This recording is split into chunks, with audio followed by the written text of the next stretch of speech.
Pizar. Wait, what's this? Number 1, number 3, number 2. People have like crowns next to their names and I don't quite know why. Can I hover on it? Community leaderboard. EXP. I have no idea what any of that means. You're the winner. Can you see it?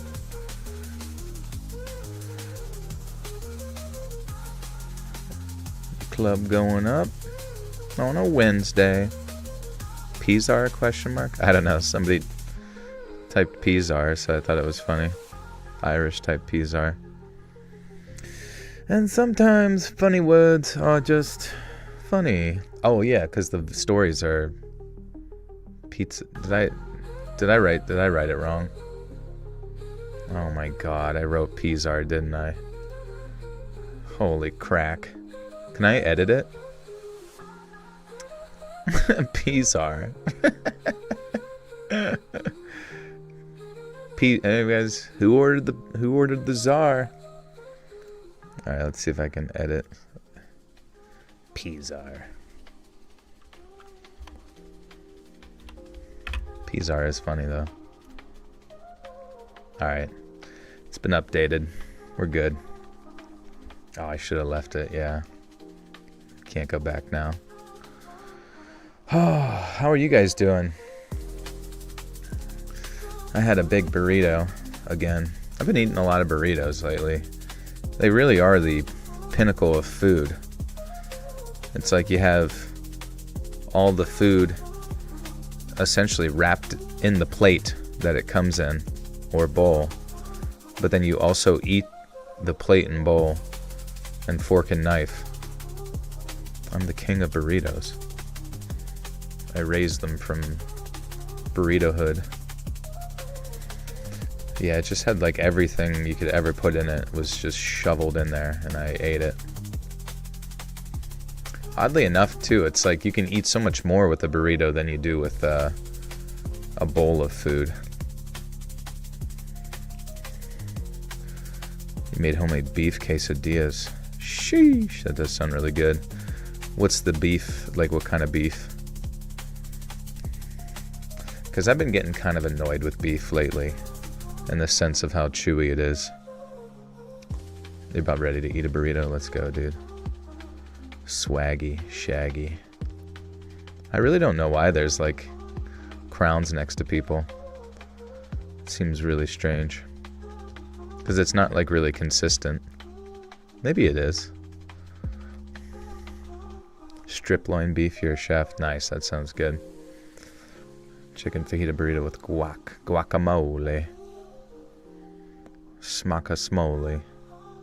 We should invent something else, you know? Something else to throw inside of a burrito.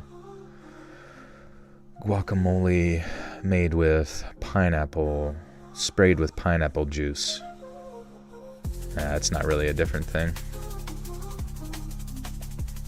It's a new community leaderboard thing. Encourage people to donate.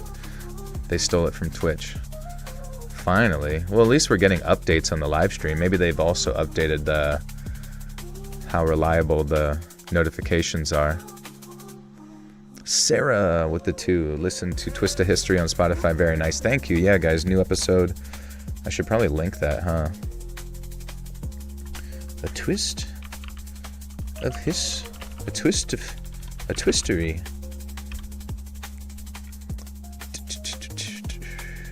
Let's see.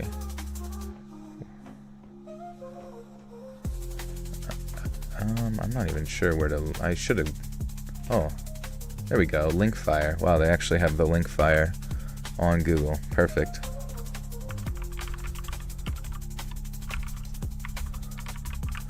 Boom. Yeah, it's pretty exciting. Also, sometimes like on Mr. Ballin's like story on his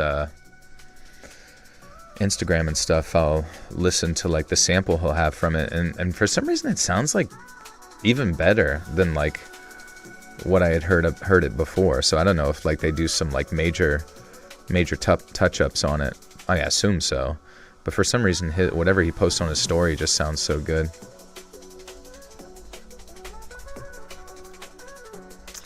What's up? Oh, Justin, you changed your PFP, dog. Looking good. Looking hood. Looking like a hood rat. Do I have a watch? No, I have no watch. Never been much of a watch guy or really any sort of accessories. Just got one big Prince Charles cock ring. And that's all I'll do. It hangs off of me like a door knocker.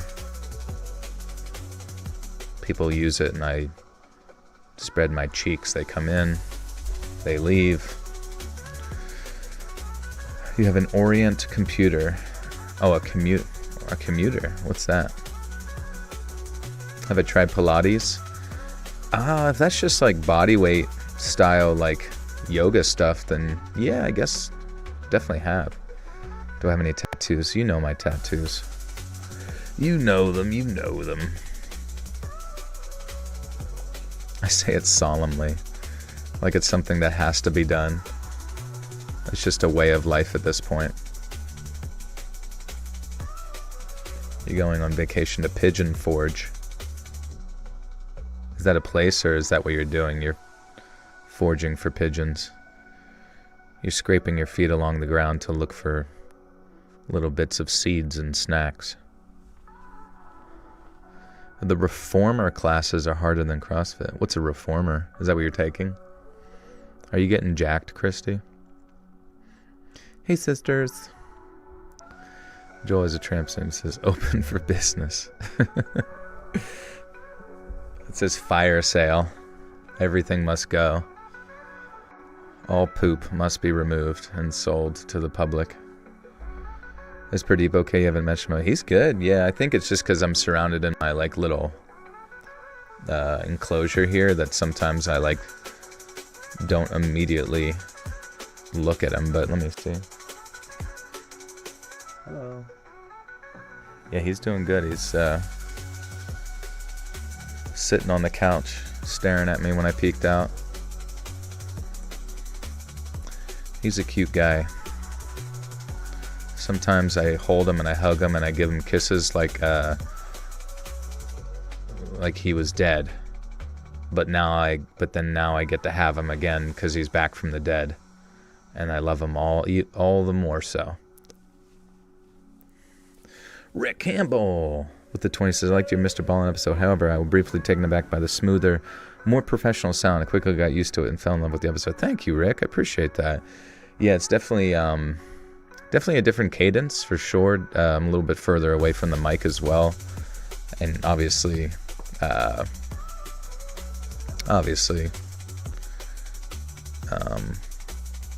a little bit different than the narration. But thank you so much, Rick. I appreciate that.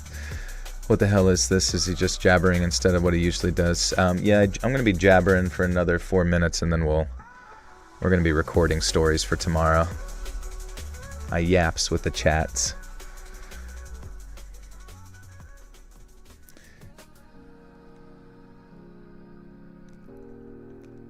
That's true. If I didn't yap during these, they really wouldn't be much. I mean, I guess you could say, like, during these live streams, I could be, like, just straight up reading, like, creepypastas or some shit instead. But, I don't know. I'm kind of killing two birds with one stone here. At this point, I don't even know if I could record a whole video just, like, by myself. I'd be so bored. I'd be like, where's the couple hundred people that come in and watch? What's up, Flower? What's up, Alexa? Mel, welcome back for 6 months. Says, hey, chat. Hey, Let's Read. Thanks for being here. Thank you. Good to see ya. Anyways, what's new, guys? What do we got going on in the world? Anything exciting at all? I like to be watched, yeah. I've got hidden cameras set up all around the house. But I set them up for myself. Arham Chowdhury, welcome back for 1 month. Hey, Joel and Butterstock, haven't participated in the stream for years, but got a membership somehow. Thank you for overgifted. You're welcome, dude. Yeah, I do remember you. It's been a while. How you been? Yeah, the theme tonight is pizza delivery story. It's always a solid banger. You got engaged, Beth. Congratulations. That's crazy. What's up, Gabriella? My baby boy has the cutest smile, just started socially smiling. That's awesome. My one buddy's son's probably like maybe 2 or something like that, and he's got the cutest little Gerber baby face ever. Do you know what isometric tones are, and have you ever considered using them in your videos? I've heard of binaural beats. Is that the kind of same thing as isometric tones? Where it's like wom, wom, wom, wom, wom, wom. They have an Olympic event that allows steroids. That's what I saw in the news. Which event would that be? Bodybuilding? I'm surprised they don't have bodybuilding in the Olympics. If they're gonna have like breakdancing, you gotta have bodybuilding. Pizza. I'm seeing my husband next week after 4 months of not seeing him because he was in basic training. So excited. Nice, that's awesome.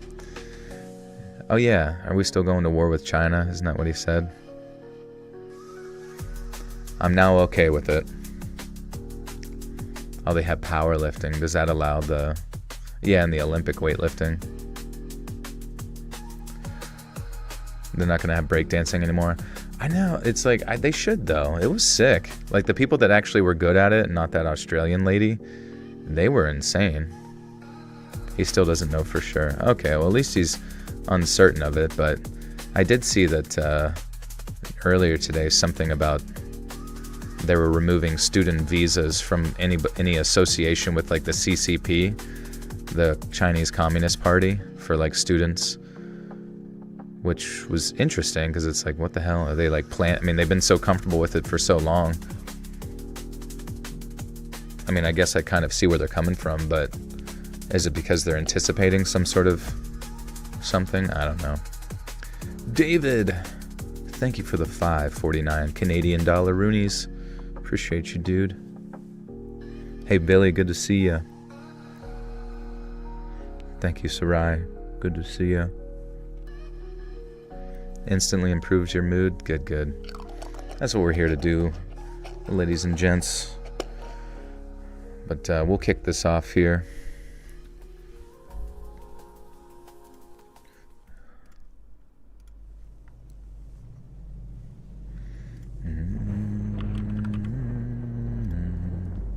I guess soon we'll need a summer background. What should that be?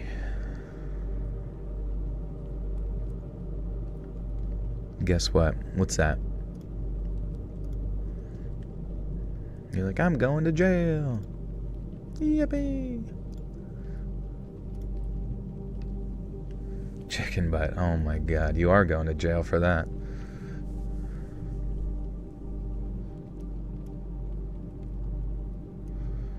That is now punishable under treason. Would you replace Wendy? I mean, maybe we can find her at a more flattering angle, perhaps. Yeah, her holding a pina colada, that would be good. Chilling on a beach. That actually would be a sick summer background, like some sort of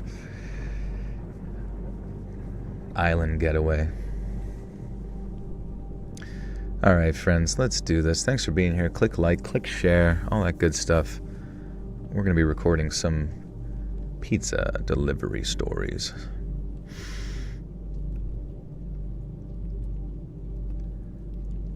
I'm a pizza delivery guy for a small independent joint in Kentucky.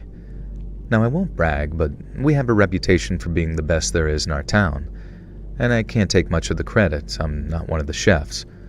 One of the reasons we're so popular, though, other than our buy one, get one free Fridays, is what we deliver a bit further. Is that we deliver a bit further out than our competitors. You see, we had the genius idea to invest in a bit of an extra.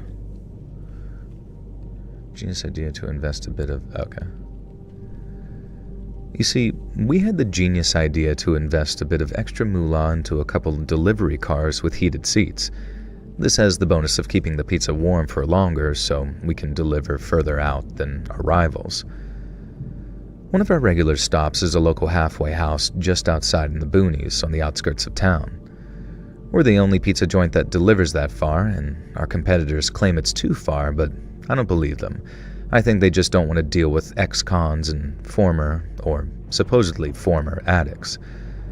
But, I'll tell you what. Most of these guys who are just out of jail or down on their luck, they're some of the best tippers you'll ever meet. Most folks like this aren't bad deep down.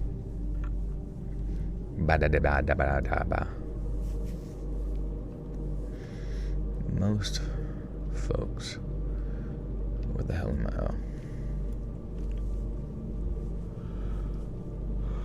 Oh, man.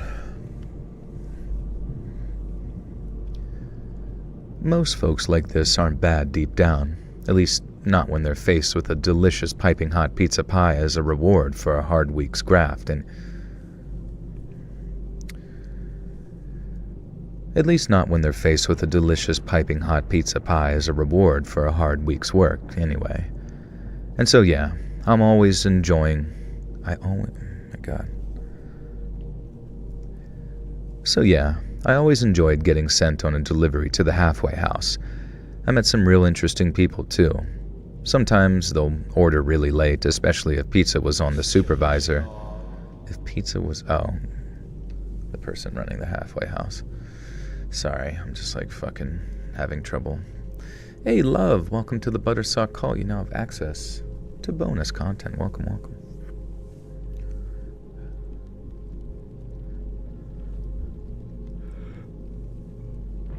My husband is jealous of you. He's like, you're listening to the guy with the nice voice again, huh? It's okay. He's just got to work on his, and soon he will be the nice voice man.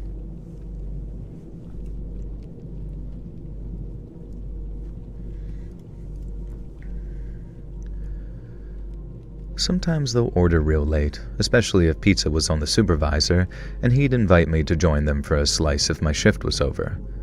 That's the beauty of working for a little independent joint. My boss doesn't care if I...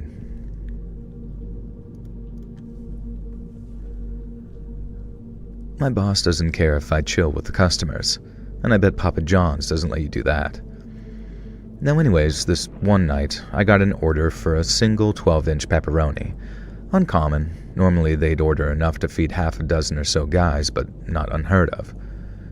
When I pulled up outside the halfway house, most of the lights were off. It didn't look like anyone was in. Except there's this guy pacing back and forth in front of the steps. He's studying his cell phone, looking very nervous and bothered. And I could see his very pale complexion in the headlights of my delivery car. Well, no worries, I thought. He's probably just jonesing for some pizza. And so I fished the bag out of the heated passenger seat and headed over to him. I opened with a nice greeting, but my words just die right there on my lips. I can just tell this guy isn't right. He's acting like some heroin junkie desperate for his next fix, scratching his necks. Hey, Helen, Goodlit, thank you for the 20. You're addicted. Good. Soon you will end up in a halfway house, but specifically for my channel. But thank you so much for the 20. That is very, very generous. Thank you so much. Found this channel from Mr. Bond. Love this channel. Thank you for your lovely story. Thank you, Annie. Appreciate you. Yeah, hopefully the everything continues to grow as the podcast gets bigger. Yeah, and there's a new episode out of Twist of History. It's pinned at the top there. If you get a chance in your free time, be sure to listen to it. You have your ASMR vest on. Oh, does it play the vibration through the vest or something? Turst of Hurst or an absolute twist. What a twist. A twist of history. Welcome back. Today we're going to be reading about Beethoven. The dog, not the composer. Joe, you have to speak these things into existence. Things will continue to grow. Okay, next thing we're going to do. We're going to be... Okay, so we ended up on Mr. Ballin hosting a podcast. That is sick. We're going to speak into existence that Ballin Studios will continue to blow up and take over the podcasting space. Boom. That's happening. Next thing. I am Steve. No, I am going to be a voice actor in a video game, and then also a voice actor in some sort of fucking anime. And it's going to be so sick. And I'm going to get married. Yeah, boom. And then Nardwar. Yeah, Nardwar is going to come out of nowhere. So, Joel, question for you. Why were you seen meeting with the Mexican cartel right after they broke out Pablo Francisco? I just made the fluffiest blueberry muffins. Damn, dude, that sounds really good. What's up, Christian? Yeah, he remembers, like, your memories from, like, daycare. So why were you in timeout? What was the deal with that? You weren't supposed to tell anybody. I heard that you were a biter. Deep-seated anger issues? Frustrations with your father?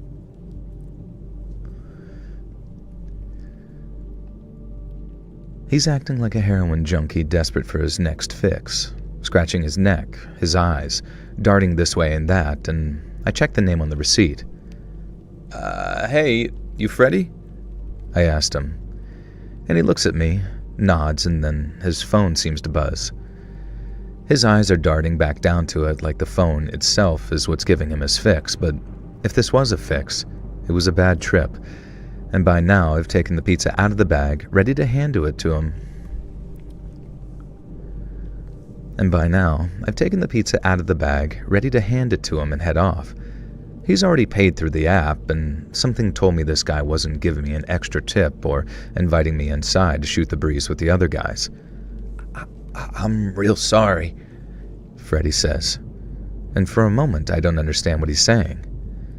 And then this fella just sort of fully uppercuts the pizza box that I'm holding. Just punches it upwards and towards me, so the damn pizza, thankfully still boxed up, smacks me in the face. I'm momentarily disoriented, and then Freddy continues to charge me. For this small, wiry guy, let me tell you that he was strong. I take a blow to the head. Oh shit. How does the leaderboard work? I have no idea, dude. I have the people that have like stuff next to their name. I genuinely have no idea what they're doing to like right now, number 1, it says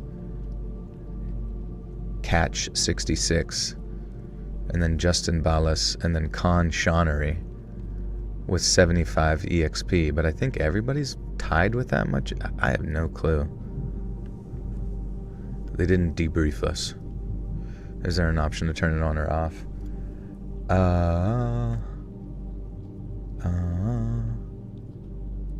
What's participants? I have no idea. Wait, community?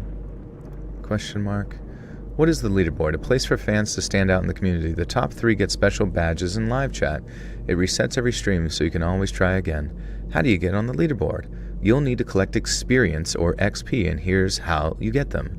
Send live chat messages, send super chats and super stickers. Okay. So they're just trying to like encourage people to dono pretty much. Yeah, that makes sense. Justin, the number 2 on the charts with a 5 says, I'm winning. Better pucker up. Thank you, Justin. Number 2.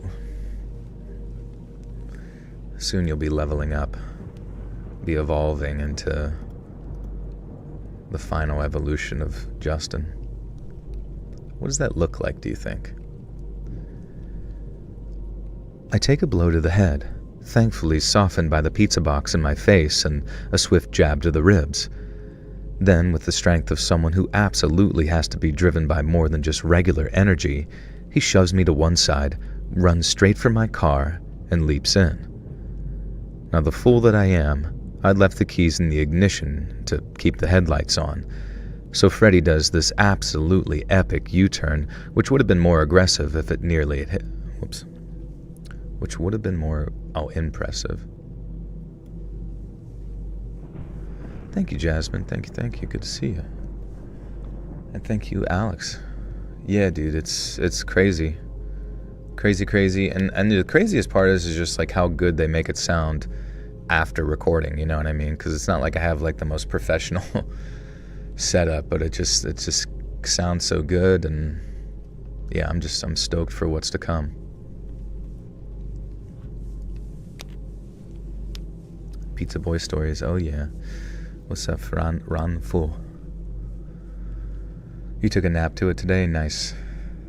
I should just, I mean, it's weird, I've recorded it so many times, but I should honestly give them like a full listen through all 3 episodes. They enhance my AI voice. It's not AI.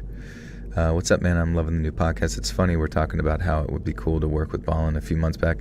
I know, and then there we go, which, I mean, honestly, they did say that somebody, like, I think during his, like, live stream during Valentine's Day said something about me, which jumped out to somebody and then led to them messaging me. So, hey, small world, baby. Sometimes your actions lead to positive things.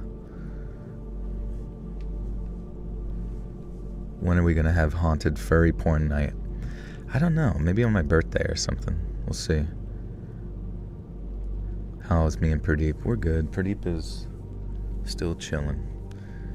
He wakes up from one nap and goes right to the next. Thank you, Drifter. Good to see you. What's my fursona? I've told you guys many times, my fursona is just like one giant slug beast. And at every like furry convention, I drag my slime around the whole convention center, making an absolute mess. What other day do you go live? I usually go live Wednesday nights and Sunday nights because that's the night before videos come out. Thank you, Brian. And Jackie Chan, thank you for the 2. So Freddy does this absolutely epic U-turn, which would have been more impressive if it hadn't nearly hit me. Meanwhile, I'm tossing the pizza box aside and trying to get to my feet. Where's my damn cell phone, I thought. It turns out it had fallen into the bushes somewhere, and I could search for it later, but for now, I just had to watch as Freddy peels off in my wonderful new Toyota Prius that belonged to my employer. And let me tell you, this guy clearly could not drive. At the time, I had no idea if this was because he was on something or he simply couldn't actually drive, but I later found out that, yeah, he had no idea how to operate a car. So I just watched as my beloved Prius disappeared around the bend out of sight. Well, never seeing that again, I thought, moments before I heard a terrible crash, and then the sound of multiple car alarms sounding at once. Freddy had made it about 2 blocks before reaching a more built-up area, spinning out of control and crashing into 3 parked cars. I didn't see this actually go down, but the owner of one of the totaled cars immediately calls the cops. And I'm torn between sprinting down the hill and checking out the site of the accident, or knocking on the halfway house to ask for help to find the phone, and... Oops. This is a pretty crazy story out the gate. What's up, Light? Love the other podcast. I'm a huge history buff. Thank you, Cindy. Yeah, you'll have to let me know, like, how everything's sounding and, you know, cross-referencing your, you know, references for history, because that's one thing I'm interested in is, like, you know, are other people's interpretations of history different to what the show presents, you know what I mean? What's up, you? And Hannah, what's up? Thank you, Light. Read. That's my name. Let's read.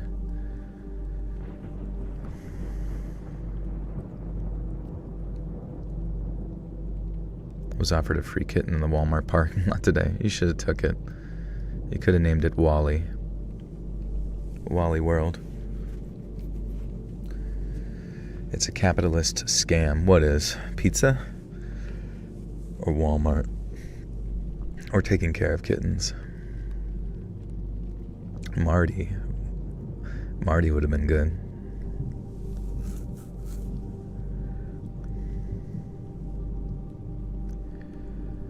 I was torn between sprinting down the hill and checking out the site of the accident, or knocking on the halfway house to ask for help finding my phone and getting a general idea of what the hell was going on. And I opted for the latter. And so here's what happened. Freddy had done a short stint in jail for possession. He was a reformed meth addict, with reformed very much in air quotes, and he's been at the halfway house for just a few days. Apparently his girlfriend had been cheating on him while he was in jail, which really meant she'd broken up with his ass long ago, and for some reason when he got out of jail he expected her to be waiting with open arms, and instead she was engaged. So Freddy, in his infinite wisdom, decided that the best solution was to go and kill the fiancé. Then his girl would want to be with Freddy again or something, I guess. I don't know, I'm not on meth.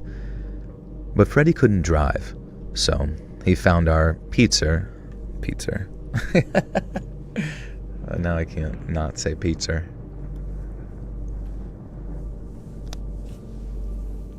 Who is the person who's number one?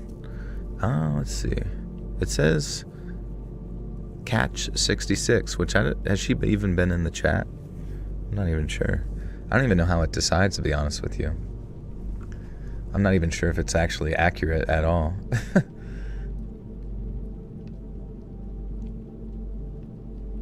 Pizza. Concrete mixer mouth. Yeah. My mouth is filled with concrete mixer. I'm trying to make little cement blocks inside my mouth. I haven't heard your new podcast as of late. I do it later to see if I don't miss anything. I listen to a lot of podcasts, but based on my pace. Yeah, no rush. That's the nice thing about my content is you don't have to, think of it at all. What do I think of Pizzagate?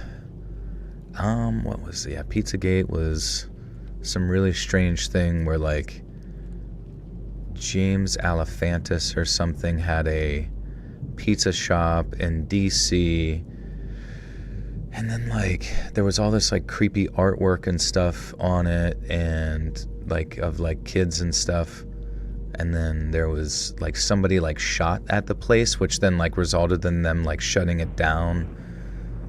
But there was all these accusations that it was used as like wasn't it used as like a human trafficking like hub or something really strange? And for some reason, like years prior to that, James Alefantis was like listed as one of the most influential men in like Washington D.C., which like you have to wonder, like a pizza owner, a pizza shop owner, why did they have any sway over anybody, And I remember seeing like Obama had like made like some crazy amount, like 50 to 70 stops or something at that pizza place over the course of his his like first campaign or something. I don't know. There's a lot of weird shit that's going on in the world, guys, and it's weird. It's just a strange world we exist in. Obama. I don't know. I mean, you like want to, you want to stick to the facts on like what happened. Like you don't want to speculate too much, or it kind of just like hurts any sort of argument that you make. But I mean, at the same time, like whenever you look into it, it's a very strange, very, very strange shit. Pomeranian, some old, we're on a no-fly list, yeah. Can't even ask questions. If you even ask a single question, I think that's been like one of the weirdest things about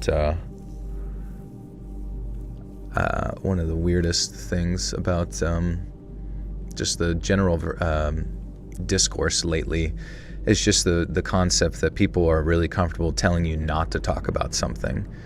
Like for the most part, most of us just sort of like loosely partake in like politics as like a strange, weird form of like entertainment, right? Whether we think so or not, but it's even weirder whenever we're like, hey, you don't say that. What does Obama mean? It was like a funny meme where it was like, I think it was Trump, and he was on stage and he's like, Obama. Like, I don't know why he said it that way, but it was just so stupid. Obama. And then it became like a meme that's kind of used out of context or whatever. Did I make the creature on screen? No, that's from Robin Mikalsen. Our society is being run on evil. I mean, yeah, I think the people that probably do run society in the background probably don't even look at it as like evil anymore. They look at it more as like risk management, if that makes any sense. So like the manner in which you go about like mitigating risk management is through like blackmail and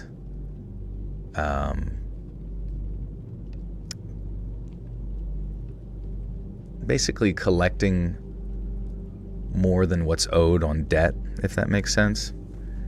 And so you just kind of like, I don't know, control and surveillance is like the number one end goal to like mitigate risk as far, or in this situation, like maintain control. And, you know, it sucks that it has to be that way, but it's kind of just how it's always been if you really kind of go back through history. I mean, the world was always just kind of like run by people who were willing to do the bad thing, you know? And I think we as people, if we can like operate more in the state of righteousness as opposed to the darkness, I think that in and of itself is a testament to the power that you truly have, if that makes any sense.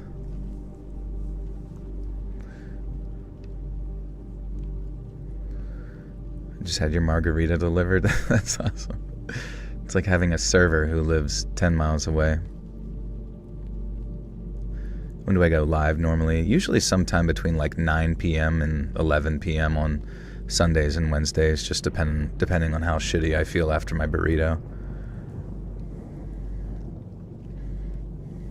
Now when you say history, you think of your podcast. Perfect. Or every time you say history, it's going to be like when someone says, hand me a Kleenex. Brand recognition. Why Brody giving philosophy lessons instead of telling skinwalker stories? What the hell? Brody. Why Brody saying Brody? Yeah. I'll tell you why. I'll tell you why I do that. It's because I'm bored. Because reading stories all day long and being a reading bot is not that exciting. And talking with random people online about concepts and ideas I think is much more fun. Hey, see you, Light. My favorite time period in history? Right now. Right now, because we're living it, you know? But honestly, I don't even, who knows on it. When I really look back on it, it's like our concept of history is so abstract sometimes. Like sometimes you get like a larger picture if you really dig into it, but I'm not like some historian by any means. I can put like pieces together here and there, but it, like trying to put together a concept of history sometimes is like trying to piece together like a memory that you have from like a night of getting like blackout drunk, you know? It's like you're just like asking people and like trusting their interpretations of it.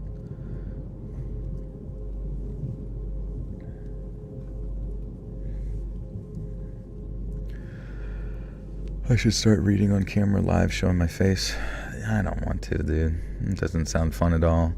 Because then I got to think about like looking good, and I got to think about like what are people gonna say about me, and you know what I mean. It's just like another, and then there's privacy things as well, and it's just it's a multi-layered thing within the realm of content creation. I just really don't want to deal with the negative aspects of other people. Is your Elite History podcast going to cover Nero, or was a hella ripped Giga Chat? I have no idea. Probably not. It seems like I'm actually not sure what topics we're going to cover. I'm sure it's going to be a myriad of them, but as of right now, it seems like a lot of stuff we've done have been like Civil War era, turn of the century era, World War II. But it seems like we're kind of like staying right in that area for now, but I'm sure things will start to expand outwards as the ideas come flowing in.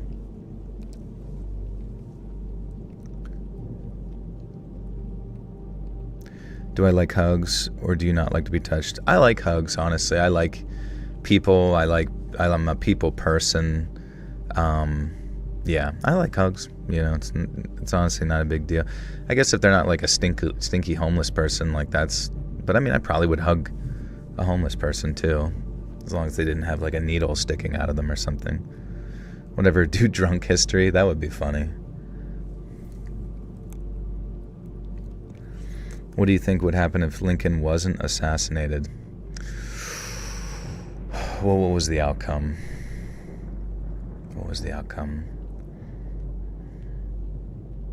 Oh, fuck if I know, dude. I don't know. I have no idea, honestly.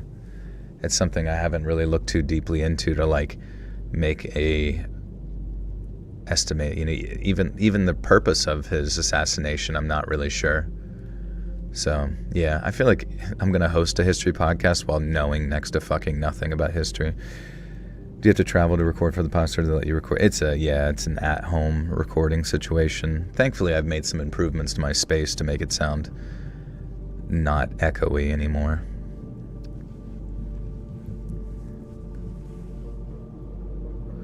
Anyone recognize my voice in the wild? They haven't, no. And if they have, I feel like it would be like a really weird thing to bring up. But if that did happen, that would be fucking crazy. What would you think would happen if the Orange Man was taken out in Minecraft? Probably just chaos. What era of history interests me? Well, as of right now, it seems like that era of, like, I don't even know, Napoleonic Wars going into, like, turn of the century, going into, like, all the authoritarian regimes that kind of popped up after that turn of the century. I mean, obviously and then leading into the world wars, like, it just seems like so much in the world changed in such a short period of time around that Napoleonic era. And I feel like we're still sort of, I think, experiencing these sort of, well, obviously the ripples in time or the effects of it. Hey, I'm reading here. I'm in my fursuit right now. Yeah, I'm dripped in slime.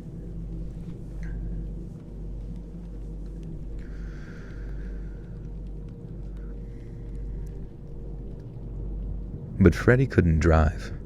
So he found our pizza flyer pinned to the halfway house notice board, read the note that we delivered there, and decided his grand plan would be to order a pizza, hijack my car, and then go and kill his ex-girlfriend's fiancé. Maybe his ex-girlfriend, too. I found out later that they now lived 3 states away. He was convinced that he'd managed to drive across... He'd manage. Zach Evans, welcome to the Butter Sock Cult. You now have access to bonus content. Thank you, my friend.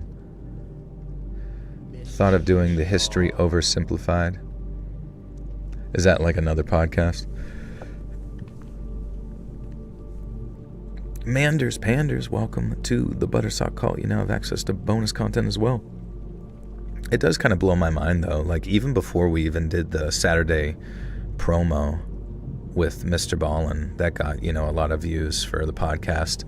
The podcast itself, as a history podcast, was like number 1 on the history charts, and I think it's sitting at like number 15. Number 15 for like for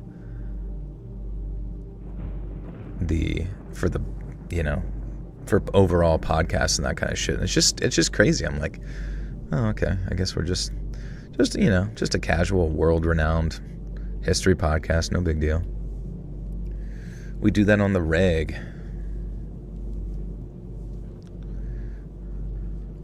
Napoleon was a freak.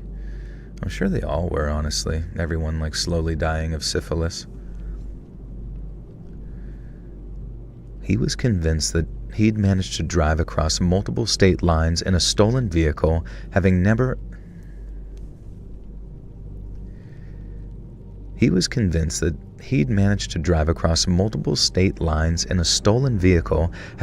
operated one before in his life, and this master plan would go off without a hitch. He didn't even have a weapon. But the next day, he also didn't have any legs. And I don't mean to... concrete mouth, sorry.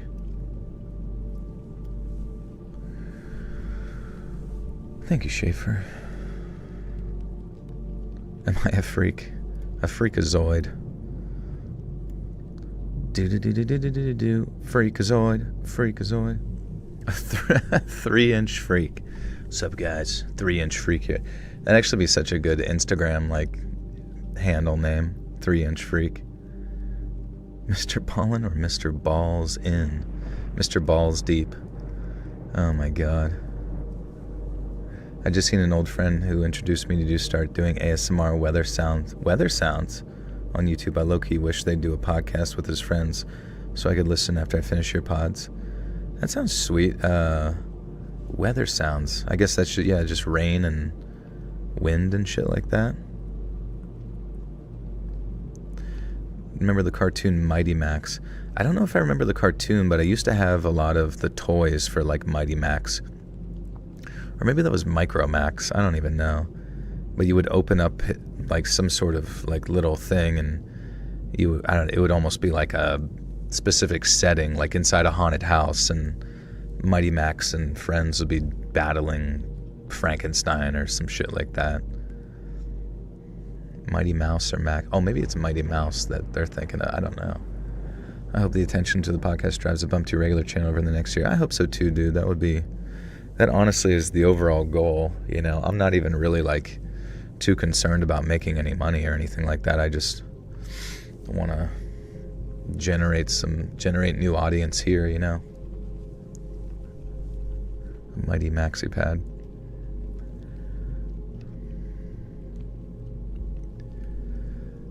I don't mean to make light of the situation, but it's freaking ridiculous, isn't it? This guy screwed up his heist so badly that when he crashed into 3 parked cars, the collision was so bad that it resulted in both of his legs having to be amputated, one just above the knee and one just below. Sucks for him, and I really mean that. I feel bad for this dude. And the rest of us, I guess we got off lightly. Damaged vehicles can be fixed. Amputated legs, as of now, not so much. Freddy went back to prison, of course, for parole violation and then a whole host of different offenses, and I still work for that same pizza joint. But now I'm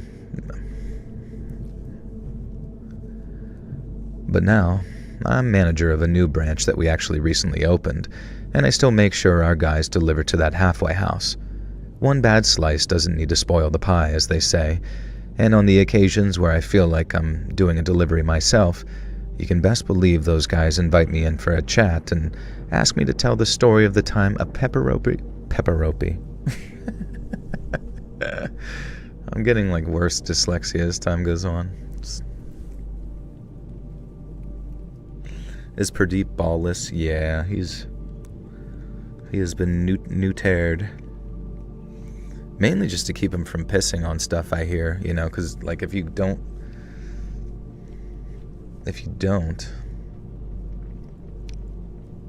neuter them, I hear they are more prone to pee on things or mark their territory. Do I go to the gym? I do, yeah. I think I'm just going to be doing classes from now on and not really do like a specific strength program. And just kind of like jump in and keep, because it's so nice to be able to get in and get a workout done in like an hour, you know, as opposed to like when you're doing your own shit on your own and it's not oriented in class. You just like, I don't know, you linger, all that kind of stuff. You need to go to the gym. Yeah, just ask ChatGPT to like write you something up and maybe have somebody like teach you how to do the moves or whatever and just get to it. I mean, at the end of the day, any day under the bar is better than not. Yeah, I'm doing jazzercise classes. Do a live gym plus. Do I look like Arnold Schwartz? Yeah, his younger brother. I look like Arnold Schwarzenegger now. I look like him as he sits in a wheelchair doing bicep curls.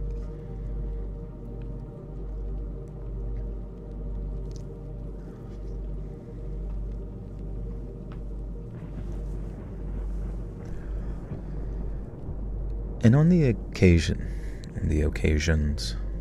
what's a good pizza place? I always assume like local pizza places are always just going to be superior in my opinion. Because like Pizza Hut is okay, Papa John's is okay, Domino's is okay. You know, Chucky motherfucking Cheese is okay. Really just stick around for the ball pit and the animatronics that bit me in the ass. Someone's like, hey, where's that chunk out of your ass? Bite of 87. Yarr. Papa John's is bad for your internal organs. That makes sense. And on the occasions where I feel like doing a delivery myself, you can best believe those guys invite me in for a chat and ask me to tell them a story. Oh my gosh. And ask me to tell them the story of the time a pepperoni pizza nearly cost me my life. What's up, Zaidi? I am doing good, honestly. I'm doing really good. I'm kind of in, as far as life goes, I feel like I'm in like a comfortable free fall, which is fine, you know what I mean? I feel like, isn't that all of life anymore? To just float along. There's a mom and pop pizza joint here, open late. They run the pizza outside. You never see inside. Yeah, it's probably a mess. Just free balling, yeah. Been a while since I kind of streamed since I was at Universal and Disney the past week. Oh, that's cool. How's that been? Can I say Dominios again? Yeah. It's a local mom and pop shop, Dominios. Local to the United States.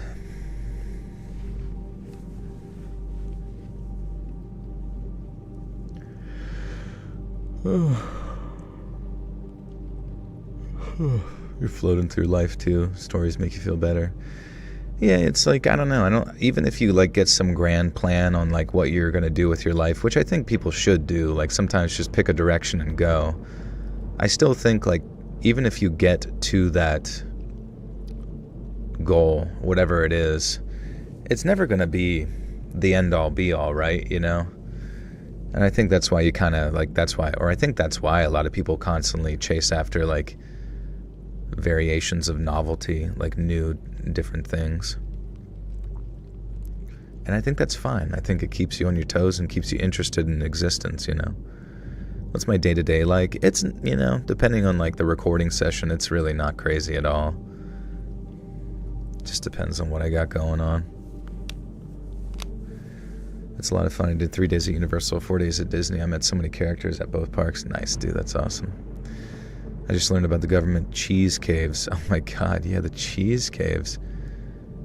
Yeah, wasn't it something like because they had so much cheese, like that's why we have stuffed crust or something, because they just started like subsidizing that shit into like local pizza places, or not but like brand or, syndicated pizza places. I don't think I've seen the cheese caves though. I do want to go in there. That's where we go whenever the world ends. To the cheese caves. Everybody gets constipated. What made you start sharing stories? Are they all fiction? Both? I mean, they're supposed to be stories that people send in, so, I can't really control what people send in, if it's true or not. I mean, I hope it is.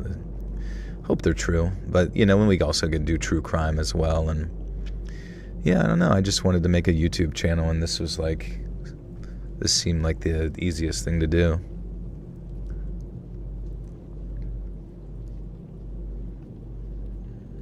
I know. If you haven't eaten yet, you're going to want pizza now.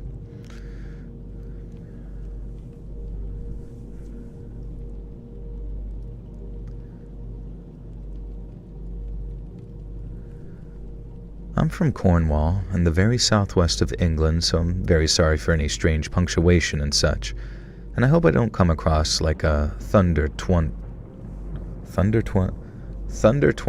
what is thundertwunt cuckwit? That sounds like the most British insult ever. And I hope I don't come across like a thundertwunt cuckwit. Now, any road, I was pizza delivery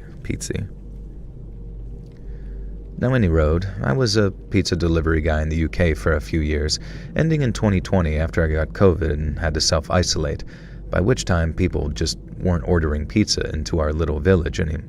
My gosh. By which time, people just weren't ordering pizza in our little village anymore. We had a bunch of things in the UK.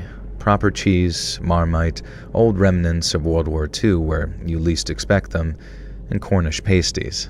What the fuck is this? I'm confused. It's like listing, but it's listing it with like periods, and I don't quite know what it's saying. We have a bunch of things in the UK. Proper cheese, Marmite, old remnants of World War II where you least expect them, Cornish pasties. Oh, and that was leading up to. Okay, sorry. My favorite ice cream flavor? Oh man, I love... If you can mix like peanut butter with cookies and cream, that shit is so fucking good. But I really love everything, honestly. Except I don't really like mint or mint chocolate chip. There's just something about like weird mint and like dairy that just like throws me off, and I really don't like that.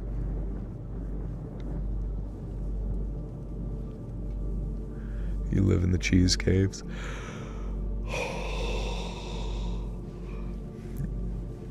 Can't be friends. No, it's fair. I am very aware that like many women love mint at ice cream and mint chocolate chip. That's like anytime I ask a girl what their favorite ice cream is, they like, so many of them say mint something. I just can't, I don't know. It just doesn't, like dairy and like a sharp gum flavor just doesn't feel right.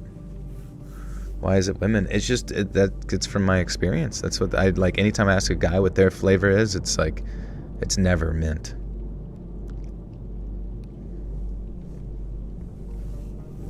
You're a woman and hate mint. My favorite is cookie dough. Well, see, you're lying. That's the thing. You're a big liar. Just kidding. It was the ice cream flavors that really red pilled me. How about a poll?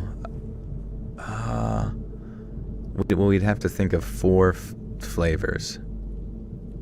Oh, well, yeah, or we can just ask about mint. Let's see. Oh, wait, would this get rid of the poll? Or no, here's the poll. I can't find shit. Can't find shit in Detroit. Do you like mint ice cream? You will be banned if you say yes. So it's just going to be only dudes. Just me and a chat room full of cool, muscular dudes.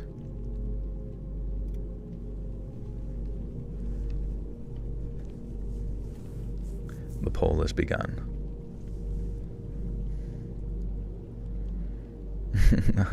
Ice cream is for kids. We eat sorbet in this bitch, baby.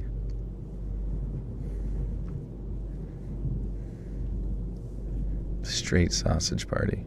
Sausage ice cream. My favorite. But it has to be the full sausages. None of that cut up into little pepperoni bullshit. You're not sure if you've had it before? Oh, damn. It's alright, now you gotta go out and try it. Froyo or custard? Oh man, it's all so good, bro. Boop.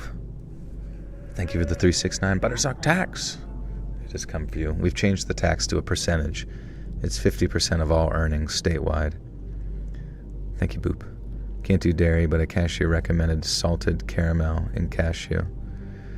Yeah, I mean, I'm pretty sure I'm like hardcore lactose intolerant, but I just don't care. I deal with the diarrhea. Sometimes you just gotta live your life, man. It's almost a full tie.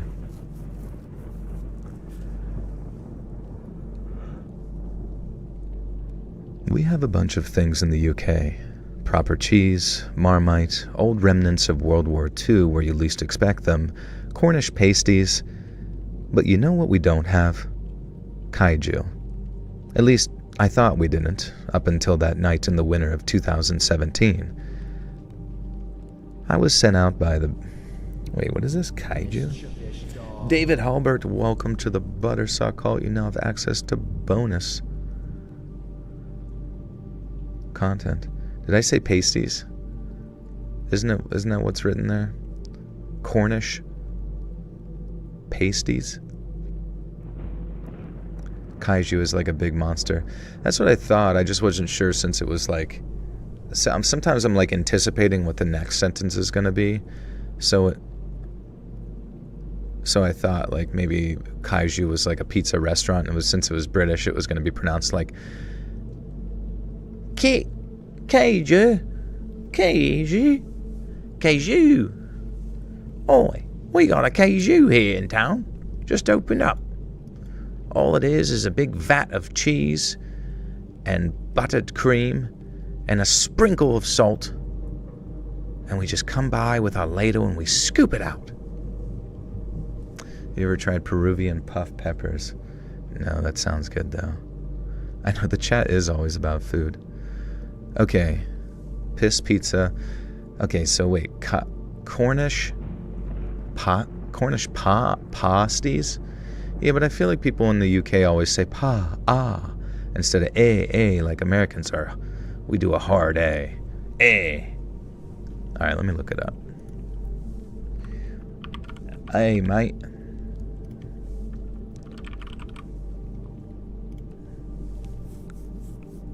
That's all good, dude. Pasties. Pasties. I hear it. Cornish pasty. What the hell is that? Let me look this up. It's corn-ish. I see. It's like a dumpling of sorts. Looks like a nice little breakfast.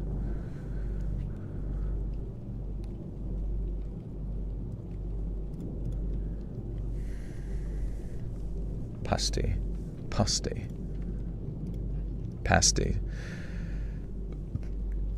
It's not a dumpling. It's not a dumpling. How dare you? How absolutely dare you disrespect me culture? Alright. We have a bunch of things in the UK. Proper cheese. Marmite. Pasties.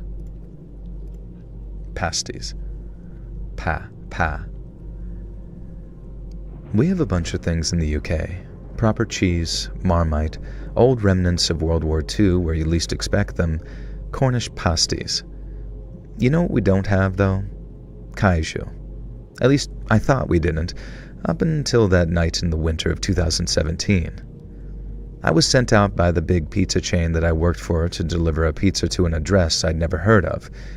It fell just inside of our delivery area, and I was one of the moped drivers, and it was a bit of a struggle to follow the GPS directions while riding a scooter, so I kept having to pull over. I know for sure. I know for sure.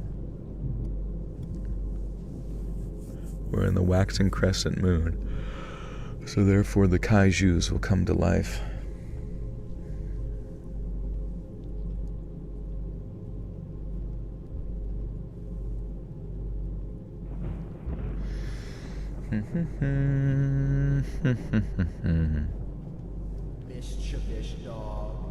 Kota, welcome back for 14 months. Hi Joel, longest time no speak. Yeah, how are you, dude?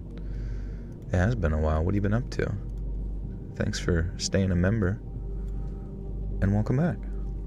I was watching the old pizza delivery stories and the Brain Wells case was crazy. Oh, the Brian Well. Yeah, shit, I don't remember anything, honestly. Anything that happened on my channel or in my life yesterday, completely gone.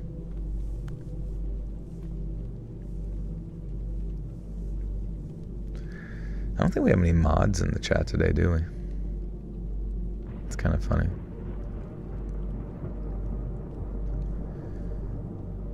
I knew for sure that by the time I reached the customer, the pizza and sides were probably going to be cold, which meant a complaint and probably a discount that would come out of my wages. And to make matters worse, the route seemed to be leading me back down the roads through the forest. Nothing wrong with that. Man.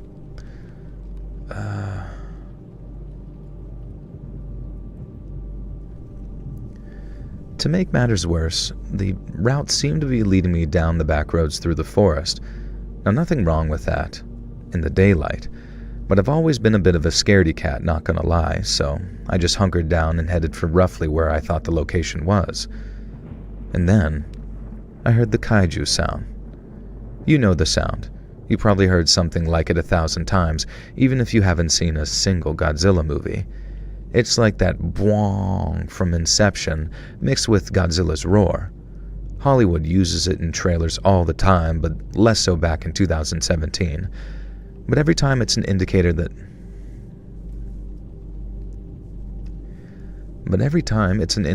something big, bad, and terrifying is coming. Bwong. I heard it through my crash helmet. Bwong. And I kept driving, not wanting to look up. Now I knew deep down that a freaking Godzilla wasn't going to be towering over the trees. I knew a T-Rex wasn't going to come charging after me, and I knew King Kong wasn't about to beat his chest and howl at me, and I knew Leonardo DiCaprio wasn't about to tell me I was in a dream. But the sound was happening. I wasn't imagining it. Things got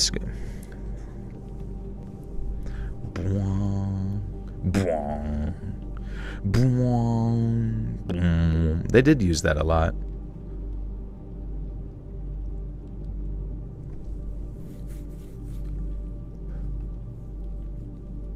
Tripod from War of the World. Oh yeah, dude, those were nuts. They kind of have that in Helldivers now, the tripods. And they're pretty intense. There's so much like intense shit in the new update for Helldivers. The Illuminate are probably like some of the coolest things to fight against.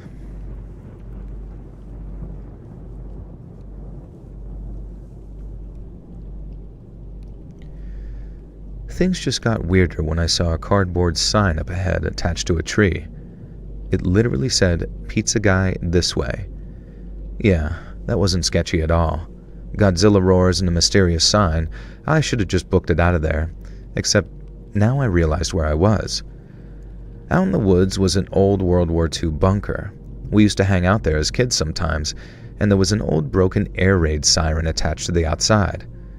Wincing against the sound, I realized that someone had got it functioning, at least enough to play their own recorded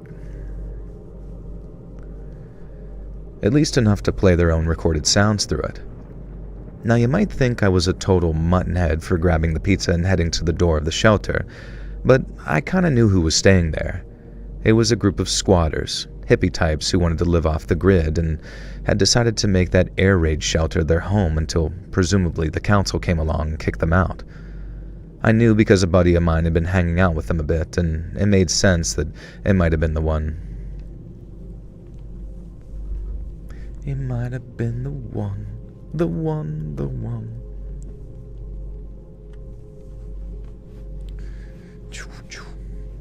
Why is the moon looking at me? It wants to crash into Earth, specifically where you're at. Yeah, who? Justin's. Oh, Justin took number 1. Interesting. Oh, okay. Maybe it takes a while for people's like EXP to like catch up, because now it's Justin, and then it's Darla, and then it's Miss Cookie, and then it's Ash Caston 2490, and then Valley Heart on the top 5.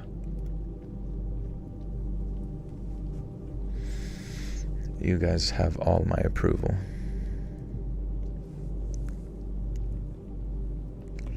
Whoever has the best Joel-related joke gets number 1. All right, ready, go. Get to roasting.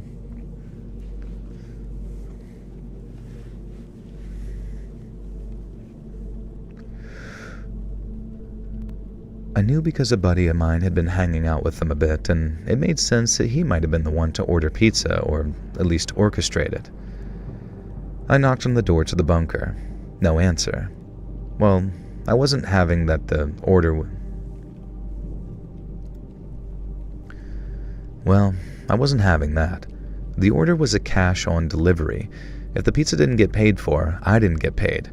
And so balancing the boxes of pizza, garlic bread, and chicken wings on one hand, I gave the door to the shelter a shove, and it just swings open.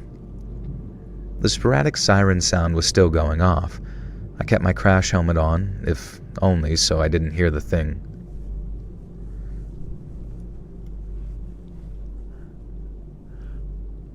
Joel pooped my pants. Voice like butter, attention like squirrel. That's funny. Joel's actually a floating head. 3-inch AI daddy. No, we can't get that going. That'd be bad for the rep down at the glory hole. A functioning alcoholic. Thankfully not. As seeing as I can't function at all.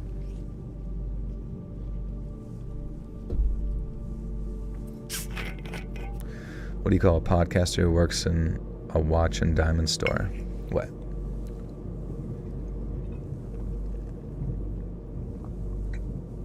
I can't do a good RFK impression. No, that's just offensive. You should have thought about that before bringing it up. Before I inject you with another COVID vaccine. And give you cancer. You like pretentious ice cream parlors.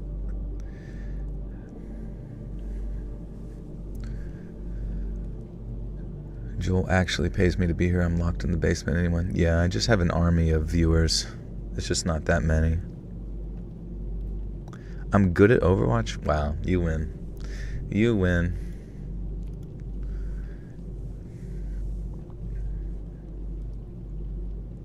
You said the punchline. A Joeler. Was that like a racist joke?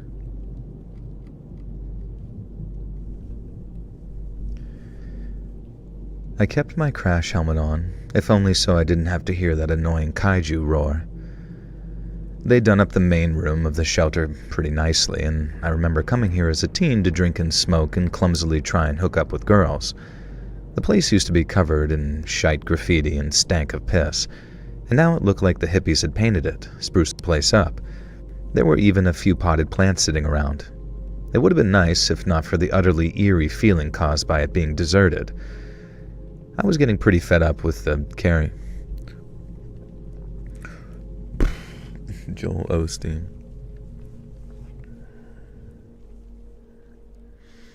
I also met Olaf and Figment, which I kind of keep forgetting that I met them since I didn't get that signature because they can't hold pens.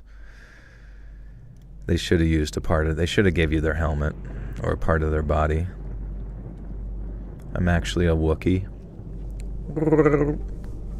Can you imagine like a pink-haired Wookiee? What did he say? He said, to smash the patriarchy or something? I don't know. He says he's offended. He thought I was reading a story.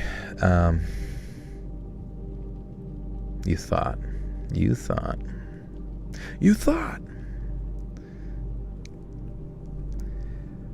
I was getting pretty fed up with carrying the food around and also the roaring kaiju sound, so I looked around, and there was a desk, and what looked like some kind of audio equipment. Dude, every time I fucking hate whatever they changed, because now it just takes up. Do I have pink hair? I do. Thomas Fries. Well, thank you for the 5. Says the Reese's versus Reese's is probably a Mandela effect. How would RFK pronounce it? That's a good question. I wouldn't be caught dead eating Reese's Pieces. As most likely all of it's probably going to disrupt my hormones and make me not be able to get a boner anymore. That's a known fact that most of the chocolate's made with beetles and their exoskeletons. Maddie, thank you and welcome to the Butter Sock Cult. You now have access to bonus content. What do you think of iShow Speed, how he got famous quick? I think he's awesome. He's like one of my favorite streamers. Like, I know there was like some times where he was like really, really toxic on stream. Like to the point of, it's funny. It's like the shit that he says whenever he was like really toxic. Like he was really, really mean to some girl on like a video game or something like that. And, you know, I just remember like briefly one of the people responsible for like YouTube streams or something was like, I'm on it. Like there was like some response was like, did you know? Like someone tattletaling on him or whatever. Like, did you know that he's really toxic and he says mean stuff? And then the guy was like, I'm on it. And then he got banned for like 24 hours or whatever. But then, honestly, I think he's made a kick-ass comeback from just all sorts of various little things that, to me, he seems pretty much unstoppable. Like, there's really no possible way for him to, like, not continue to be popular if he... I mean, at this point, I think for him, he's probably just going to get bored. Like, he's going to get bored of being, like, this popular and, like, not really know, like, what... Like, after traveling the world for his streams, like, what's even next after that? He's probably going to go to the moon. Oh, Sonomi, I know. I was just kidding. A jeweler. I was doing a double joke right back at you.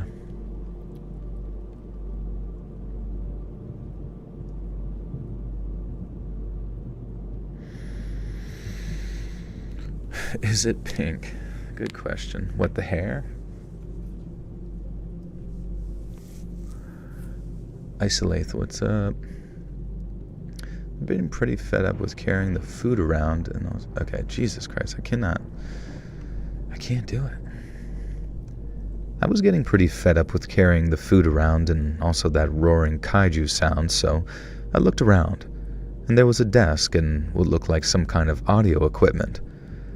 Although to me it looked defunct, switched off maybe, but at least I had somewhere to put the food down, and inside the shelter the noise was nowhere near as bad.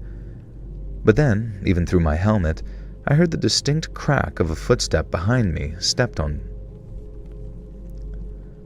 on. Okay, sorry. Am I a fan of the Fantastic Four? I would say not so much so. Like, growing up, Fantastic Four was not very interesting to me, I guess. I do like The Thing, just because he was sort of a loosely related to the Hulk. But just more so because he was like a big lumbering beast, which I just always liked those characters because, I don't know, they reminded me of myself maybe or something, or I just liked things getting blown up and destroyed. Isolate. Oh, yeah. Well, I appreciate you coming over here. You ever taken your pets to a kennel before? I'm taking mine to one next week, and I'm nervous. Any advice? I don't know. I remember hearing about kennel cough or something like that, but it's really difficult because, like, you know what I mean? Like, what can you do to avoid them? You know, hopefully they're socialized enough and comfortable enough being away from you that they don't have crazy anxiety or get, like, messed up being away from you, but that's all you can do is just take them there, or, like, yeah, I definitely would look into that, though. I can't say that I'm one to know the solution to that. I've been reading Me to Sleep for a couple of years, not weird and cool in these lives. Oh, thank you, Ash. You're welcome. Or that's true, yeah, get your friends to watch your animals if you can. That's what I'm nervous about, that they have all their shots. Right, yeah, maybe you can get, like, friends or... I guess if you're in the military, you probably travel a lot, which means you might not be in a place where, like, immediate family or friends is available. Maybe you could get, like, a dog sitter app. There's, like, a dog sitter app, and maybe you could have her come over and kind of, like, meet the dog and, you know, get them used to each other. And then it might be cheaper too to just have them come there and buy pizza or whatever to your house and just chill for the night and stuff. Do more dark web stories. I can definitely look into it. You're a pet sitter in California. There you go. You got somebody. Put your dog in a Pokeball. I was always curious what happens to the Pokemon. Also, I didn't realize I've been, like, finding myself watching a lot of, like, Pokemon videos on YouTube lately. One of them being about just, like, secrets and shit that are in Pokemon, and it's kind of funny. They, like, went through the code and they saw, like, a ton of, like, different Pokemon that were removed from it. And there's this one, I forget what it's called, but it's like there's a bunch of, like, pre-evolutions that they took out of the original Pokemon. And one of them was, like, a pre-evolution to Meowth. And it's probably, like, one of the cutest Pokemon I'd seen in a while, bro. It's cute as shit. Do you have enough personal spooky stories to make Joel a compilation? Because that'd be pretty neat. I don't know. I feel like my life is pretty spooky-less, thankfully.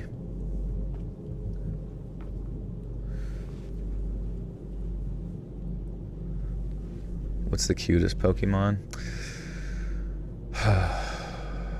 Let's think. Jigglypuff. Honestly, I wouldn't mind having a Jigglypuff, but it'd be kind of funny if, like, you had a Jigglypuff and all it did was kind of, like, knock you in and out of consciousness all the time from its singing. And then you just, like, you were just, like, in a nonstop, like, haze of, like, semi-Benadryl hallucinations. Would ever go to a haunted place to investigate? I think so, yeah.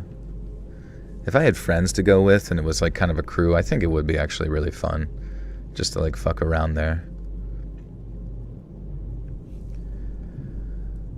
But then, even through my helmet, I heard the distinct crack of a footstep behind me stepping on something.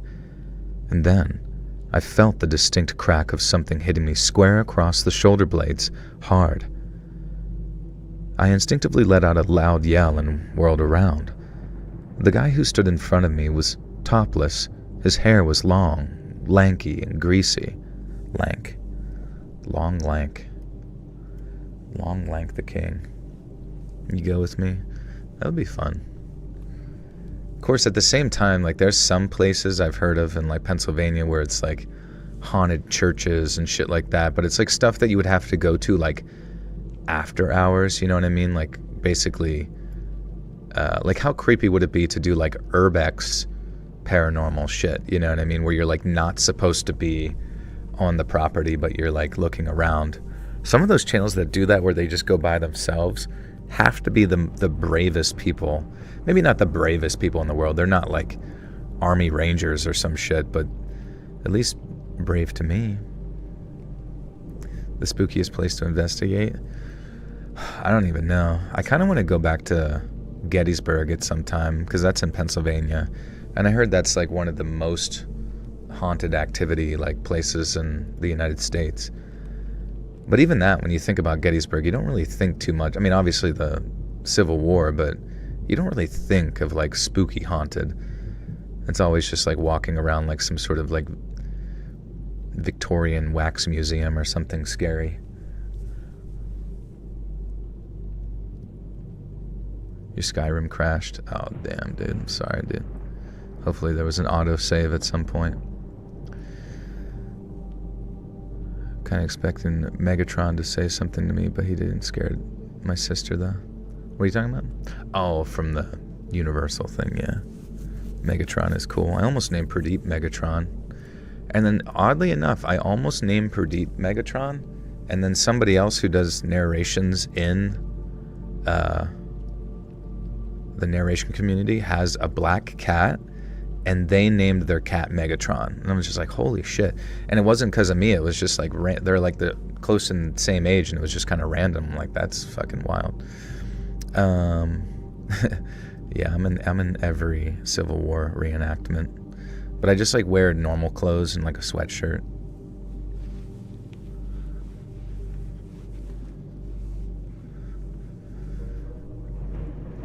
Do I actually believe in ghosts?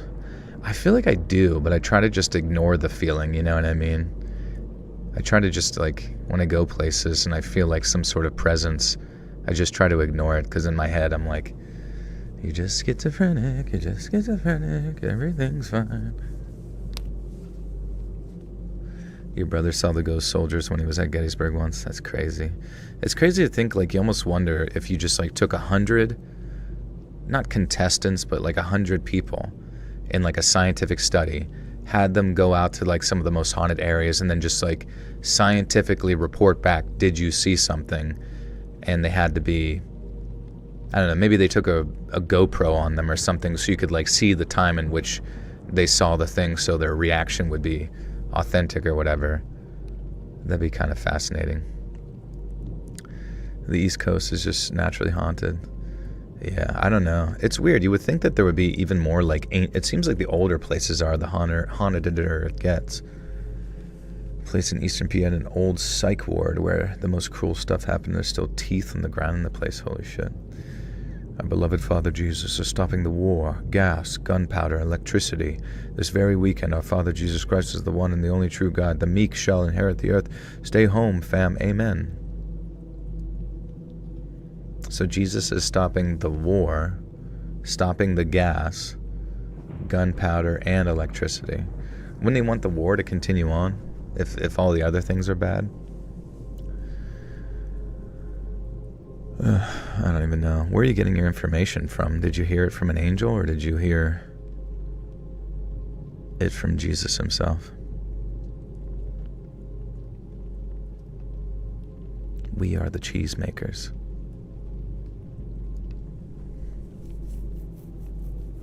Wait, they lost the Annabelle doll? It's on the run. It's coming to your house right now.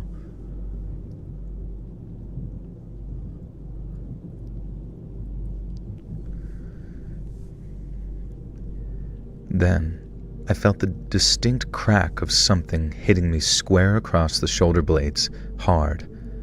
I let out a loud yell and whirled around. The guy who stood in front of me was topless, his hair long, lank, and greasy, and he had a wild and unkempt beard. His torso was smeared with something. Let's just say that it didn't smell good. He was holding a pole cue, and that's what he'd hit me with. I can't tell you exactly what he yelled at me, but it sounded like something terrible. Oops. What's my fave creepypasta? I don't know, man. Maybe Jeffrey the Tickler, or Smut Dog,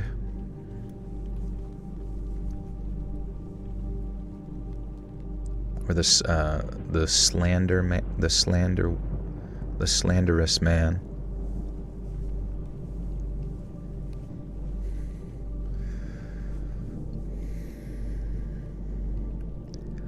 I can't tell you exactly what he yelled at me, but it sounded something like, "Terrible lizard man sucking Willie." And then he smacked me with a pole cue again. This time he hit me in the head and the pole cue snapped in half. Now remember, I was wearing my moped crash helmet, so I barely felt the blow. But then this deranged lunatic started lunging at me with the snapped pole cue. I did the only thing I could think of. I jumped forward and headbutted him full force in the face. And in that moment, his nose pretty much exploded, sending blood all over my visor. And I could barely see. So I let out my own feral roar. Godzilla himself would have been proud. And then I delivered the hardest kick I could actually muster right into the deranged hippie's taint. And he hooted and hollered. That was all the time I needed to shove him away, dash outside, flip up my blood-covered visor, and very slowly speed away on my pizza chain brand moped. When I was... It's really fun. It's a really funny scene, honestly. It's like all this action and then like getting away very slowly, like... The actor that played Chucky died. Oh man, it sucks. Isn't it weird that we just like die one day? You can get the role of a lifetime as Chucky the doll, and even you gotta go be with the Lord. Taint shatter.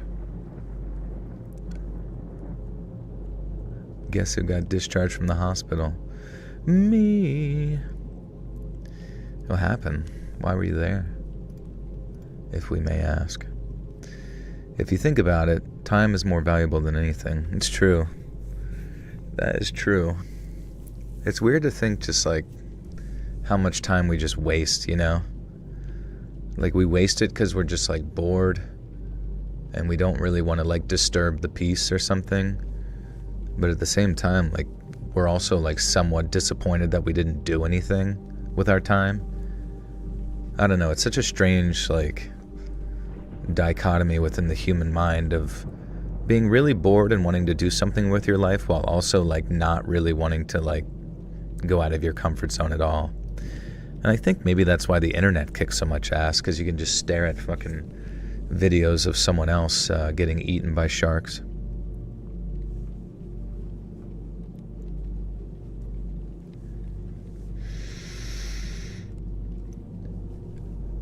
Then I delivered the hardest kick I could muster right into the deranged hippie's taint. He hooted and hollered, and that was all the time I needed to shove him away, dash outside, flip up my blood-covered visor, and very slowly speed away on my pizza chain branded moped. When I was what felt like a safe distance away, I called the cops. Of course, this was the British countryside, so it took them hours to show up at the old shelter, and by then I'd already gone back to the restaurant and explained what happened. I don't think my manager believed a word of it until the cops eventually called. They hadn't found anyone in that old shelter. They did find some blood and the broken pool cue and the jerry-rigged siren in the laptop. The hippies themselves weren't there, though. In fact, they were all accounted for at an outdoor rave in a farmer's field, all above board. They claimed they had no idea who my assailant could have been, and he was never caught. But the worst part, the pizza and sides had also been taken by the time the cops arrived. Thankfully, I did eventually get answers a few months later. The same guy tried to rob the local village post office. He was a violent crack addict or something who had been in and out of prison for years, and when I was called to identify him in a lineup for one of his many crimes, a rouser. What's a rouser? Is a rouser a cop?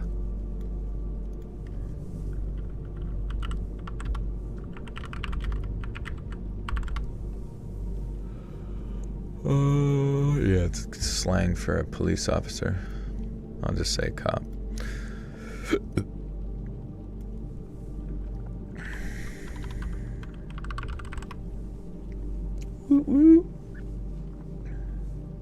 Drink some water. Okay. I do need to drink more water. My one friend was saying, and this could be complete nonsense, but he says his friend weighs like 260 pounds, right? And the friend was having trouble losing weight or whatever. And he's like, what do I gotta do to get in shape? And then that friend told him, drink a gallon of water a day and see what happens. And he said he didn't change any of his activity or his diet or anything like that. But a week later, he weighed like 10 pounds more from like water retention or whatever. But then over the course of like 3 weeks after that, he lost like 30 pounds or something. And he said he didn't like do anything different. So I don't know if like maybe hydration is the key to like losing weight. I mean, it certainly makes sense to like be hydrated. 64, I don't know. Like, I guess it's pretty common for people to drink like a gallon a day of water, but that's a lot.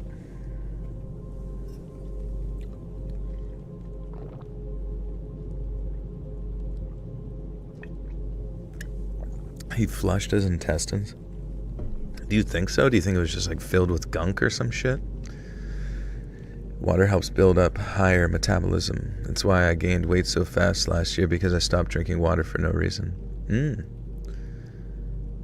Interesting. So like when you say metabolism, do you mean just like your ability to digest things quicker, just goes up when you're constantly in a state of hydration? You've been drinking over a gallon of water every day for the past 5 years, no weight loss. Okay, yeah, maybe it is just nonsense. Or depends on the person, I don't know. That's a good point too, I thought that as well. Like, maybe being filled up with water decreases your appetite, and therefore you just like don't eat as much, and therefore calorie restriction, like most of the time. Appetite suppression, yeah. Or maybe he did it all through enemas, and that's how he cleared himself out. Hey Sylvia, what's up?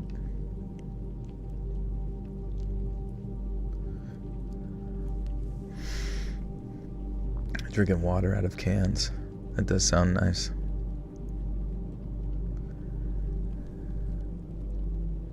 When I was called to identify him in a lineup for one of his many crimes, an officer let slip that I'd gotten off really lucky. Here's the weird part. What's my favorite way to drink water? Yeah, I usually just put it in my mouth. Just kind of look. No, but I installed a reverse osmosis thing in my house, like under my sink. So I get some really good water out of there, I think. And I straight boof it. And then I boofed it. And then, but no, I have these like little, can you hear it?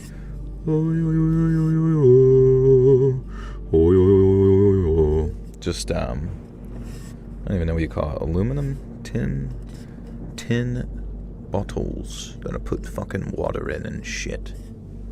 Pretty sick.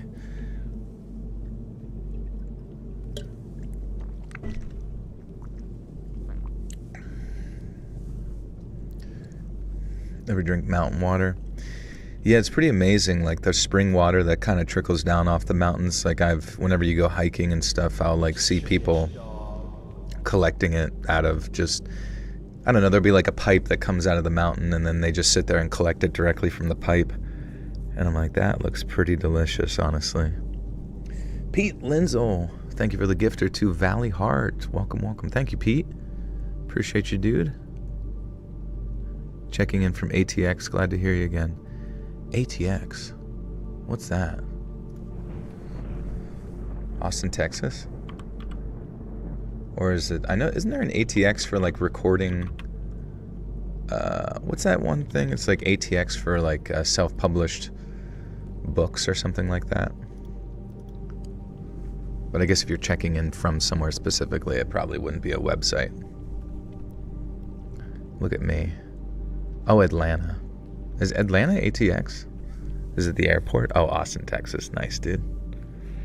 How goes it out there? Are you keeping it weird, man? Here's the weird part.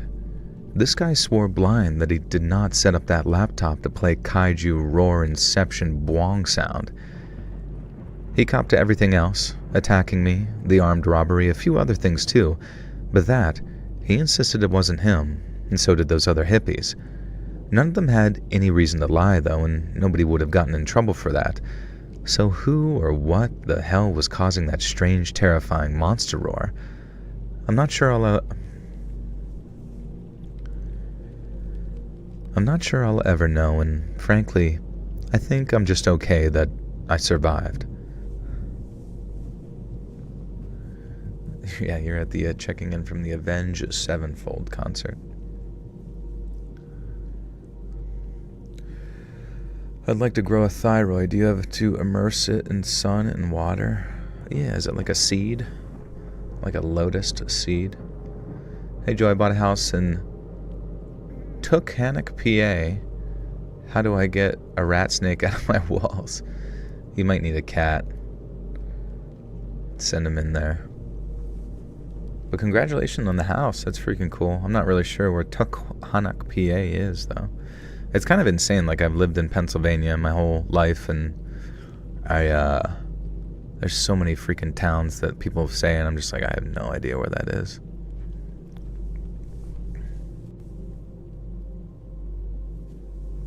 Like, where the hell is Philadelphia?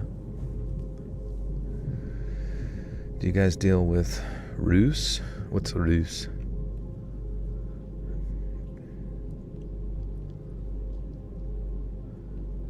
Definitely weird place, 100-degree MDW, hail, and lightning last 2 days. Only my second year living here, but it's definitely nice for folks around our age 30. Oh, that's cool. Yeah, I guess that would be cool, because have you gone to, like, any of the comedy clubs? Like what's the one with Joe Rogan, the Mothership and stuff? I have a bit of an accent. Yeah, I think there's some things I say kind of weird. Oddly enough, the way I say on is similar to how people in Maryland say it too. Omar, welcome back for 21 months. Says, never use these. I never use these, but hello, I'll thank you. You should use it. Use it more often. Every month on the dot. Thank you, thank you.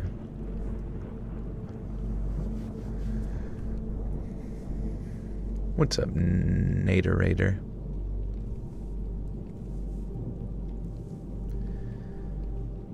I work for a pizza restaurant that prides itself on getting things right, and we're hella anal about it. We literally have one of those signs, like in the intro to The Simpsons, that says XXX days since the last incorrect order. Whoever's on shift, if the counter has to be reset to 0, we have to... Wait, what is it? Whoever's on shift, if the counter has to be reset to 0, we all have to do a forfeit. What did they forfeit? You don't detect an accent. It's just little things I'm sure you'll pick up on. Sometimes people, and honestly, the thing that me saying on, sometimes you say on, sound like I'm from fucking Jersey. I jumped on it. I don't know why. I think that just might be a me thing. Only once to the mothership, but got to see Joe, so that was cool. But the outdoor living and water activities are top notch. Oh, that's neat. You say rock into the wrong house. You say rock into the wrong house, not walk. Like you threw a rock into it? I think I pronounce walk correctly. Unless sometimes I have like a speech impediment sounds. Did I just say it now? I mean, I wouldn't say, honestly, I would know if I said rock into the wrong house frequently enough. Because I know what you're talking about, like the W gets pronounced like a speech impediment, and I usually pick up on that pretty quick. Oh yeah. I don't know. Like sometimes say the water, the walk in the it's just, I don't know. I think if I'm going too fast. Do you say water or wooder? I've heard people say wooder, and that's like a Jersey thing, but I think it's also like an old people Pennsylvania thing as well. Like no young person, no matter where you're from, is gonna say wooder or warsh or any of that shit, but for some reason, like people from like post World War II say it.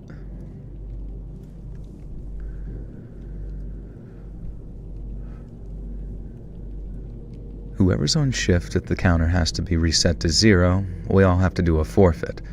It's all in good fun, but it goes to show you how much we care when taking... Dude.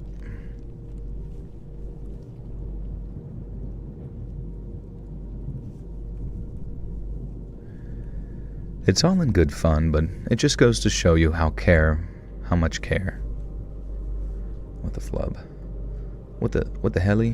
What the hell? It's all in good fun, but it just goes to show you how much care we take over getting things right. The funny thing is, we've never had a customer complain on the rare occasion we have made a mistake either. It's not like anything drove us to set up this... Drove us? I don't know what...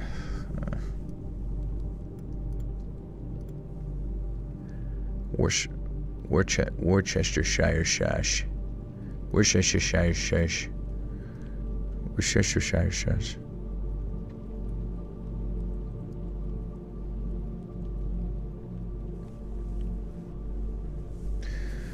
Worcester, yeah, Shire shash, baby.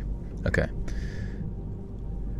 It's not like anything drove us to set up this little game. It just seemed like a cool idea. All of our regular clients were chill. And that is until Colleen. Actually, in all fairness, Colleen had been pretty... Man, I can't make it. Actually, in all fairness, Colleen had been chill in the past, but then we'd never gotten her order wrong before. Obviously, I was one of the unlucky ones due to a forfeit that day. I was the delivery driver, which meant that I should have quality checked the order before heading out. So, yeah, it does suck. But part of our perfect pizza promise is that if we get your order wrong, even one bit of it, you don't have to pay for any of it. It was around 5 in the evening. I arrived at Colleen's house minutes before the estimated delivery time. She'd clearly just gotten back from taking her kids to band practice or ballet or something, and she was hustling her children, a boy who looked about 12 and a girl who looked about 8, out of their station wagon.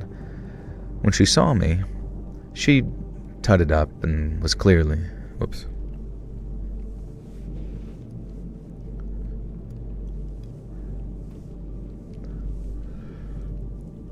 Wash your sister's ass. Oh. Most favorite ice cream ever is Rockin' Poppin' Cotton Candy. Damn. Zam, cotton candy. Ballerina cappuccino.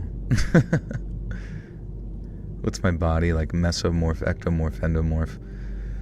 I think I'm an anamorph. I turn into a fucking slug beast. What's my favorite word? Slug. Slurpee. Yeah, I'm a xenomorph. I'll be busting through your walls.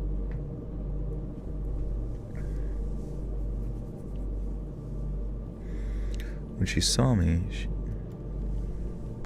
I'm an Animaniac. A Chodomorph, yeah. I'm a Ganondorf.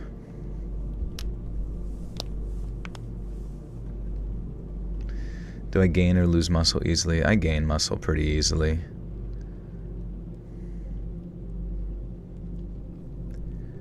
When she saw me, she huffed and was clearly frustrated. Man, what's up, Jay?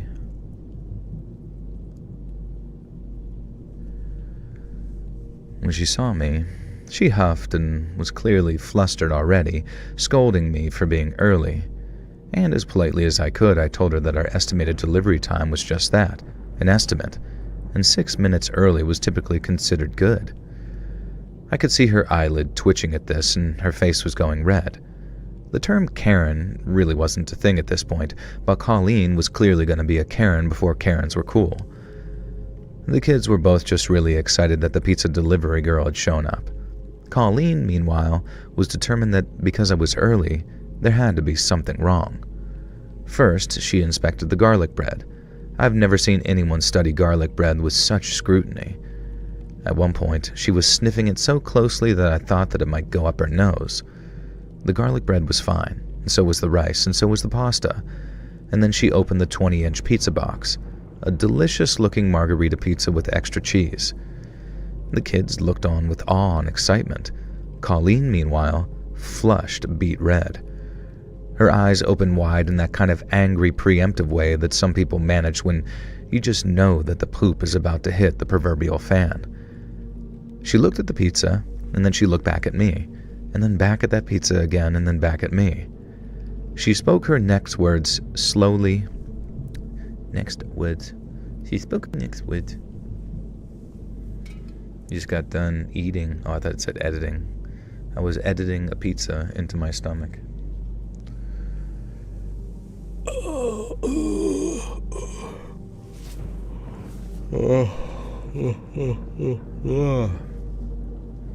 What's the weirdest fact that you know? Weirdest fact.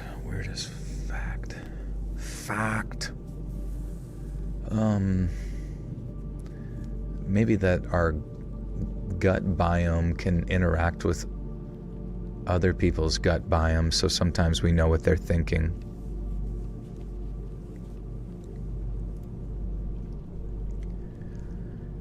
She spoke her next words slowly, carefully, deliberately, like I was the stupidest person she'd ever met.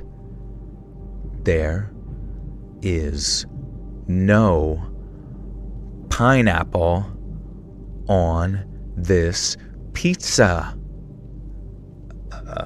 That's correct, ma'am. And for a moment, I was confused. Why would there be pineapple on a double cheese margarita? There's supposed to be pineapple, you little idiot girl, Colleen hissed. I looked down at the receipt. Balls. She was right. She'd ordered pineapple as an additional topping on the margarita. Ma'am, I'm so sorry, I said. But good news. This means your whole order is free. Colleen stared at me like I just told her that we'd filled our stuffed crust with her. Oh my god. This is a funny line coming up. Guys, get ready. Funny line incoming.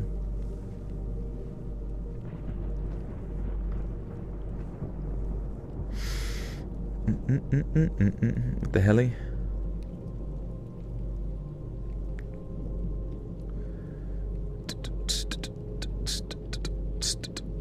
If you splooge, it stays and dominates your entire pizza order forever.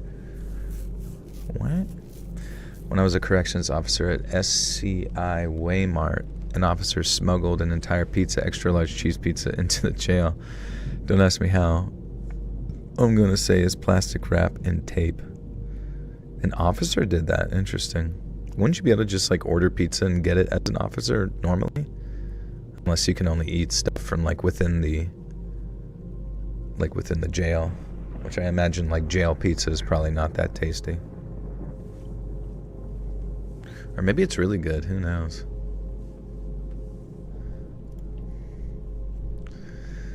I always kind of thought that like one of the greatest betrayals of me would be if I was a corrections officer and I became friends with like one of the inmates over the course of,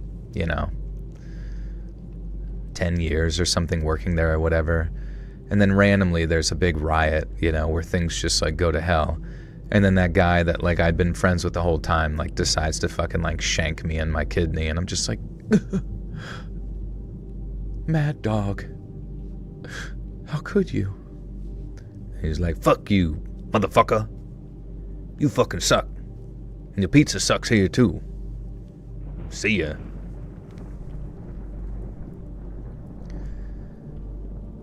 Colleen stared at me like I'd just told her we'd filled our stuffed crust with... Oh my god, I cannot read this. Yet the love was not reciprocal. I thought we had something special. Eat shit, motherfucker. And then he flies. He flies out of the rooftop like Neo from the Matrix. And I'm just sitting there with a fucking shank in my kidney like, he can fucking fly?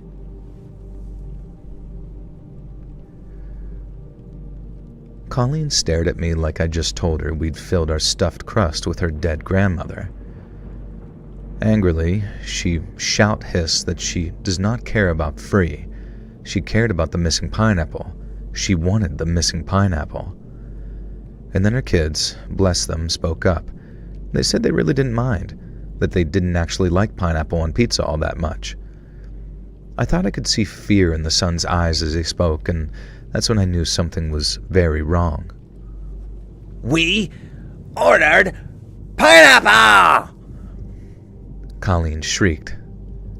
Then, with a dexterity that only an angry son... Oh my god. Kate, shh. Kate, shh. Kate, shh. You were number one on the list for so long, and you lost it to Justin Balas. Justin Balas.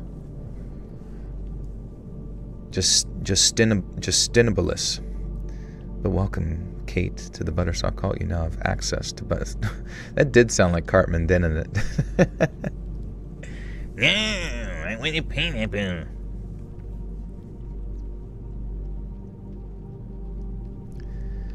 Then, with a dexterity that only an angry soccer mom can muster, she hurled the entire 20-inch pizza box straight at me.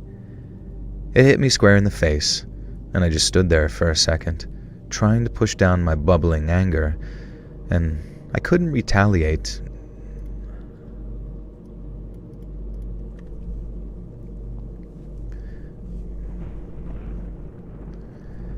And I just stood there for a second, trying to push down my bubbling anger. I couldn't retaliate. I couldn't even yell back. Never before had I experienced a customer hurling a pizza in my face, and it was still hot. It hurt. The most I could do was quickly reach up and try and wipe the melting cheese off my skin before it burnt me. Colleen's daughter had begun to cry. Well, now look what you've done. Colleen screamed at me, as if it was my fault and not her lunatic rampaging outburst. I didn't think that it could get worse from there, but I didn't factor in Colleen's insanity, nor did I factor in her seemingly fresh manicure. This smartly dressed, tightly wound woman in her 30s leaped at me like some kind of horror movie werewolf. Her claws were out, and she wanted to hurt me. I screwed my eyes tightly shut to protect my eyeballs, and by God, I'm glad I did, because I felt her sharp nails raking down my face across my cheek. Her kids were screaming. I was screaming. Colleen was screaming. And then my savior appeared. I couldn't see at the time, but I later recognized her as another customer, Shauna, who lived 3 doors down.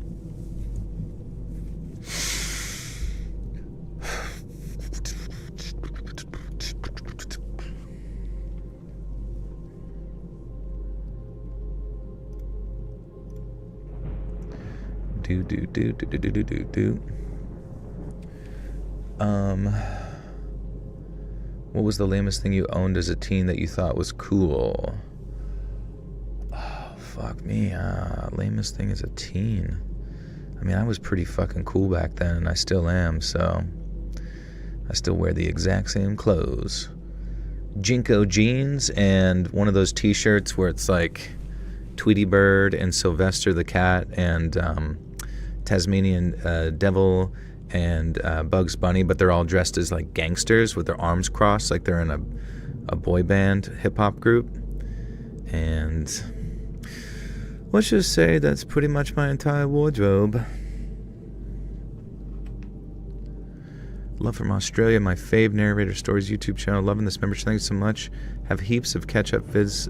Oh, thank you, Shay. Appreciate you. Thank you. Parachute pants wear sick. Cool thing about Jinko jeans is you could just like jump off a building that was like multiple stories, maybe like 5. Honestly, 5 would probably be the minimal amount of storage just to catch draft, and then you just like slowly parachute down to the bottom. And you could land right next to your baby girl. Put your arm around her, give her a little kiss. Chisky jeans? No, bro. Jinko jeans. Look them up.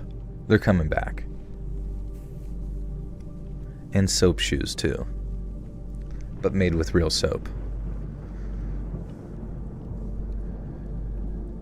Then,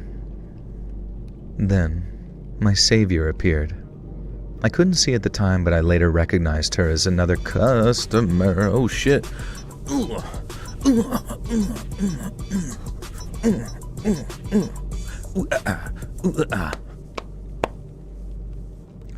Kate Chi with the 50 buckaroo says, love all your videos live so much.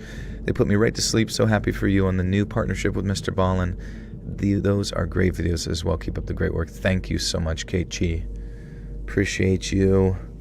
Very, very kind donation. Thank you so much. Yeah, we got for anybody who hasn't seen Twist of History, it's linked up above. Be sure to check out the new episode. Wart. Thank you again, Kate. Thank you. This kid I knew in middle school tried grinding a rail at the school and his soaps broke his elbow. It was a dangerous sport. It should have been in the X Games, honestly. And then imagine, oh dude, think about this. Imagine soap shoes mixed with Heelys. Can you imagine how sick that? There's gotta be. Let's look it up. ChatGPT, is there a shoe that's a mix of soap shoes and Heelys? What is wart? It's a greeting in Alienish in the Covenant. Yes, hybrid shoes combining the features of soap shoes with grind plates and Heelys with wheels have existed, though they are rare and not widely available. Holy shit, dude. We have to get on eBay right the flip now. Heelys with grind plates. In the early 2000s, Heelys Inc. acquired the soap brand. Dude, they were way ahead of their time. They knew it. They're like, if we're going to make Heelys, we got to buy out soap. And released hybrid models that incorporated both wheels and grind plates. These shoes allowed users to both roll and grind, offering a versatile experience. However, these models were produced in limited quantities and are now considered collector's items. Bro, we have to go to eBay and find this shit. Size 20s for me. What the Heely? What the heel? We have to bring them back. We got to bring it back. What's up, No Frowns? And remind me, we'll buy a pair of those later. $2,000. Can I suggest a topic? Los Angeles fetus disposable scandal. Oh, I thought that was like the full-on true scary Los Angeles fetus disposal scandal. Look it up. It'll blow your mind. Okay. Well, we're gonna read about it right now, honestly. What is the Los Angeles fetus disposal scandal?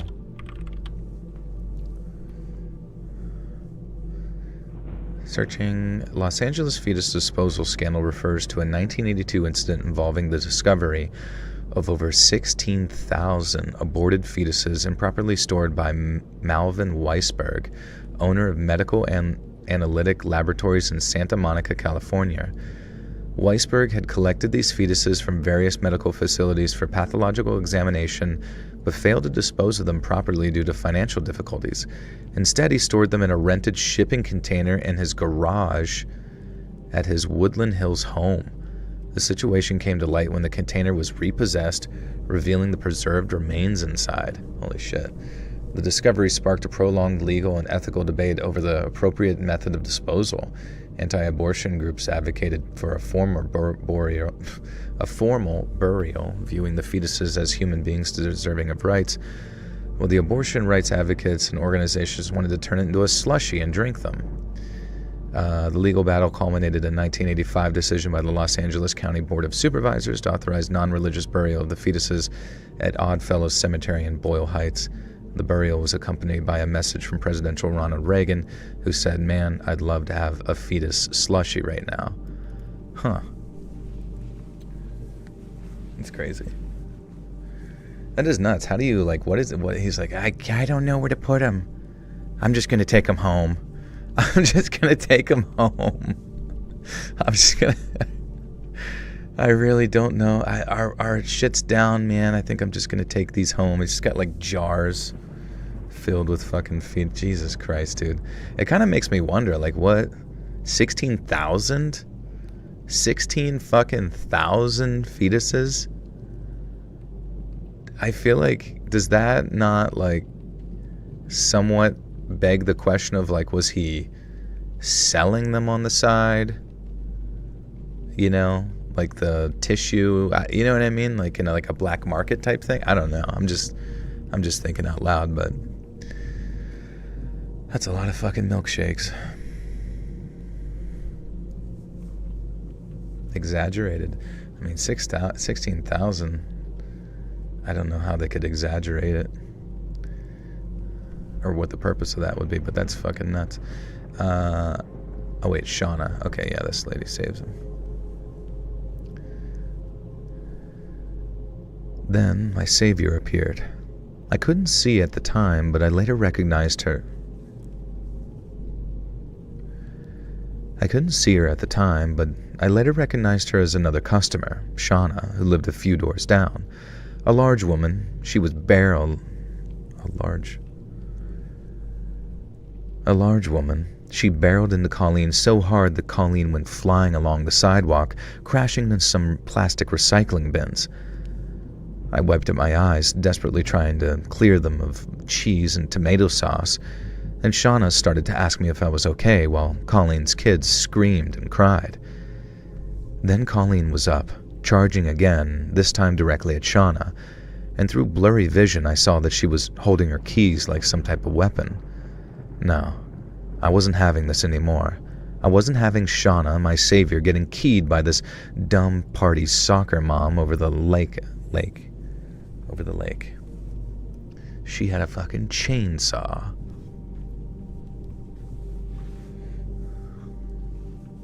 You think he collected them? Who knows, man? That's fucking weird. People have strong stances on abortion either way. Inflate the numbers, dog, increase support for whatever cause it is. Oh, I see what you mean. Yeah, I guess if the news well, because who would be, I don't know. That would imply that there's some degree of corruption in the people who investigated the scene, and then the media that verified the numbers, and I don't know. I don't know.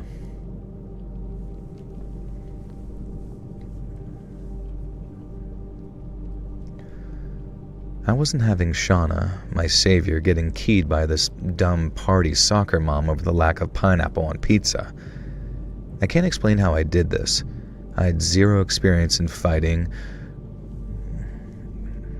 I thought it said cornbat, but it says combat.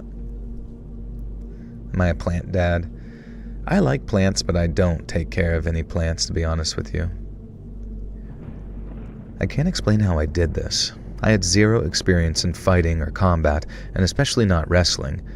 But as Colleen charged Shauna, I reached out my arm and braced myself and fully, perfectly clotheslined that bitch. This might have been my imagination, but I swear both of Colleen's kids cheered. With Colleen winded and knocked to the ground, Shauna proceeded to straight up sit on her until the cops arrived.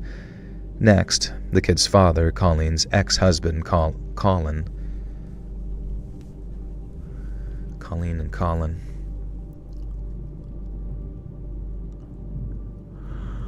Yeah, I just have a series of Lego plant trees throughout my house. They've taken me a long time to make.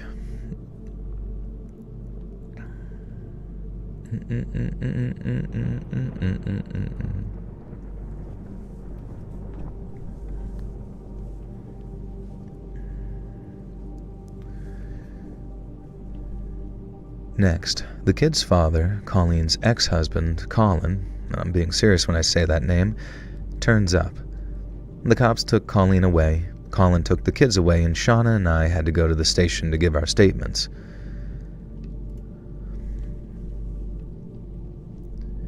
Colin and Shauna both remain loyal customers, so I got to find out a little more about what happened. You see, Colleen had developed an addiction to both Xanax and Adderall, and between that and a messy divorce, I guess she had gone a little cuckoo. Colleen had been fighting for custody of the kids, but the courts in our state aren't particularly known for siding with the Colin. Jesus, Colin.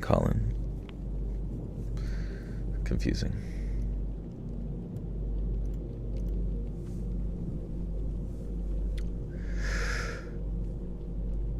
Colin had been fighting for custody of the kids, but the courts in our state aren't particularly known for siding with fathers. After Colleen's pizza attack, though, thankfully the kids got to live with Dad and eventually had court-appointed supervised visits with Mom.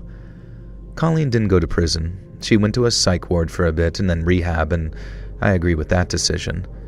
Meanwhile, Shauna, Colin, and the kids were given VIP cards to our restaurant, which meant that they could eat there twice a month totally for free. Oh, and in case you're wondering, the boss decided we would waive my forfeit for the incorrect order this time.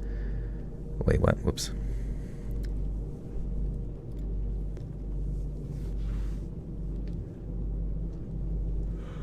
That's the signs where two stop gay men from meeting up.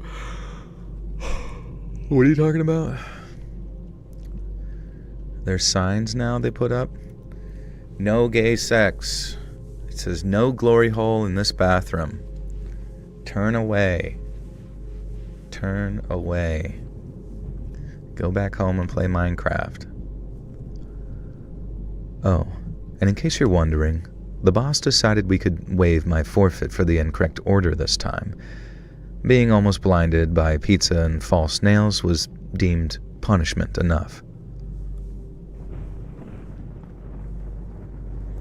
All ye who enter.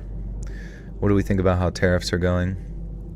I don't know. I keep hearing random stuff more recently saying that it's just, I haven't really looked into it, I'll be honest with you, but I randomly hear people being like, yeah, didn't China take down or hold up their end of the bargain essentially by removing some aspects of tariffs. Same with, well, you know what? I was going to say same with Canada, but I'll be honest with you, I don't really know, so let's fucking look it up, baby. What's the update on China and Canada's response to tariffs? Any news? Tariffs are working, treaties are being drawn up. Okay, interesting. No Joel Law, look up the issue in Cali about no U-turn signs. Okay, there's always an issue in Cali. It's always California, baby. They're the most important state in the world, and we always got to listen to what they're up to. In October 2024, Canada imposed a 100% tariff on Chinese-made electric vehicles and a 25% tariff on Chinese steel and aluminum imports. These actions were taken in response to concern about China's trade practices and to protect Canadian borders. Oh, wait. Oh, this is between Canada and... Oh, so Canada... Everybody's mad at... Alright, sorry. I think I worded that wrong, but it looks like Canada and China have tariff issues as well, which is kind of funny. I feel like nobody talks about it, but it's I'm sure other countries put a bunch of bullshit tariffs on each other as well. But I mean, I don't even know. What is the purpose of them other than just like to milk money out of each other or whatever?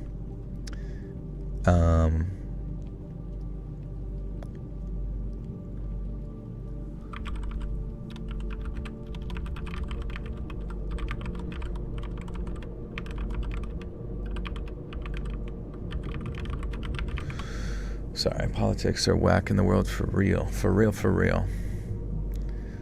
I don't even know. How do you even keep track of all of it? Even people who are interested in it, it seems like they're just... How do you even, like, parse it all out and, like, make sense of it? On May 28th, okay, that's yesterday, essentially today, 2025, the U.S. Court of International Trade ruled that former President Donald Trump's Liberation Day tariffs, which included a 10% levy on all imports and higher tariffs on goods from several nations, were illegal. The court determined that Trump misused the International Emergency Economic Powers Act, IEEPA, stating that the claims economic emergency did not meet the legal threshold of an unusual and extraordinary threat. This decision blocks additional tariffs targeting Mexico, Canada, and China for migration and drug-related issues. While tariffs on steel, aluminum, and automobiles remain, the broader tariffs are now halted. The ruling introduces uncertainty for U.S. business reliant on imports and complicates ongoing trade negotiations. On May 12th, 2025, the United States and China agreed to a 90-day truce in their ongoing trade war, significantly lowering reciprocal tariffs. The U.S. reduced its tariffs on Chinese goods from 145% to 30%, while China cut its tariffs on U.S. goods from 125% to 10%. Both nations committed to further negotiations aimed at establishing a lasting trade agreement. This agreement led to a positive response in global markets, with major indices experiencing significant gains. U.S.-Canada trade relations. In March 2025, President Trump imposed a 25% tariff on all Canadian imports, excluding energy products, which were subjected to a 10% tariff. The administration cited goals of reducing U.S. trade deficit and encouraging stronger Canadian border enforcement. In response, Canadian Prime Minister Justin Trudeau announced 25% tariffs on $30 billion worth of U.S. goods, with additional tariffs planned. Trudeau criticized the U.S. tariffs as unjustified and economically damaging. However, the recent U.S. court ruling has blocked these tariffs, stating that the executive orders issued under emergency powers were unlawful. And then Canada-China trade relations. In October 2024, Canada imposed a 100% tariff on Chinese-made electric vehicles and a 25% tariff on Chinese steel and aluminum imports. In retaliation, China announced tariffs on Canadian agricultural products, including a 100% tariff on canola oil, oil cakes, what the fuck are those, and peas, and cute little snacks, and a 25% tariff on aquatic products and pork, and snorkels, effective March 20th, 2025. The U.S.'s court decision to block broad tariffs led to a rally in global financial markets. The S&P 500, Dow, NASDAQ 100 futures all posted strong gains, reflecting investor optimism about reduced trade tensions. Interesting. Well, there you go, guys. That's the big updates on tariffs we all wanted to know.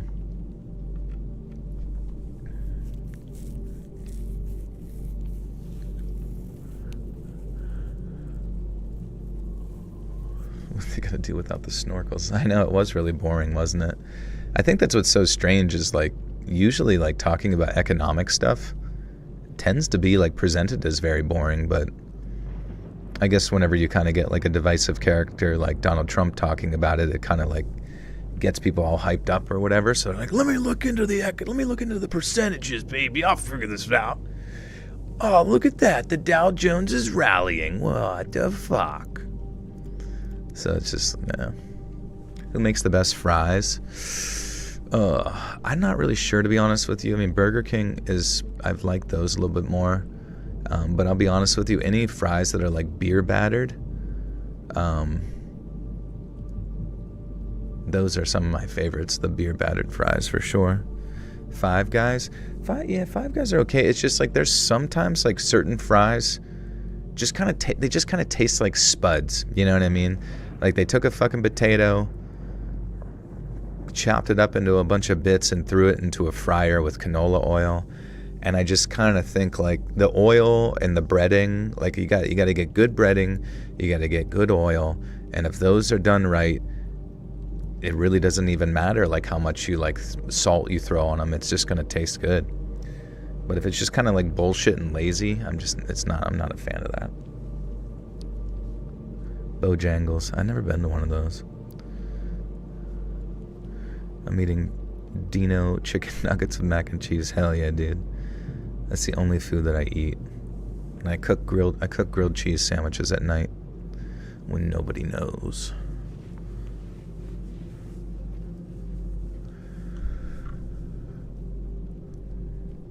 Many it's just the story. It's like makes the whole sound.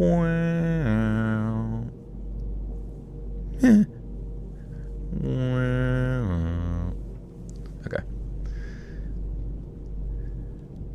Many years ago, I worked delivering pizzas for a small family-owned pizzeria. Look, I'm not going to pretend that I was totally oblivious to what else I was delivering along with delicious pies. Occasionally, along with the food, I'd be tasked with handing over a padded envelope that smelled suspiciously like weed. And back then, it was more common than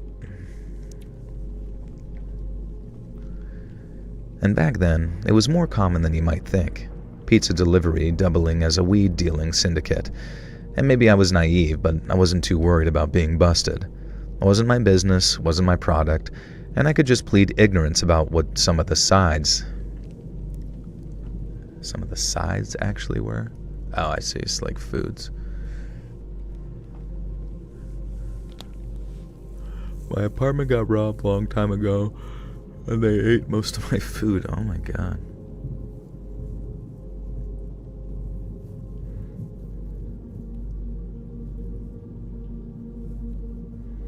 You hate when pizza's called pie. Hey, Skunk Pasty Man, what's up, dude? How you doing? What's new in the goo? But yeah, pizza being called pie is kind of... Give me that pizza pie, please. Pizza pipe. It is a little disrespectful to a pie.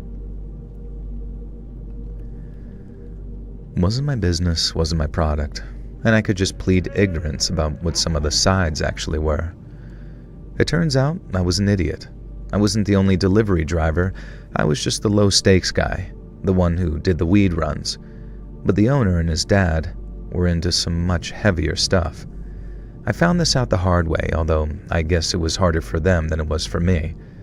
So here's how my average night shift would go down. I was nearly always paired with a pizza pie. Andrew Batts, thank you for the 5, says Louis Pizza, Oak Park, Michigan, world's best Detroit-style pizza, along with the world's worst parking. You just park your car there, and like, we have an active minefield out front. Doing all right, been a lot of back and forth between the hospital, going to Vegas next week, though. Should be, oh, nice, what are you doing in Vegas? What's up with you? How's even Pradeep doing? He is good. He is curled in a little ball on the couch, so he's pretty much in heaven. That's cool. What's popping in Vegas? Meetup, hang out with stream, Discord folks. That's fun.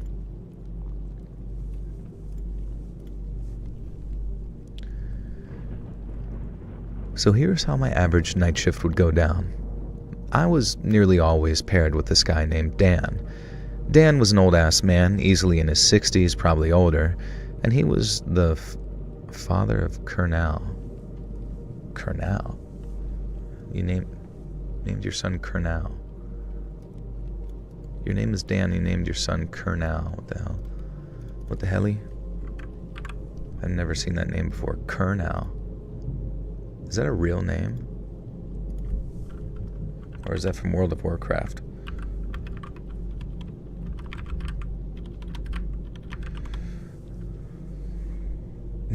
No sons should be named Kernal.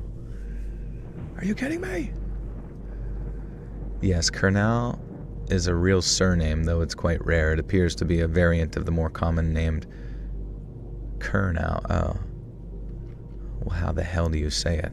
How the hell do you say that name?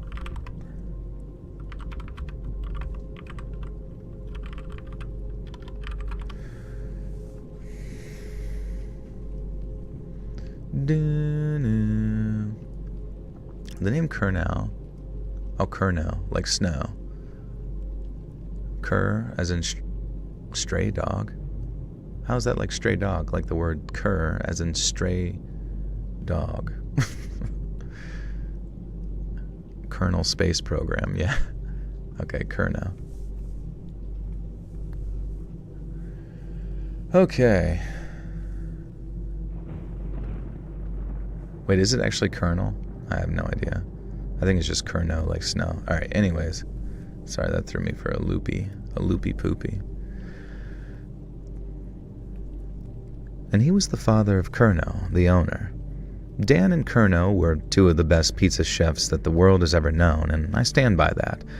Once you've tried a deep dish Dan or a stuffed crust Kurnow, you'd be converted.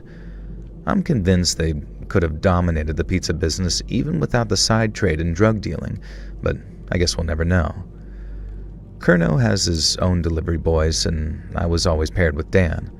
I think when Dan and I were working, that was just the soft stuff. Kurnow and his boys handled the crack, the smack, and God knows what else was doing. Oh.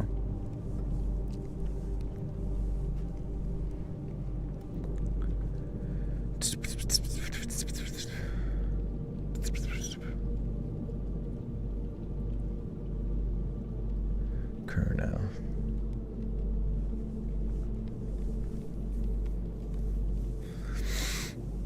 Ugh.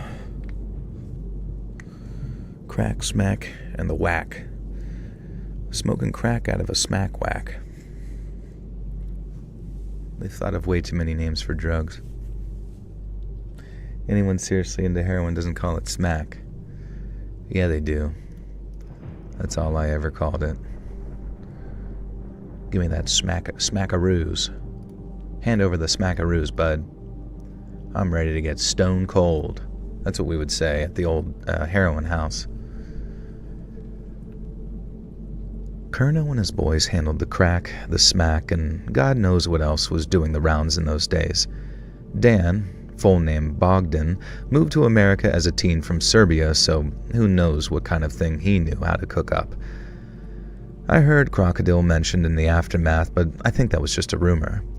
Now anyway, I loved Dan. He was one of the nicest, sweetest, most gentle old men you've ever met. I vaguely knew that he'd seen some heinous stuff in Serbia, but he never talked about it. He made a killer pizza, and sometimes he'd hooked consenting adult. Killer pizza. Pizza with fentanyl in it.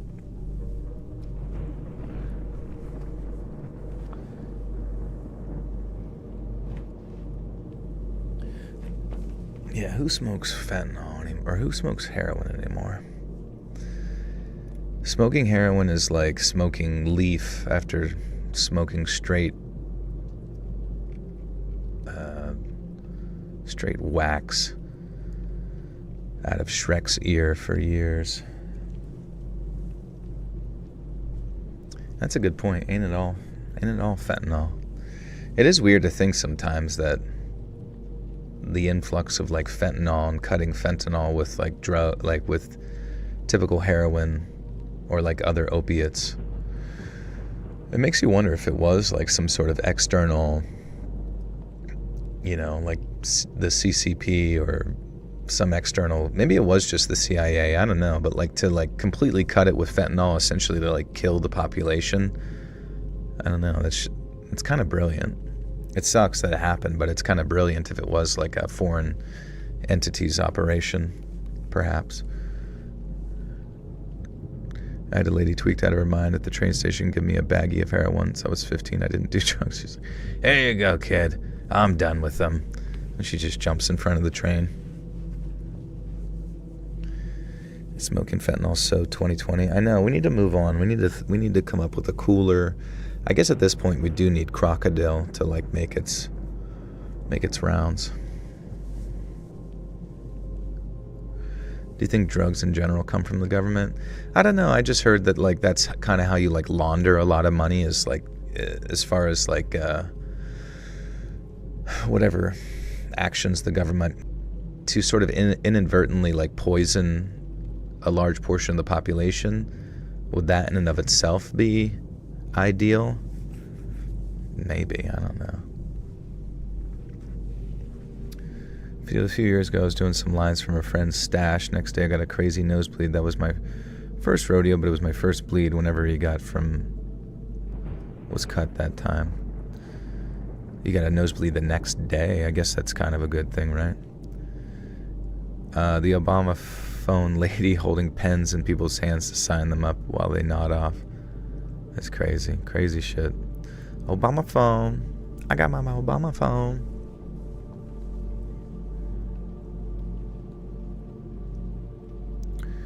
It takes like 2 fent crystals. They're the size of salt grain. That's great. Crocodile needs to come back right now. It's all about trank. Similar, but not as cool sounding. Yeah, but it's crazy because isn't the crocodile the one that makes your arm like straight up fall off? What was Juul about? Wasn't Juul just like a nicotine like vape pen or some shit like that? All drugs come from the government. They're the only ones with scientists smart enough to create that shit. Well, I guess that's a good point too, but I mean, once it's created, yeah, then it's like you'll be amazed at like what the cartel can like cook up in a fucking vat in the middle of a Colombian jungle, you know? Spice. Give me the spice. I've heard some pretty terrible things. What's the one where like it's not marijuana? What the hell? Oh, I'm so stupid. My brain is so dead. But you can get it at like a gas station and smoke it. Salvia. I've heard some pretty terrifying stories about salvia where people have smoked that and they just like exist as an inanimate object in like people's homes for like years. Like the weirdest experiences where they are just a ceiling fan in some people's home and just get to like watch the people live there and grow up and go through a divorce and all sorts of shit for an entire lifetime, and then all of a sudden some sort of dreamlike experience like brings them back to reality and they're like, what the fuck? And I'm like, that seems like something that would drive me insane, and I don't know if I could ever handle that.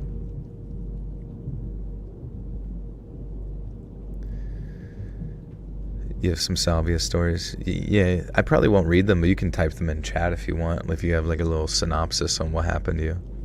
I have at least 3. I could detail salvia's no fucking joke, but it lasts like 1 minute. Well, that's right, but did you get stuck in like a time loop or anything like that where it felt it was 1 minute, but it was, you know, lasted forever?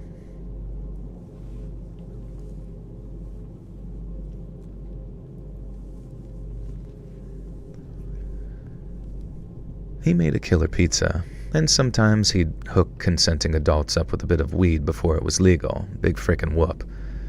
I loved him, and I loved working with him. Curno, not so much, but just 'cause he was aloof and a bit scary. He was a big, stoic, and cold individual, and I was a scrawny-ass little runt of a kid who grew up with a stepdad who was a bit of a dick weasel. The point is, I loved Dan, and I loved working for him. So it was a Saturday night. We got the call in normal order of a deep dish Dan, our Saturday signature special.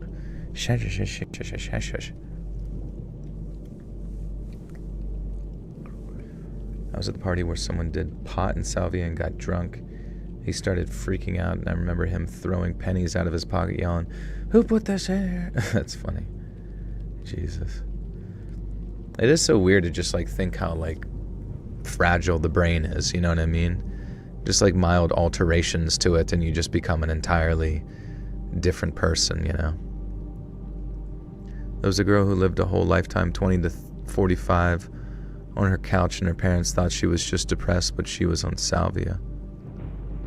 Wait, what? Lived a whole lifetime, 20 to 45. Oh, like, you mean like she didn't live 20 to 45 actually. It was just she felt like she sat there from 20 years old to 45.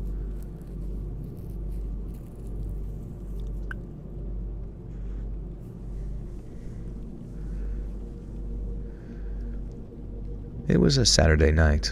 We got the call in, a normal order of a deep dish Dan, our Saturday signature special. Probably some sides too, I forget, so these were the days before GPS and apps and things like that, so if you had to deliver an address you didn't know, you used a map. And so that's exactly what I did. Dan cooked up a mean pizza and I headed out in the van to deliver it. When I reached the location, I figured that there must be a mistake. It was a boarded-up, condemned building that clearly did not have anyone living there, let alone someone ordering pizza. I double-checked the map. Definitely the address I had written down on the order slip. Thankfully, there was a payphone nearby. Remember those? I sure freaking do. And I called up the restaurant to check with Dan in case I'd written the address down incorrectly. Dan didn't pick up, and that was weird. Maybe we'd had a rare walk-in customer. It wasn't impossible. I called a couple of more times over the next 15 minutes, and there was still no answer. I was beginning to get very uneasy, Get a very uneasy feeling, man. I feel ya, man. I'll give you one of my salvia stories. It was my friend in his car in the parking lot. At an apartment party, he ripped the bong, tacked his engine to red line, and then slithered out his passenger door. Wait, what? It was a friend of mine in his car in the parking lot of an apartment party. He ripped the bong, tacked his engine to red line, and then slithered out his passenger door. Huh. So, like, he just, like, went really fast and then was like, I'm gonna jump out of a moving car. That sounds about right. He moved like a snake. He also described the experience as he was in a library and he was a book and somebody opened it and he had a zipper they unzipped. Ooh, that is crazy. I'm just more fascinated with like just the being stuck somewhere for years upon years of time. I mean, wasn't there a guy, that one guy from like Joe Rogan that talked about doing salvia or something like that? And he said that he had some hallucination for that he lived like an entire life in a underground or an underwater like lake community. It was like some type of like mer people and they like lived underwater and he just like lived with them and got married and, you know, all that kind of stuff. And then all of a sudden he looked up the one day and his friend's face started to appear and like the water started to shimmer and then he like came back to reality and he's like, oh fuck, I was on drugs the whole time.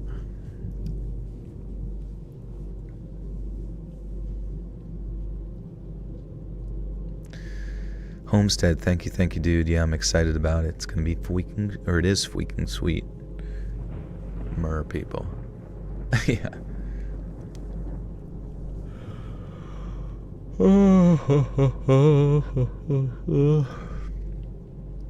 Emma, no worries. Yeah, stay safe. Stay safe in the outback. I was beginning. Oh my gosh. I was beginning to get real uneasy. I was beginning to get a real uneasy feeling in the pit of my stomach. By now, the pizza had gotten cold anyways, so I made the 20-minute drive back to the restaurant. I could tell something was wrong as soon as I got there. The front door was open. Dan never left it open. If a customer left without closing it, Dan would be there in seconds to keep the heat in. The second indication was the smell of barbecue coming from the kitchen. Sure, we had meat feast pizzas and other meat dishes, but nothing that smelled like this. Our food didn't smell wrong. In the kitchen, I didn't want to look at the elephant in the room, and so I looked at what had been written on the wall first. It was written in tomato puree, I found out later, but of course at the time I thought it was blood. It was a simple message. Oops.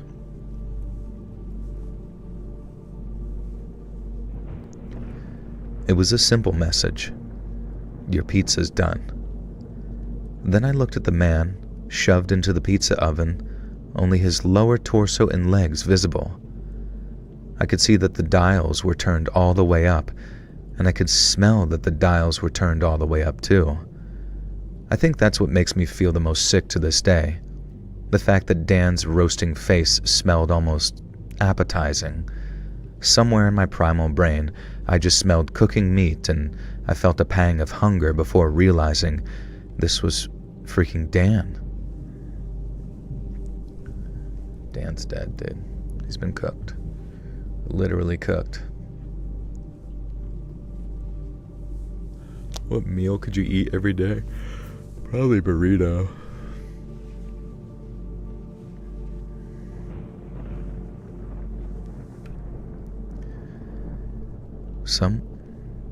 Somewhere in my primal brain, I just smelled cooking meat and I felt a pang of hunger before realizing this was freaking Dan, my beloved co-worker, the owner's dad.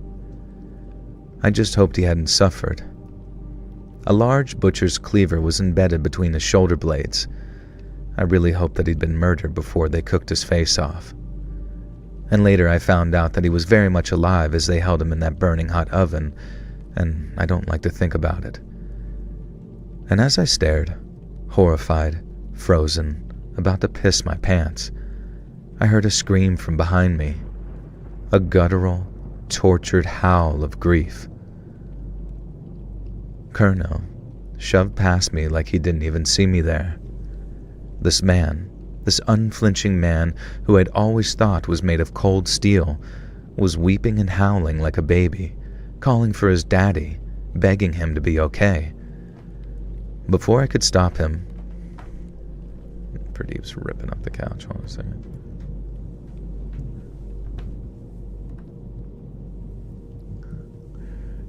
Currently working night shift in the ED. Thanks for keeping me awake. You're welcome, Monica. Be safe. And take lots of smoke breaks. No, I'm just kidding.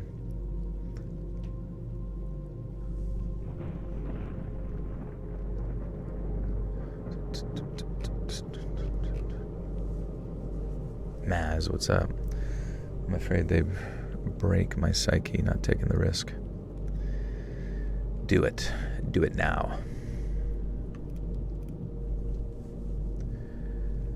Before I could stop him, he pulled Dan from the oven. Most of Dan's face stayed behind. Curnow fell to the floor with the body rocking back and forth, sobbing over his beloved father. And then he looked at me. His face hardened, and if Curnow scared me before, he terrified me now. "You will not call the cops," he commanded me. "Tomorrow you will find a new job. You'll be taken up. God.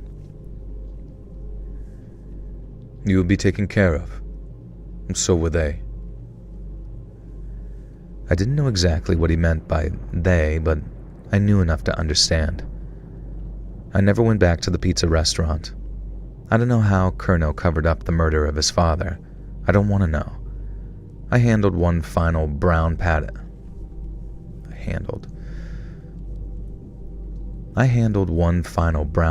envelope, and this one didn't contain drugs.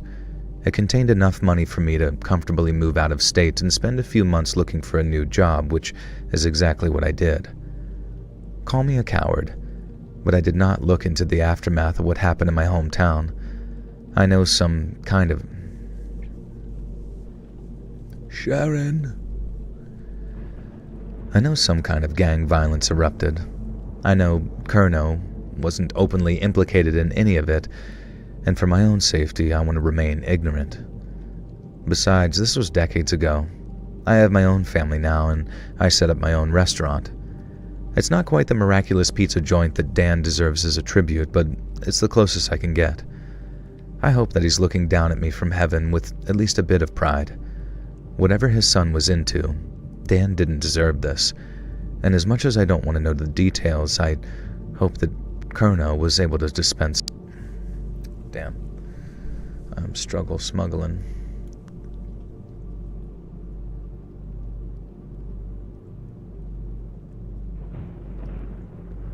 Is Fry a mod? Yeah, Fry's a mod. Anybody with a blue name is a moderator in the chat. He's also my driver. He takes me to all my favorite places. All my favorite noodle shops. You want to be mod? We should make everyone a mod. today. And then you can just ban each other whenever you get annoyed.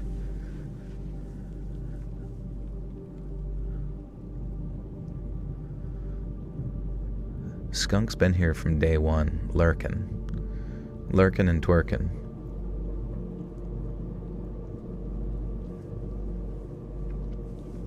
Woohoo! The term woohoo is so funny, I don't know why. Woohoo!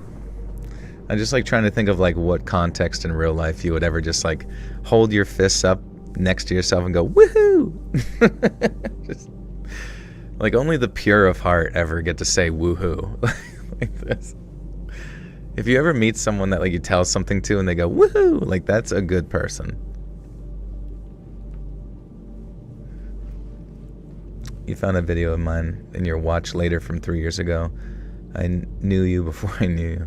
That's crazy. Woohoo! In your southern accent. Woohoo! Oh my god, yeah.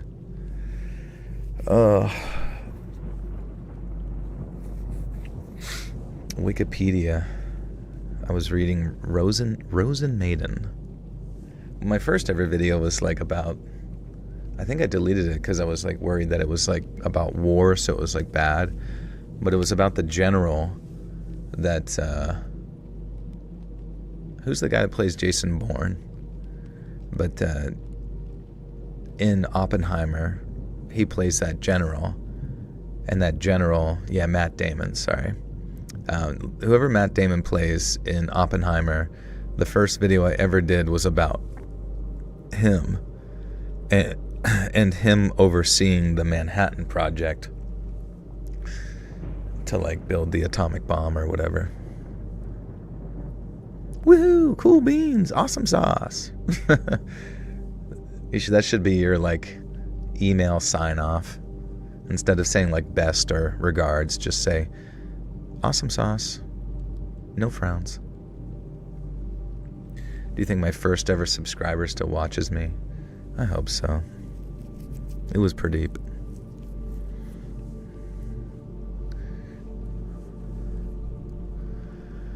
They still watch me from outside my window.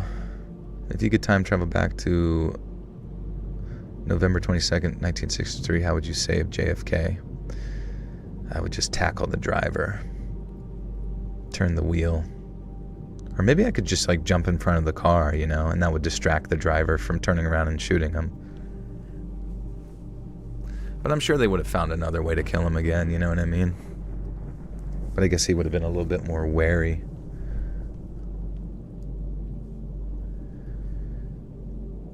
Whatever his son was into, Dan didn't deserve this. As much as I don't want to know the details, I hope that Carnot was able to dispense some good old-fashioned justice. Woohoo!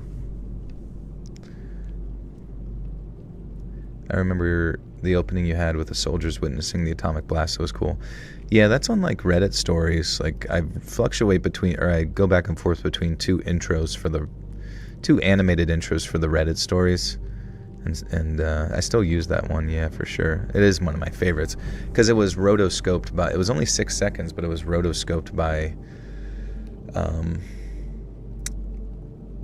Axeman Cartoons years ago, which is wild. But I was just like, hey, take this like old footage of like 1950s atomic weapons testing or whatever, and then turn it into like skeleton astronauts or whatever, looking almost like they're in a battlefield. And he was like, sure. All good things, don't work too hard. It should be all work and no play. How's Perdisi lately? He's good.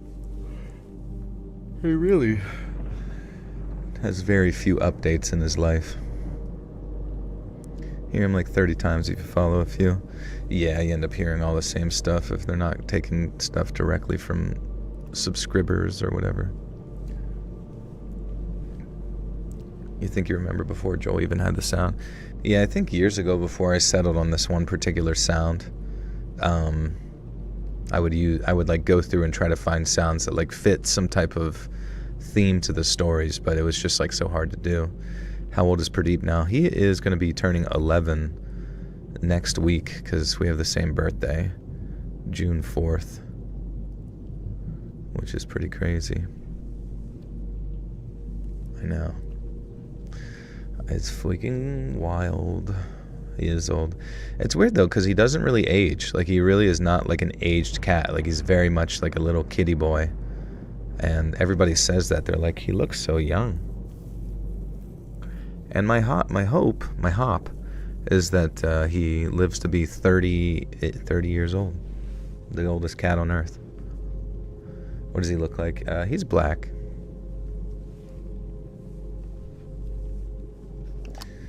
Yeah, he's very soft. Like, I don't know where he gets it, but like his fur is just like the softest fur ever, and it's very shiny.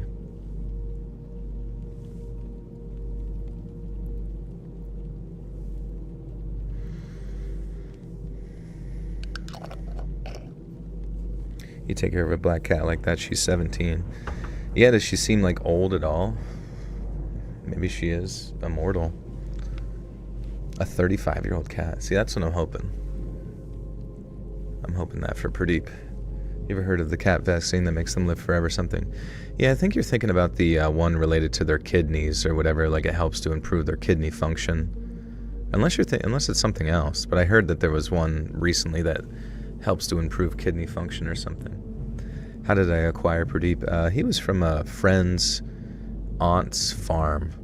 And we wanted a cat, and she was like, well, my other cat just had like a litter, and so she gave us Pradeep, and she said like Pradeep was the only one that like let her hold him in her lap on his back and just like rub his belly till he fell asleep. And I was like, that sounds like a good one.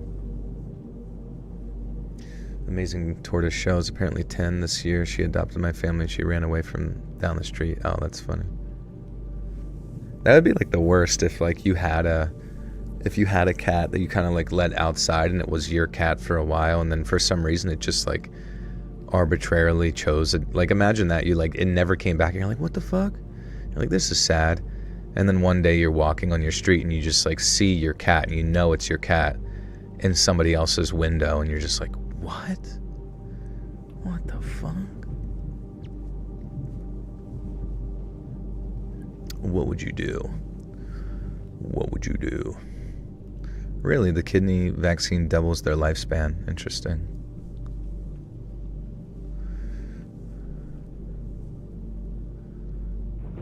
That actually happened to you, Shelby. That was a very Tim Robinson-esque. What the fuck? Yeah, I feel like I've watched way too much I Think He Should Leave, and all of his mannerisms have just like transported over to me. Also, Skunk, have you seen his new movie with Paul Reddington? Is it funny?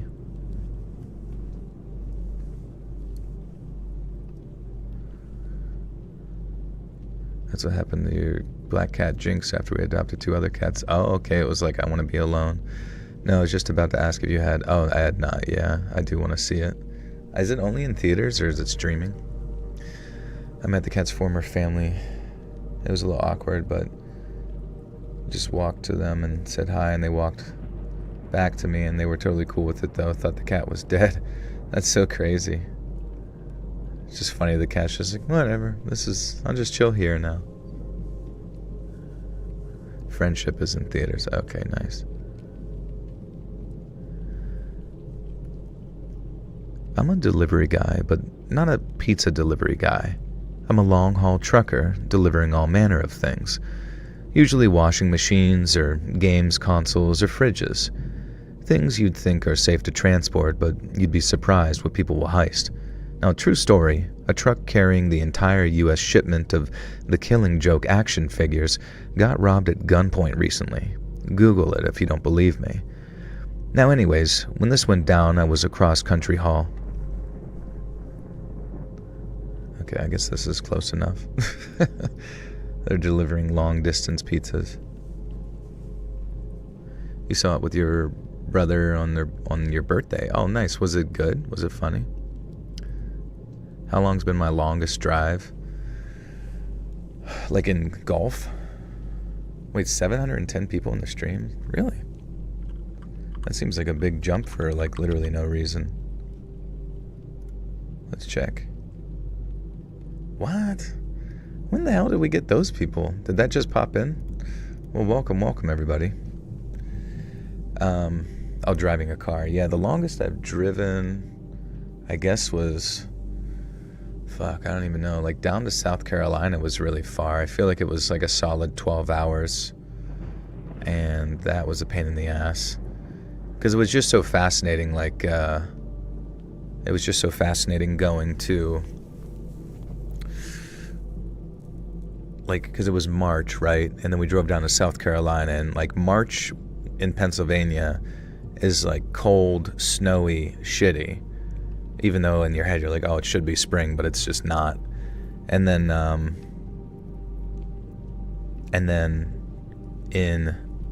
I drove down to South Carolina, and it was like 75 degrees and beautiful, and it was just like, fuck me, dude. I saw 7:25 second ago, now 5:30.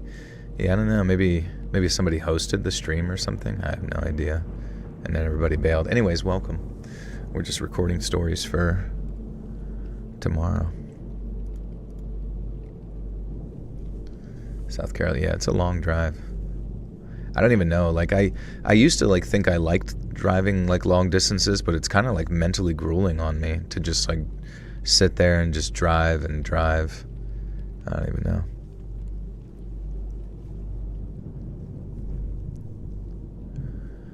Anyways,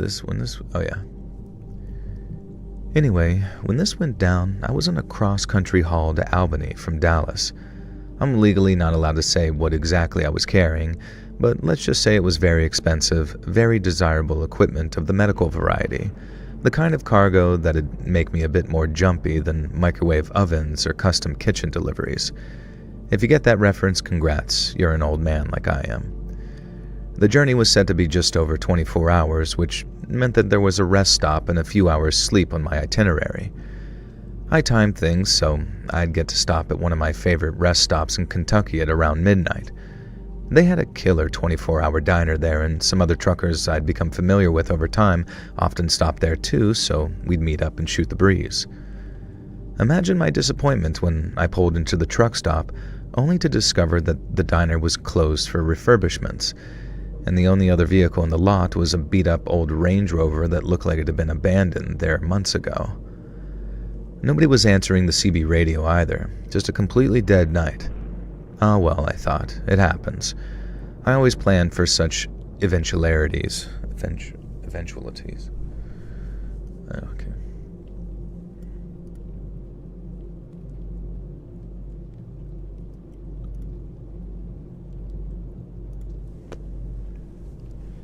Best costume I've had for Halloween.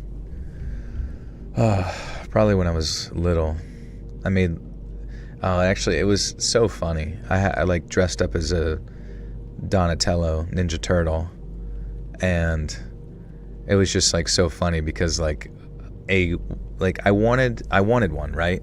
I like had asked my mother. I was like, I want to be Donatello from Ninja Turtles.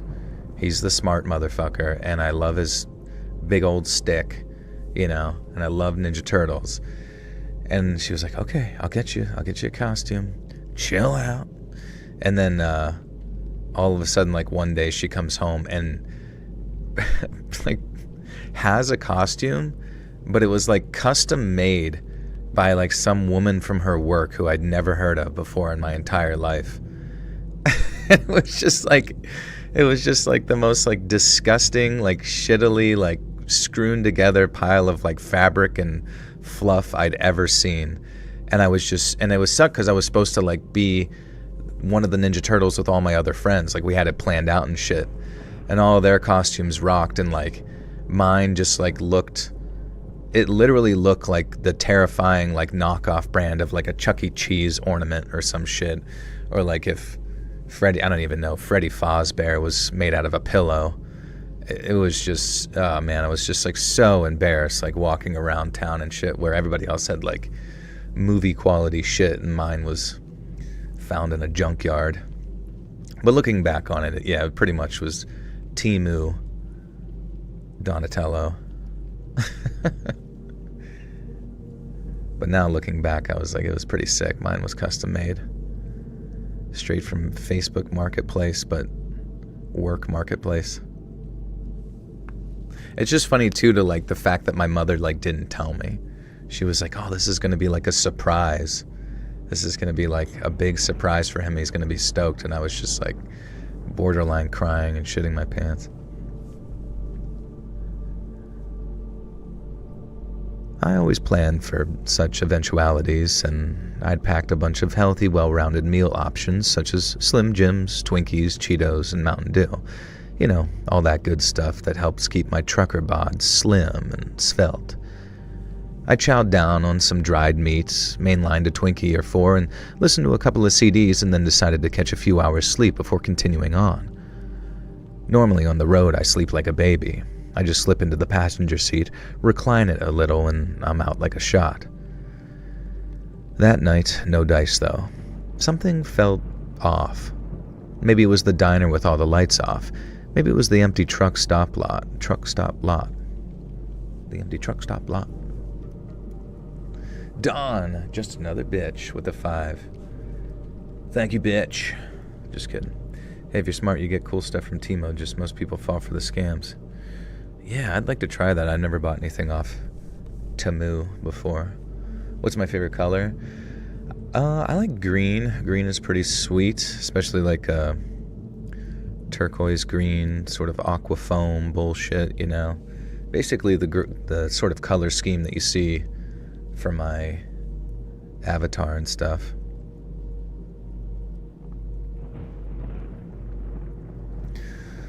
I was the devil for Halloween when I was 3, and I remember it. That's funny. Just wanting to be the devil. Hey, if you want to buy stuff from Timo, stick to art supplies and stationery. I feel like that'd be the safer bet. And then you've come to find out, like, the stationery is made from, like, Chinese people's bones. All the kids that don't work hard enough get thrown into a big stew, roasted down into paper.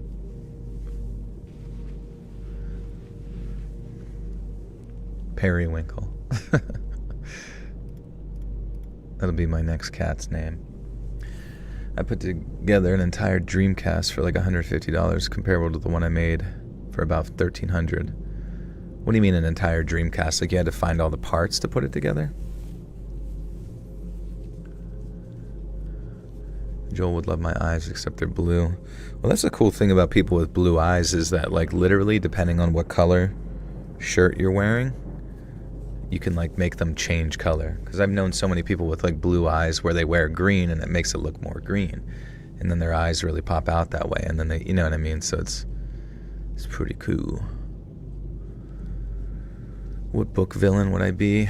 Oh, man. Probably Mao Zedong. Communist leader of China.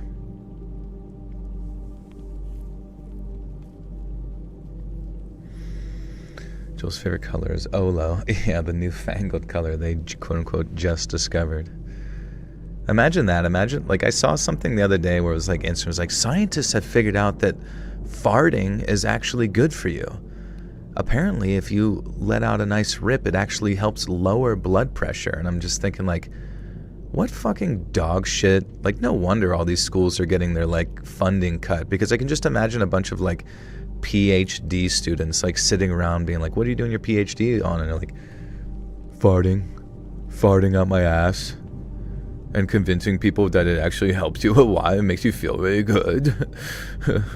It's like how many, like, who were they studying that was hundreds of thousands of Americans every year just, like, holding shit inside of their ass, like, slowly building up pressure till they explode like a fucking giant Willy Wonka blueberry? Like, I don't understand what the plan is.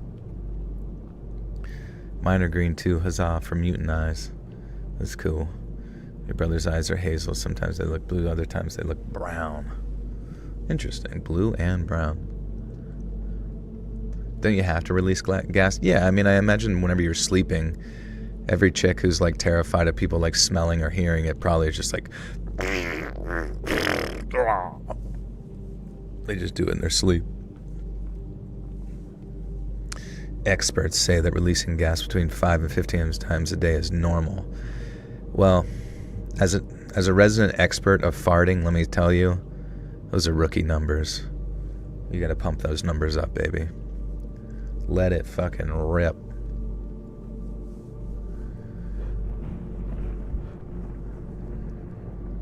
That night, though, no dice. Something felt off.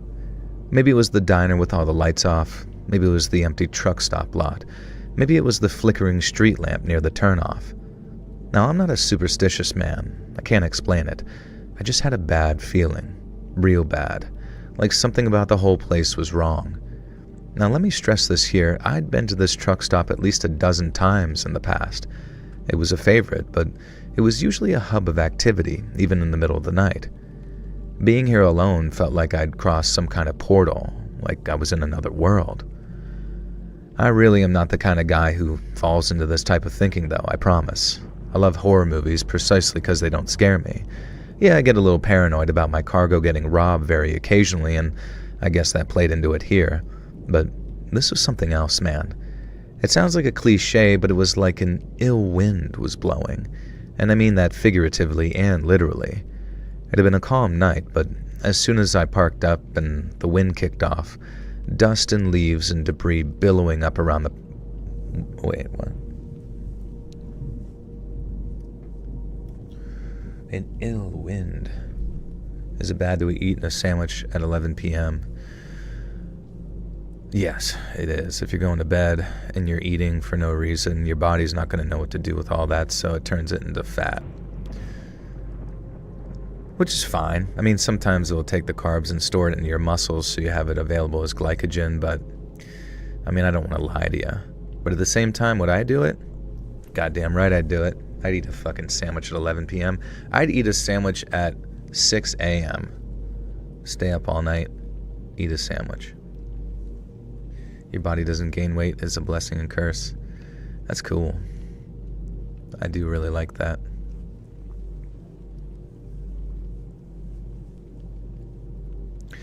I think I've told my Robin Hood story here before for those who've never heard.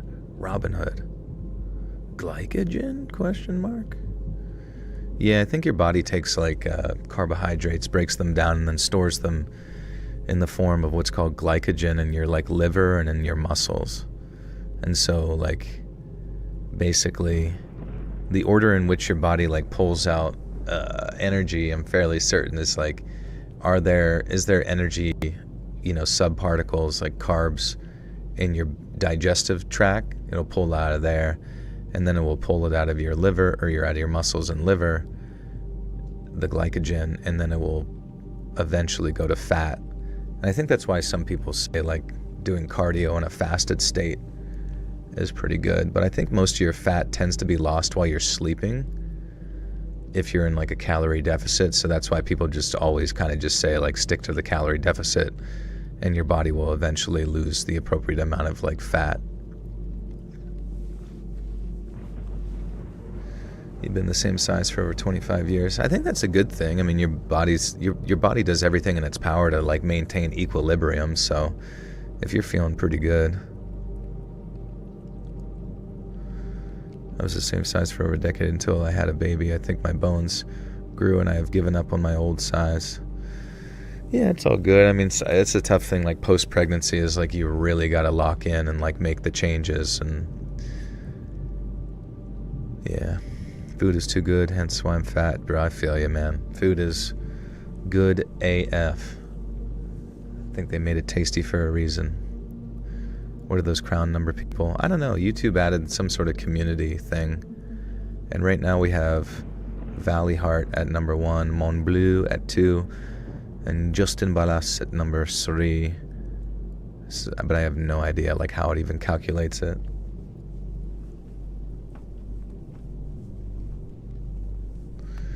My weight will fluctuate like a mother effer. I'm a bit heavy right now, but that's because I'm an asshole and I keep chugging sodas every day. Yeah, unfortunately, like sodas are like the absolute worst culprits because it's all high fructose corn syrup.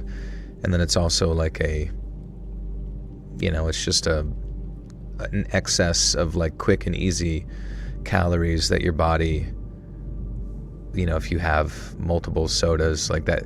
I don't know. I've heard like people that as soon as they stop drinking soda, it's like they'll shed 10 pounds of fat in like a short period of time. Once I stop with sodas, I'll drop weight quickly. Yeah, I mean, like, not even joking, like try and do diet soda.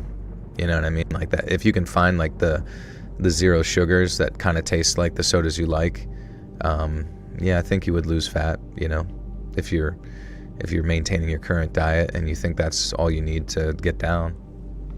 You're stuck at 248. I literally won't move. Maybe the scale needs new batteries.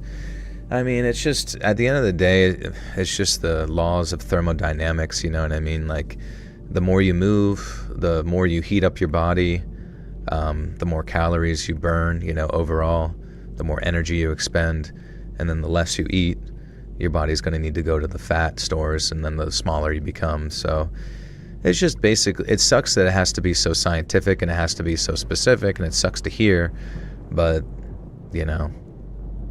really is just calories in, calories out. I mean, there's some hormonal aspects that play into that as well, hence why avoiding like the high fructose corn syrup style snacks and beverages is good, because they, don't fuck with your insulin as much.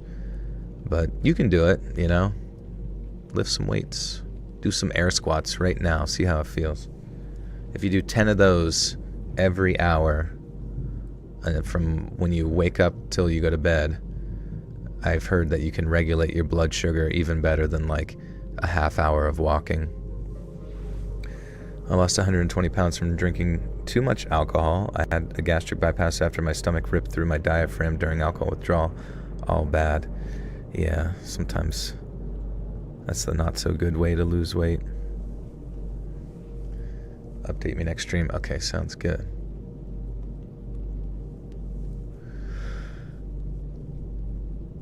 It had been a calm night, but as soon as I parked, the wind kicked up, dust and leaves and debris billowing up around the parking lot. Then there was the abandoned Range Rover. I could swear the windows had been busted out. Was it burned up? I couldn't tell. And then a voice in the back of my head was telling me to go check it out. I had my trusty sidekick, Kirsty. Now, Kirsty's my shotgun. I don't go anywhere without her, and I'm not supposed to have her, then... Oh, whoops.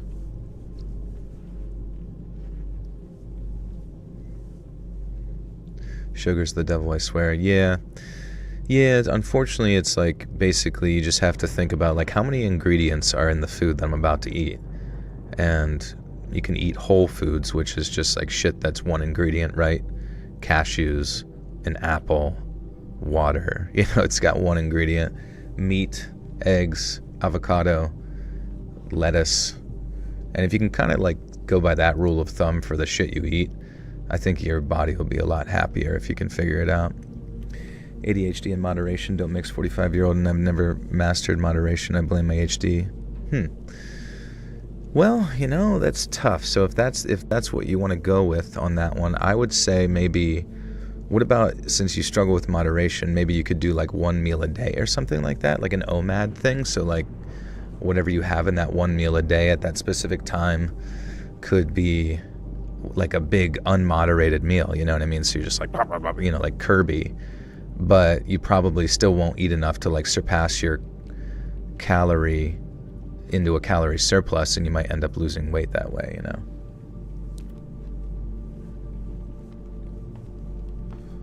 What's up, Nasty Nate? How you doing?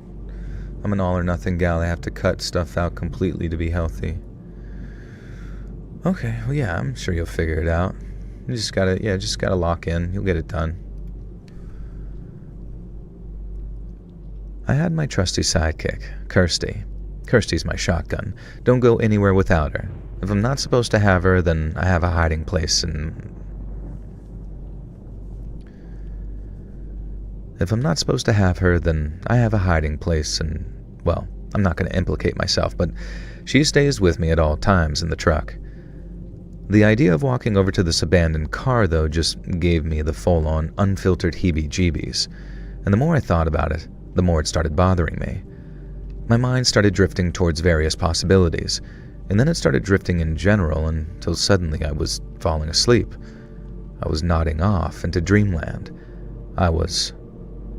At that moment, I heard a knock, knock, knock. And holy freaking Christmas, I jolted awake with...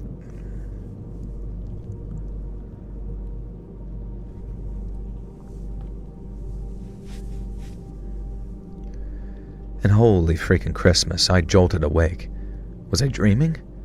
Knock, knock, knock again. A little quieter this time, but someone was tapping on the driver's side window. And as I mentioned, I sleep in the passenger seat, and with the truck cab light off, I couldn't really see who was knocking. I could just see the vague shape of a human. I flicked the interior light on, which made it even harder to see who was out there, and I gestured for them to come around to the passenger side, hoping they'd get the hint. And then, it was like they just disappeared, like they ducked down out of view. What the hell? I shut off the interior light. A minute had passed, and then 2, and I was starting to think that I'd imagined it, and I'd still been dreaming. Knock, knock, knock again, harder. This time right next to me, the passenger side window. And I jumped up.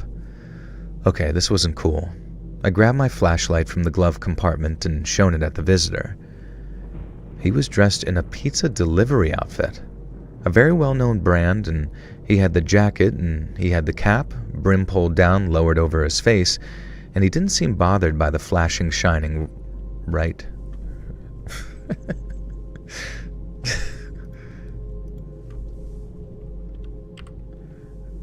Flashing, shining right. Hey, Isolath, take care. Have a great night. I'm gonna chug this brew. What brew are you chugging? Isn't it kind of funny, like, we as people just, like, pick things up and, like, shovel them into our mouth, you know what I mean? Like, I could just, I mean, they've done it a million times before, and, like, every expose of, like, just, you know how, like, since, like, the 80s to 90s and 2000s are like, America is full of fat people. America is getting fat. And they always have, like, the B-roll of just, like, big tubby bodies, like, tucked into, you know, buttoned up shirts that are just bursting at the seams. And then it has just, like, close-ups of people, like, shoving fucking deep-fried shit into their mouth and mayonnaise dripping down the side of their cheek.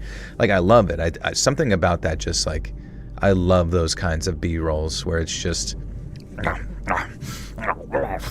You know, because we're just, like, doing it unconsciously. Just like... When objectively speaking, we sit here and act like life is this, like, sort of sterile process of productivity. But in reality, it's like nobody's even going to have a conversation of, like, the weird shit that we just kind of, like, just pile into our fucking gullet. Just give me more. Which is also one of my favorite parts whenever you, like, go out to have a meal with friends and stuff, and everybody's like, yeah. And then your food gets there, and everyone's just like, no, how's yours? Good. You want some? No, sorry, mine's good too. You want some of mine? No, mine's good. And everybody just stops talking and it's just like lock the fuck in on mukbanging. Stop eating overeating America. The thing is like America is not quite as fat anymore. I'm pretty sure I've seen data that shows like Europe and the UK, and I don't know, maybe not so much Australia, but definitely all of the westernized nations are catching the fuck up. And I just want to say, I'm proud of you guys. I'm proud of your body positivity, and I'm proud that you are letting yourself go, just like us. You've come to the realization that your consumerism outweighs any need for longevity or health, and that's how it should be. That is what it means, not just to be an American, but to be a human. Da, da, da, da. Da, da, da, da. And Mexico too. Ozempic is threatening the obesity business. Dude, I heard something recently that there was certain foods that they were genetically modifying in an attempt to bypass the effects of Ozempic.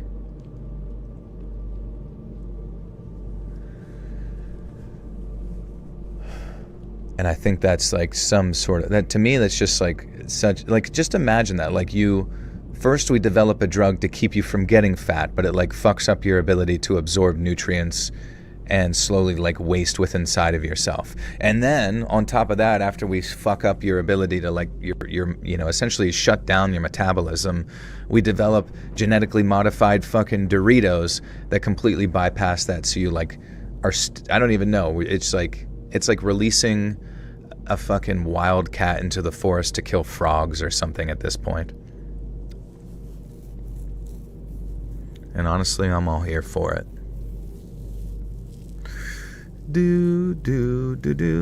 U.S. is the 10th highest in the world for adult males. For weight, okay, yeah, let's check on the other ones. Let's see who we're competing with, because it sounds like we need to get eating, America. So many articles anti-Ozempic now. Well, yeah, it's terrible, dude. It's literally just like completely creating a complete stasis within your stomach, making it impossible to fucking like eat anything. And that's why you're fucking losing weight, because you're just like ability to digest is essentially impossible. All right.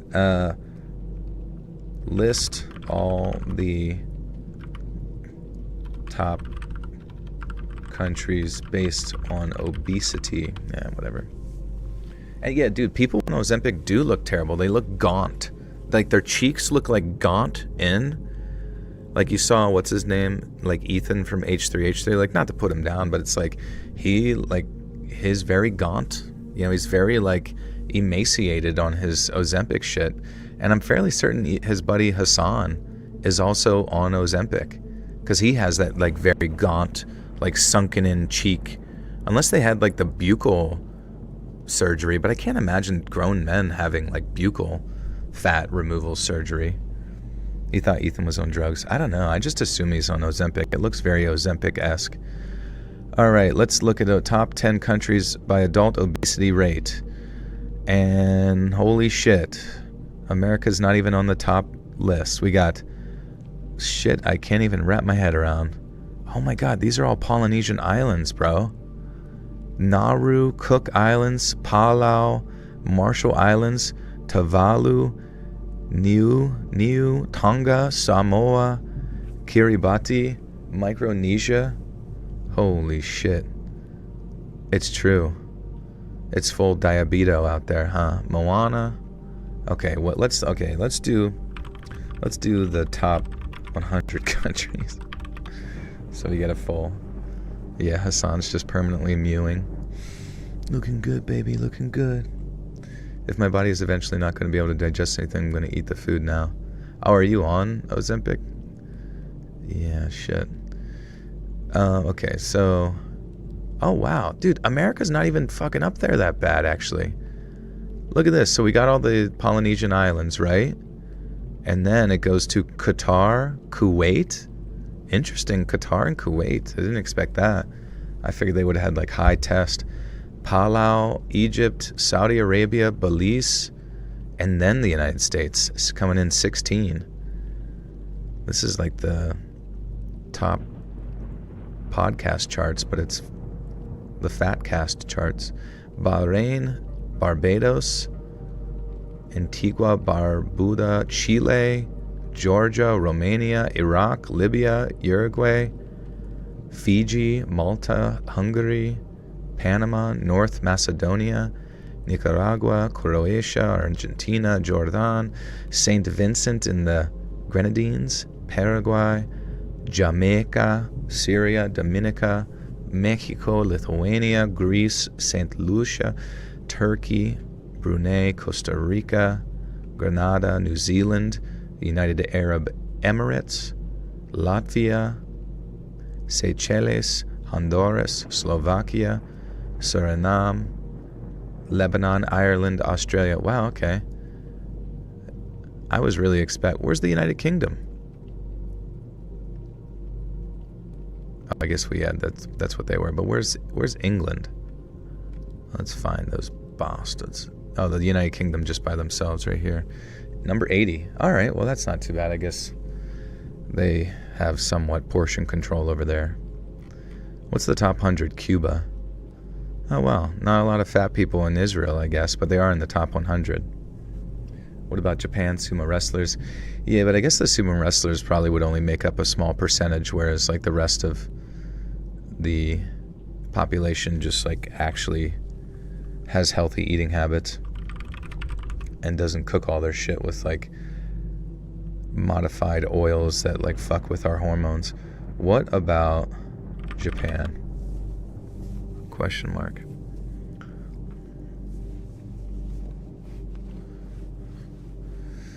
Alright, Japan is one of the lowest adult obesity globally. As of 2025, the adult obesity prevalence in Japan is 4.3%, significantly lower than the global average of 13% and the United States rate of 45.6%. What? America is at 45.6%. That means 1 in every 2 people you see in the streets is fat, bro. Which honestly kind of adds up. It's getting harder and harder to find hot people to stare at and oogle at. We will find you, though. Don't you worry. But that's crazy. But I guess the definition of obesity is sometimes tough, too, because even if you're, like, big and muscular, like the BMI sort of charts, yeah, it's BMI related, is not necessarily representative, so that's wild.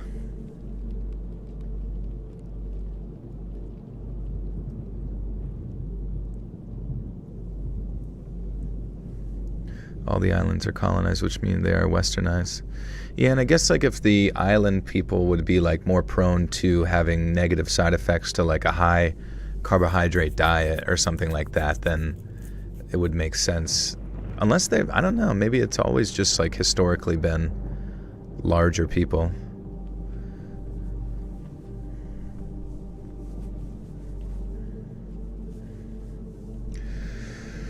Okay. He was dressed in a pizza delivery outfit, a very well-known brand. He had the jacket and he had the hat.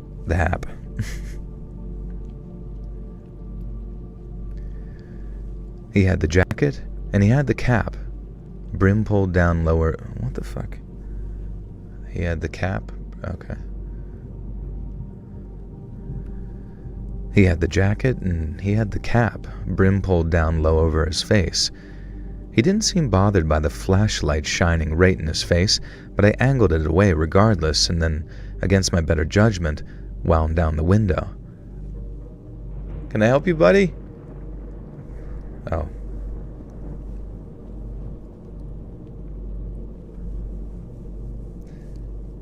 Can I help you, buddy? I asked. The pizza delivery guy seemed to grin at me. I got you... Fuck.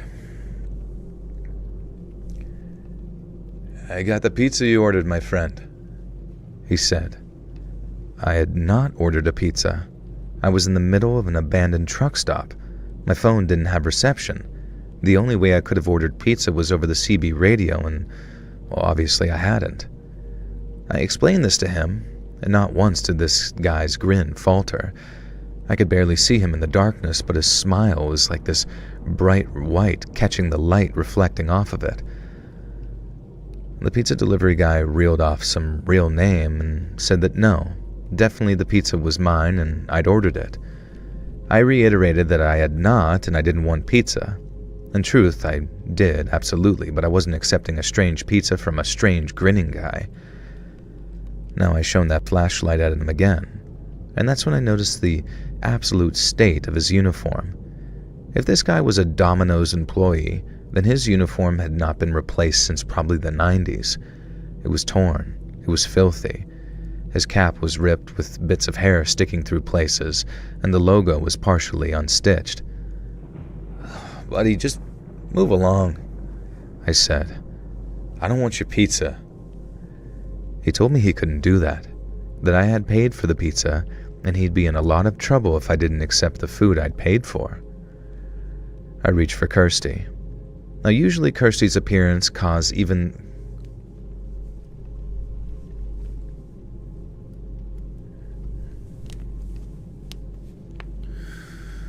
Oh, old Kirsty. Just blows the guy's head off.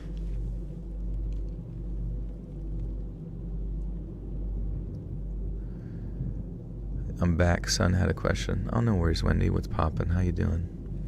What was the question? We need to know. What story is this? This is, I think, 5 of 6, I think.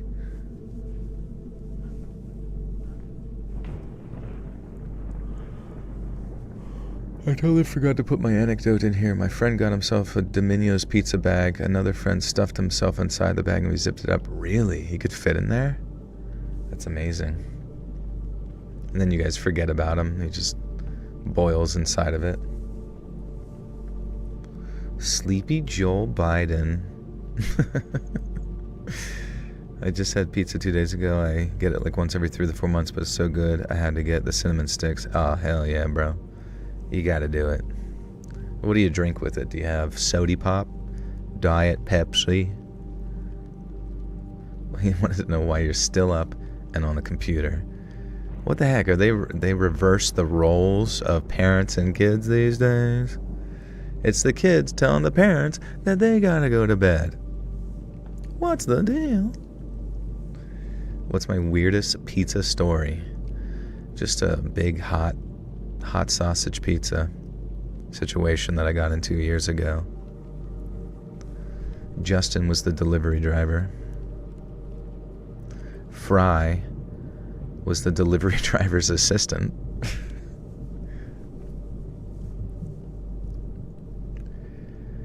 I reached for Kirsty. Usually, Kirsty's appearance causes even the most aggressive weirdo to back down. Not this guy. I still couldn't see his eyes, but his smile grew wider, almost admiring. He held up the pizza box. "You really don't want this pizza?" he said, and my stomach growled.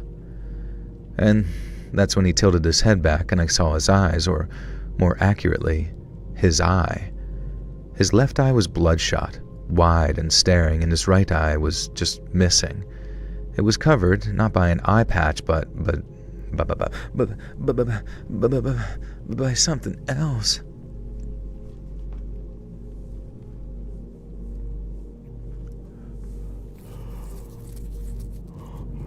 Harvarden Gardet. We're not Norwegian here, friend.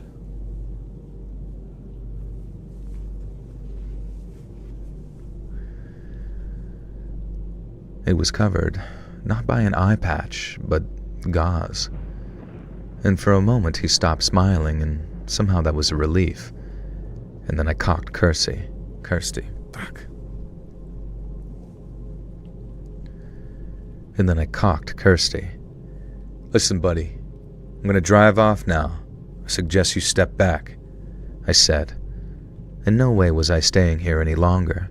I'd find somewhere else down the route. Man, I'm fucking up right now. I'd find somewhere else down the line to rest. No! What the fuck? Whenever there's just like dialogue of like yelling, but you don't really know like how they yell, it's always so awkward. His sudden yell me. Like I don't know what kind of no this is. No! No! What's something illegal you think should be legal?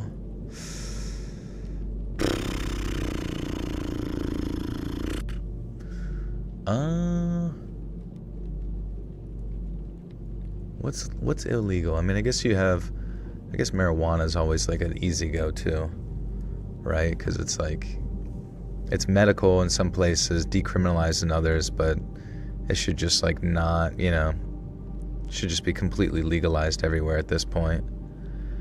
My bucket list is dream to go to an American state fair to try all the crazy food. I think, yeah, you'll fit right in, you'll like it. Shit's fucking good, bro. It's always worth making a day to go to the fair and just eating like a complete fucking house. Dude, some of the fairs, I swear to God, they have like a specific lane for like people and like whose asses are like so big that they just have a lane for like people's hover-rounds to get around. And they're just like, their fat is just like dripping over the edges. Kind of like when a muffin comes out the top of like a tray. It's kind of a beautiful thing. Come to Canada. Well, you don't have any fairs in Canada? You gotta have some fairs in Canada with some deep fried bullshit. There's no way it didn't make it up there yet. Prostitution. Let's think.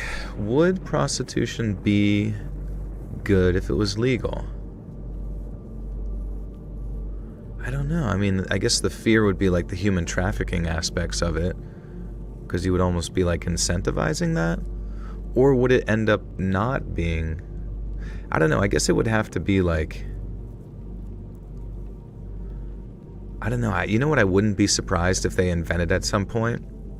If they had like, if for some reason it became legal, and then people just start having OnlyFans, but then like their OnlyFans like option for the prostitutional aspect, you know, extends into the app or something.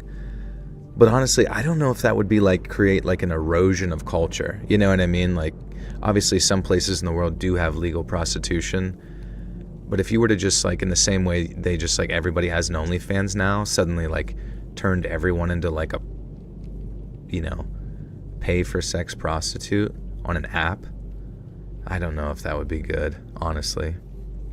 No U-turns. I think prostitution is legal around Vegas, maybe Reno. Yeah, I think Reno is where it's at. Erosion of culture seems like fear-mongering.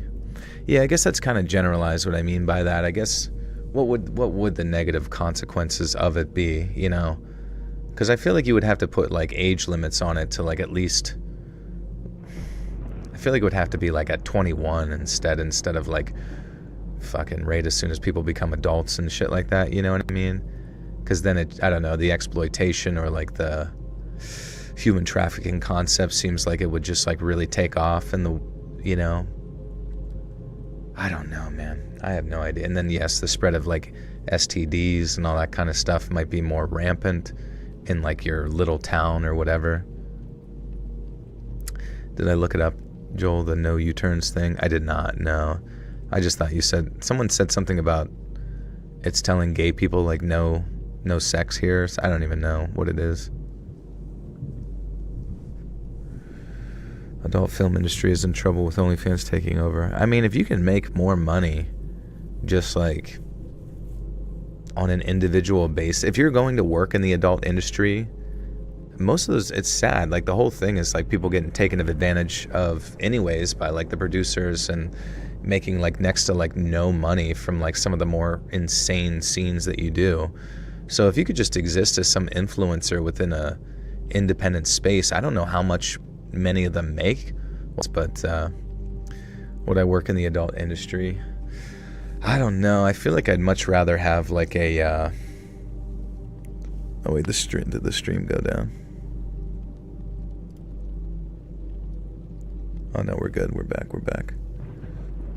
Buffering.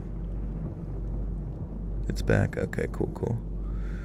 Yeah, I also kind of worry like this is the time in which like for some reason my like stupid internet, I don't know if my modem like resets itself to do updates or something, like internal updates or whatever, but you want me to do adult industry stuff? I don't know. I feel like I'd much rather have like a normal family and like, it's the solar flares, yeah. I think I'm much more inclined to be like living a more, because there seems to be something in the adult industry that's very soul sucking and not just out of your like asshole, you know what I mean? Like it, you know, like imagine like all you do is sex all the time. Like well, let's think about it. Let's take a second and contemplate. Carry the 2, double cross the 3, 4s. Give a fucking girthy one. No, I don't know. It seems like a lot of work. You got to get in some good shape. How about them IG to OnlyFans funnel profiles? Well, on all my videos, like on my YouTube videos, I get so many stupid sex bots that annoy the shit out of me. I thought Jacob was off fighting those, but obviously there's still some scragglers, and it's starting to spread like a virus. How many kids do I want? I think I would like 2 or 3 children as kids and stuff would be cool. Maybe a girl, maybe a boy, maybe I don't know. 3, 2 to 4 children. I think that seems reasonable. How old am I? I'm going to be 35 next week. So there's still time, The seed is still good. But, it's just, guess I got to make a move here soon.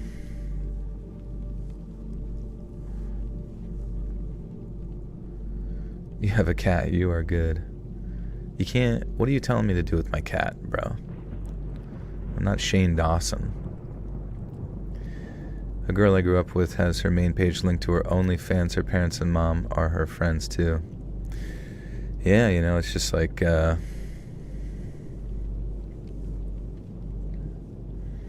It's, some people just don't give a shit, and some people do, and that's planet Earth, baby. Can be a bachelor forever. I don't know, it seems kind of lonely, you know what I mean? Do I have any bad neighbors? I don't think so.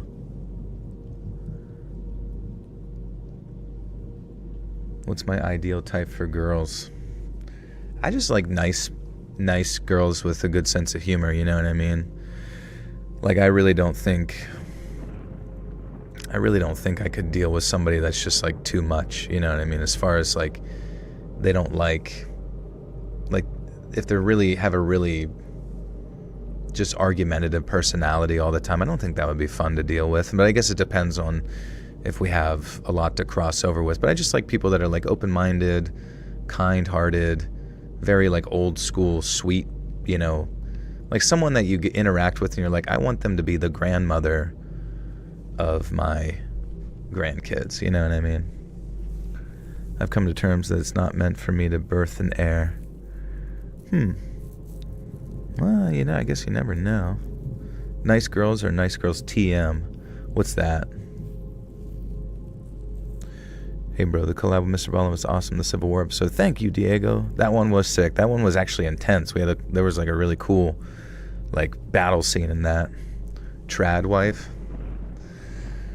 I mean, I guess since I do so well on YouTube, you know what I mean? If like someone wanted to be a trad wife, they don't have to be a trad wife, but if they just wanted to like be a stay-at-home mom situation, like I don't care. I mean, I feel like they might be bored and they could go work at Domino's Pizza if they want.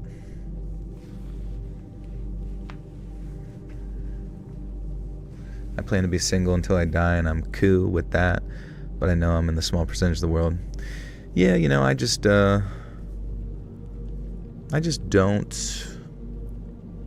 I don't know if I'd be cool with that, I know other people are cool with it, but it's whatever. I'm not trying to like self-loathe or anything here or whatever. What celebrity would you think is your type? Who's fucking cool? Who's cool? Celebrity. Maybe like Warwick Davis? No, I'm just kidding.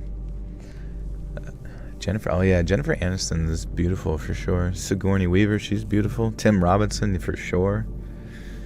He can have his way. You're also asexual, so we're kind of... Oh, that's a good point, yeah. Obviously, it's like a lot of our motivations in life are kind of just like hormonal. And if we don't really have like a sex drive, like obviously it's not gonna... Yeah, Zendaya's beautiful. Steven Tyler. Some mixture of Zendaya and Steven Tyler's mouth. Sorry. Yeah. James Charles. Honestly, if it was James Charles, I guess I wouldn't have a choice. He would find his way. He would find his way into my house at some point. Get a woman knocked up and you'll soon find out how cool and chill she is. Yeah. A Chad wife, yeah. God, that does some there. There were times in my mind where I was like, well, we'll knock somebody up and then just deal with the consequences or whatever, and like that's your life, But then I'm just like, what the fuck was that thought? Like, you fucking nuts. Aubrey Plaza. Oh, Aubrey Plaza, right. Yeah, she seems okay. She seems a little miserable, I'll be honest with you. Like, I see her in public, and obviously she's got the resting bitch face or whatever, but but then also interviews, she doesn't seem like too stoked about anything either. And now like time has gone on, it seems like she's kind of annoyed with everybody. She is beautiful though, for sure. I wanted to be a dad since I was late 14. That's normal. That's a normal thing, you know. Seems, I mean, you wouldn't want to do it that early probably, but I lost a wager to my brother on who would have a child first, and I lost. I'm not a sore loser, but then again, you never know. Like, you were rushing to have, oh, right, yeah. That's funny. What was the bet? The bet was you had to take care of the kid. Jennifer Tilly. Jennifer. What is Jennifer Tilly? Oh yeah, dude. Back in freaking. She was beautiful in Chucky's Day Off.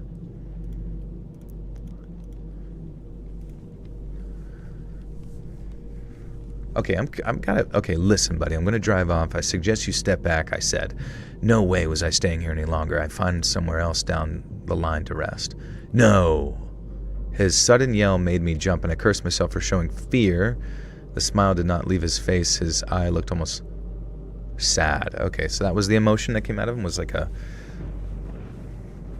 sad. Your birthday, June 4th. My brother's is June 3rd. Oh, nice, dude. That's awesome. Birthday twins. Aubrey's husband recently died. Oh shit, yeah, that sucks. That actually really sucks. So you're saying she's single. Okay. Sudden made me jump. Listen, buddy. My voice crack as soon as I start. Listen, buddy. I'm gonna drive off. I suggest you step back. Oh. Oh wait, my what? Oh dude, my chat just died for some reason. Are you guys still there?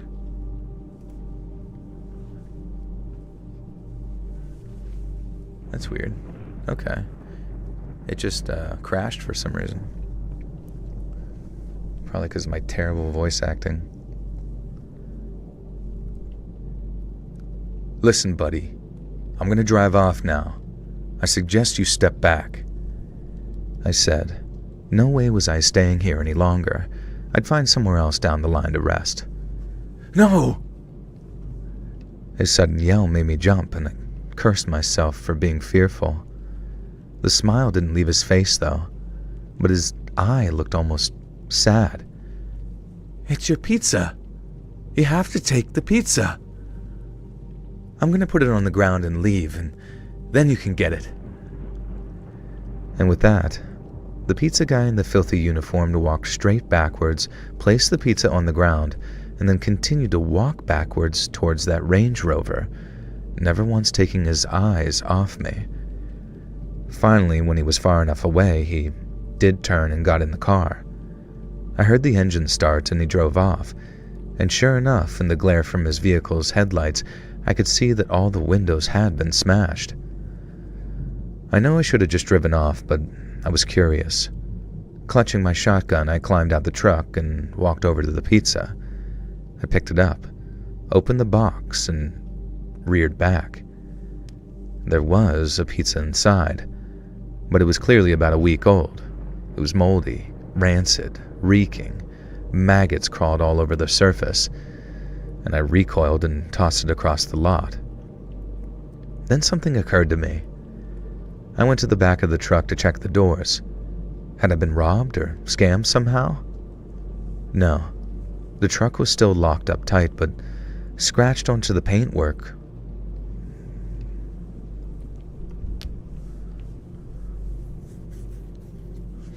What the fuck? When would he have... Oh. Joel, do you like us? I do like you guys, yeah. You guys are my little friends in the computer. I can tap my screen. I can tap it. And you're in there. Hi.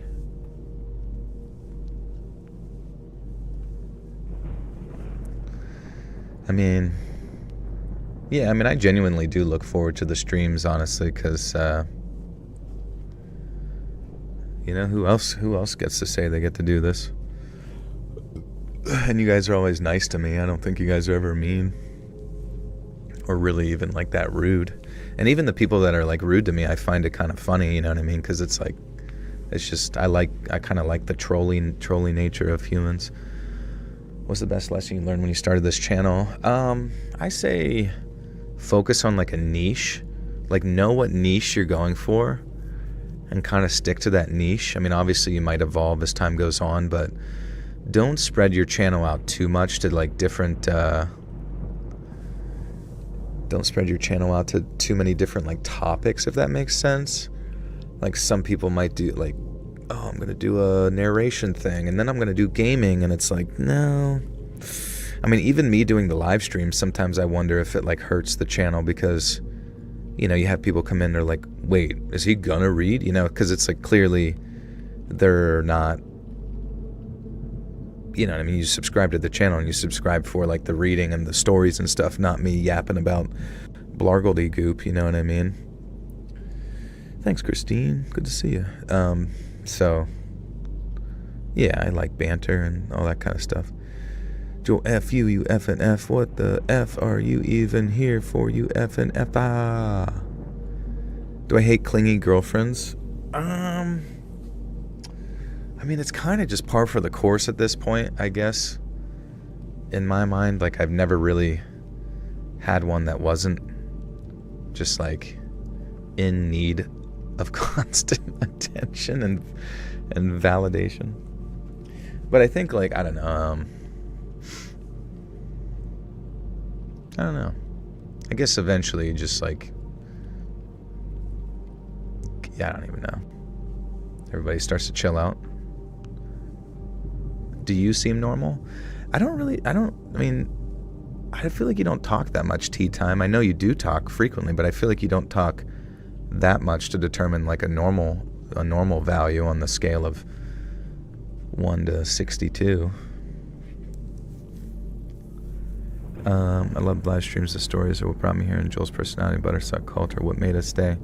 I mean, at the end of the day, it's just like, we're all gonna fucking die, right? You know? I know that sounds so bad, but it's just like, why not stream? Why not, like, chit chat with people? It's like, sure, we can sit there and, like, lock in on our fucking production schedule and make this nonstop, like, output of content for, I'm not trying to, like, be negative, but you know what I mean? Like, I think about people who are just, like, always lock the fuck in on, like, their brand and being productive or whatever the fuck. And it's like, what about the nuances of human relationship that is kind of the main point of living, right? I mean, when you're laying on your fucking deathbed, are you going to remember the fact that you produced 10,000 episodes on YouTube or podcast or whatever the fuck? Or are you gonna remember the fact that, you know, someone said you had a 3-inch honker? You know what I mean? That sounds way funnier to remember. Can I recognize you're crazy? I don't think so. I guess the only people that I would even, like, would red flag to me that they're a little bit crazy would be, like, the people that get offended by things, you know what I mean, or something like that. Because that, you know, if you're going to be, like, willing enough to, like, type it out, then you probably have some of those type of internalized frustrations on a pretty consistent basis, I suppose.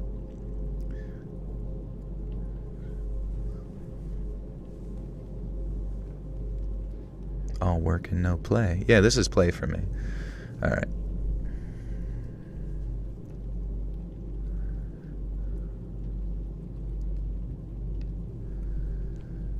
No, the truck was still locked up tight, but scratched into the paint were 4 words.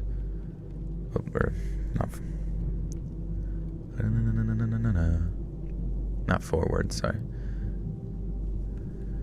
But scratched into the paint were 2 words. Don't eat.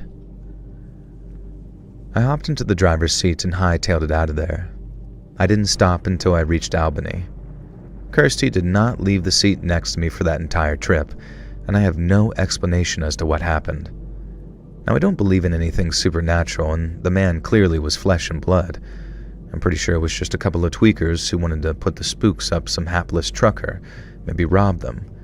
And if that was their plan, it worked. While it scared the crap out of me, it has given me an excellent story to tell over the CB radio over the years. However, on the downside, I've never been able to look at...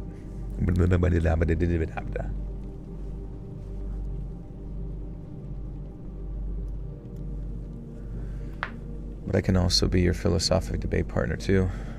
Yeah, I like philosophy. I want to hear a different one this time. What's your newest philosophical concept that's running through your head, or maybe even one that you've really enjoyed?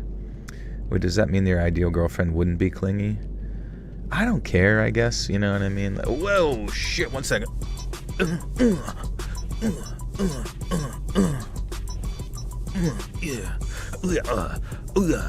Roki the fur.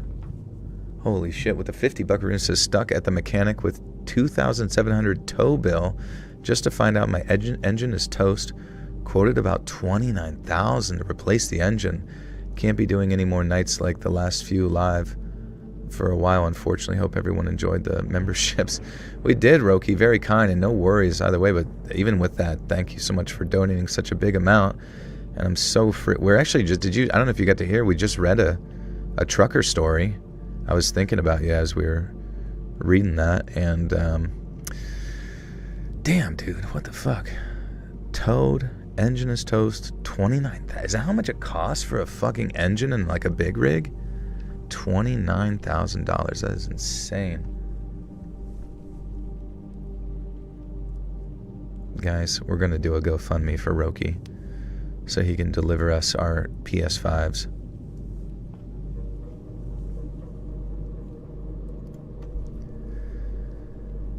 However, on the downside, I've never been able to look at pizza the same way again.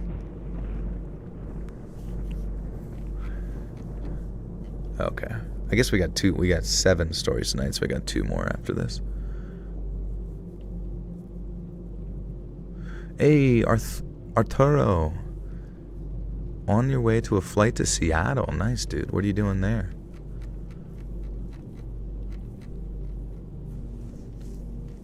I'm gonna go see the Seahawks. The Seahawks practice.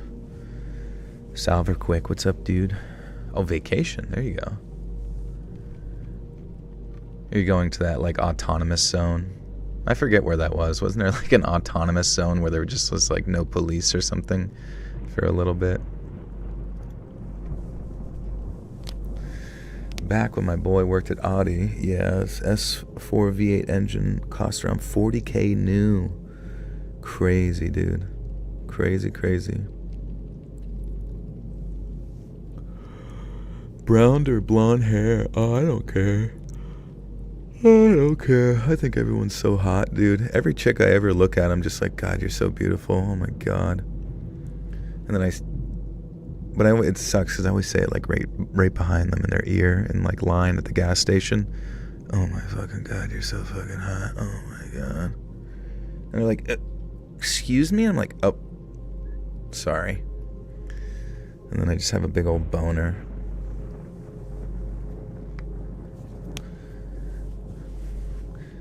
I went to my first Tool concert after they released the last album. It took a couple years because their tour canceled during COVID.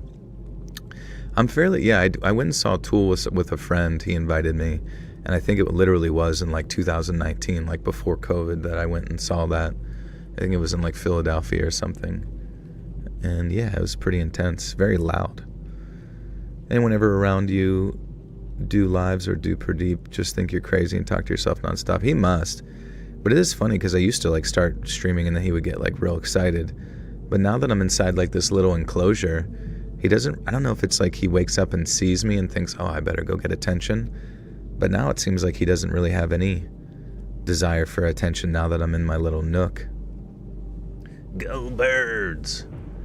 Sometimes I wish I was a Philadelphia Eagles fan just so I could yell Go Birds to people. The poop that took a pee. I saw Tool at a weekend camping fest. I don't really remember it. Oh, that's fair. The Toolbox. Do I like sports? Yeah, I like sports. But I mean, in moderation or whatever. Like, I like football, like American football. And I like playing the other sports, but I don't really like watching any other sports other than football. Like basketball, I like playing, but I think it's really boring to watch.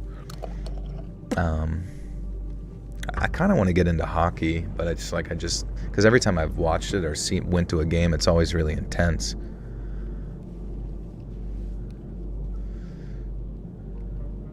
Woohoo! The poop that took a... Okay. Join roller derby.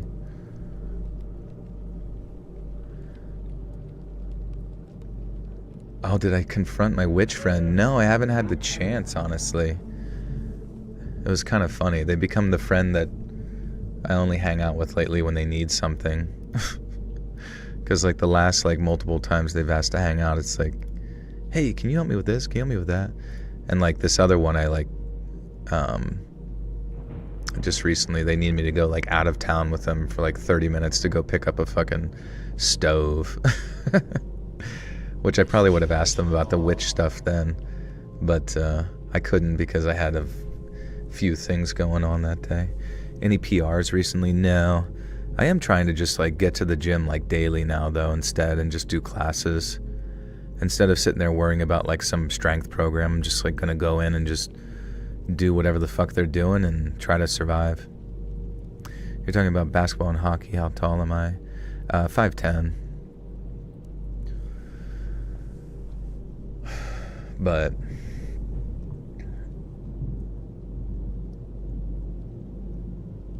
yeah. Stephen Miller, welcome to the Buttersock Cult. You now have access to bonus content. What's my angel number?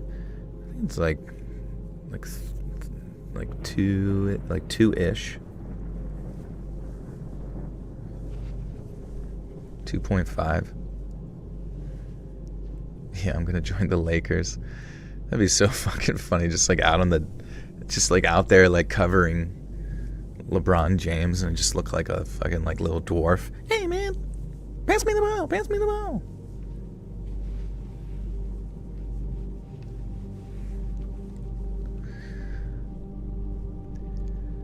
Just a real quick one here. When I was backpacking in Colombia, I did a bit of work as a delivery guy for a local cafe, delivering food on a busted, barely functioning moped. And I'm not sure how legal it was. I was there on vacation and didn't really pay much attention to visas and the right to work and all that stuff, but given the other crimes that went on, I'm not sure that delivery takeaway for cash under the table really compared. I don't know why I was targeted. I'm not even sure I was targeted. I think I just got extremely lucky. I was working for a little cafe called Popu's, rattling around on the moped to bring food to all sorts of shady characters. In this particular instance, I was delivering maybe 4 sausage pizzas to what I'd been assured was a gentleman's club, and what was almost definitely a gang hideout. I say that almost definitely because I never actually made it to my destination. Sure, there I am, my moped puttering along down a deserted road late at night, when suddenly I see something fly across the road. I don't react quick enough and run straight over the spiked strips that have been tossed across the street.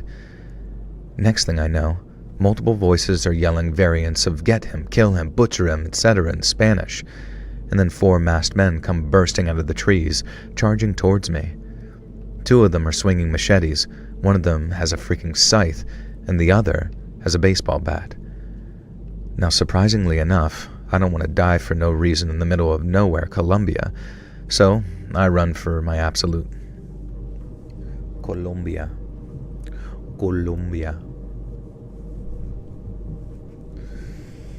Wait, are you guys typing how tall you are? 5'6", 5'1", 5'2", 5'7". You wish you were at least 5 foot? Oh my goodness. 5'6", 5'10". Joe, have you ever read a Reddit story you doubt it was real? Oh yeah, 100%. It's like every story. I'm like, what the fuck is this? 5'11", 5 whatever, 5'4". Isn't it kind of funny, like, most human beings are just, like, generally similar heights? I mean, like, in the ballpark range of similar ones. I guess that's not that weird, is it? It's just, I don't even know why that was an observation.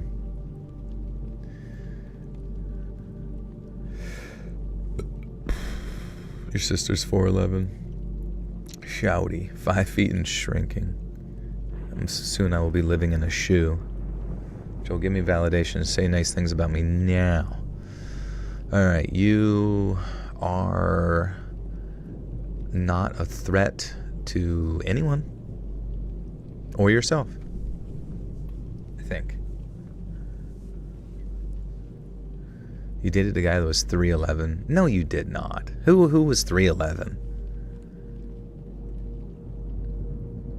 He was part of the Lollipop Squad.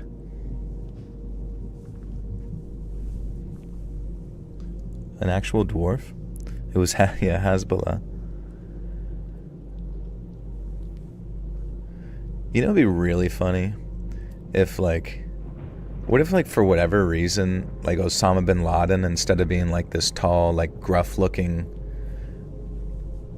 guy that lives in a cave or whatever, as, like, the head of Al-Qaeda and all that kind of stuff, or the Taliban or whatever he was, what if it was just, it was literally, like, someone, like a dwarf, like, just a terrorist with, like, dwarfism, but then the, like, U.S. government, like, still wanted us to take it, like, really seriously. Guys, I need you to be scared, and we need to stop terrorism, or that little man will strike again at any moment. And he's just on, like, tapes late at night on CNN and Fox News.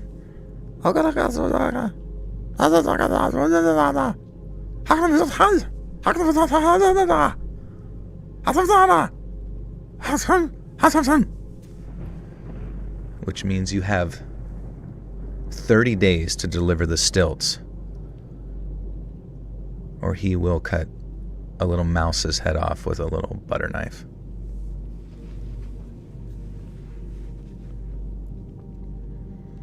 Or he will turn all of our hostages into gold. Are you required to do any publicity interviews for the new podcast? I don't think so. I don't think so. That'd be weird. I mean, it'd be fun, I guess. But, I don't know. I think it would be ideal to keep me as far away from interviews as possible. No, I'm just kidding. I'd be nice. I'd be a nice guy. I'd probably be like, wow, yeah, absolutely. Uh-huh. Yeah. Uh-huh. Anything you say. Yeah, I love cheeseburgers, and I love saying the Pledge of Allegiance. For sure. Yeah. No drugs? No. No drugs. No. Yup. No. Absolutely. Alrighty. Ta-ta for now.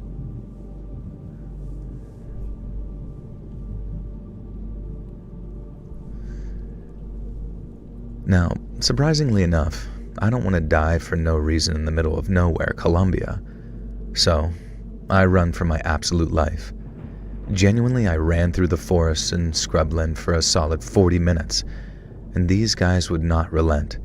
They wanted blood, and to this idea, they wanted blood, and to this day, I have no idea why. Maybe they thought I was a member of the gang that I was on my way to deliver a pizza to. Maybe they wanted to send a message to Papoose. Papoose. To Papoopoo's Pizza. Oh, you sound like you're called Tyler. Ta-ta for now, Tyler.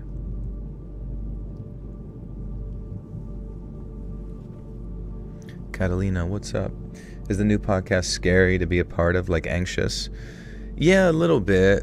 Just the idea of like getting more attention is like both positive and negative in the sense of like, I don't know. For some reason I was just like thinking, it was really strange. It was like we were working on it. I was like so nervous about like whether my delivery would be good whether like I would sound professional, like whether I was honestly worried I would get fucking fired. Like I was genuinely worried that I was gonna suck so bad they were just like, you suck, goodbye. You know what I mean? So yeah, there was a lot of worry there, but then like once it came out and, you know, it's like number 1 on the history podcast board and number 13 at one point on like top podcasts, it was just like all that anxiety just like left, and I'm like, oh, we got this. Yeah, we fucking rock. Like this, like, you know what I mean? Like, cause it's like an all-star team of like, you know, the Ballin Studios squad. Like you have directors and producers and writers and editors and sound effect, but you know what I mean? Like there's so many, like my voice, you know what I mean, with people directing me, like there's so much cool shit that goes into it that it's like, of course it's gonna be good. Like I know that sounds kind of cocky, but like I genuinely feel like we have everything needed to make the most badass history podcast, or at least the most like well-produced history podcast in a long time, and I imagine we'll probably stay up there for a long time. Thank you. Too bad I didn't meet Mr. Ballin. That's okay. I'm sure I'll meet him at some point someday. You know what I mean? If we're going to be working in the same sort of like realm for a while, I'm sure there'll be like a pizza party or some shit, or if like we're all going to go play paintball or some shit, you know what I mean? In a Mr. Ballin podcast. Yeah, it's linked up top. It's called A Twist of History, and it's pretty sick. I'm both a history and political science major. I appreciate it. Yeah, dude, let me know what you think. Like, you know, since you have more of a kind of nuanced opinion, I'm sure, on a lot of that stuff.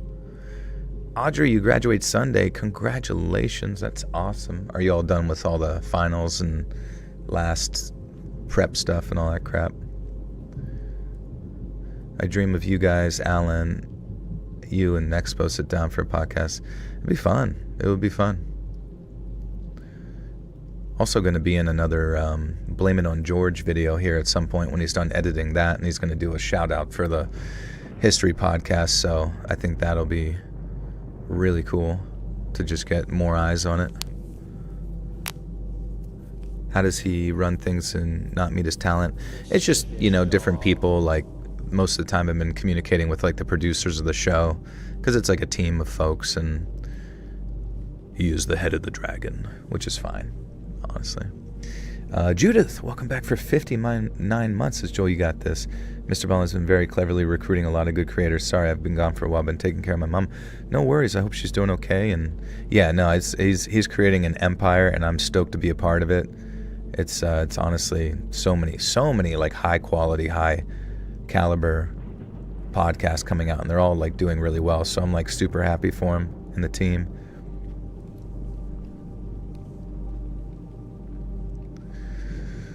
Okay.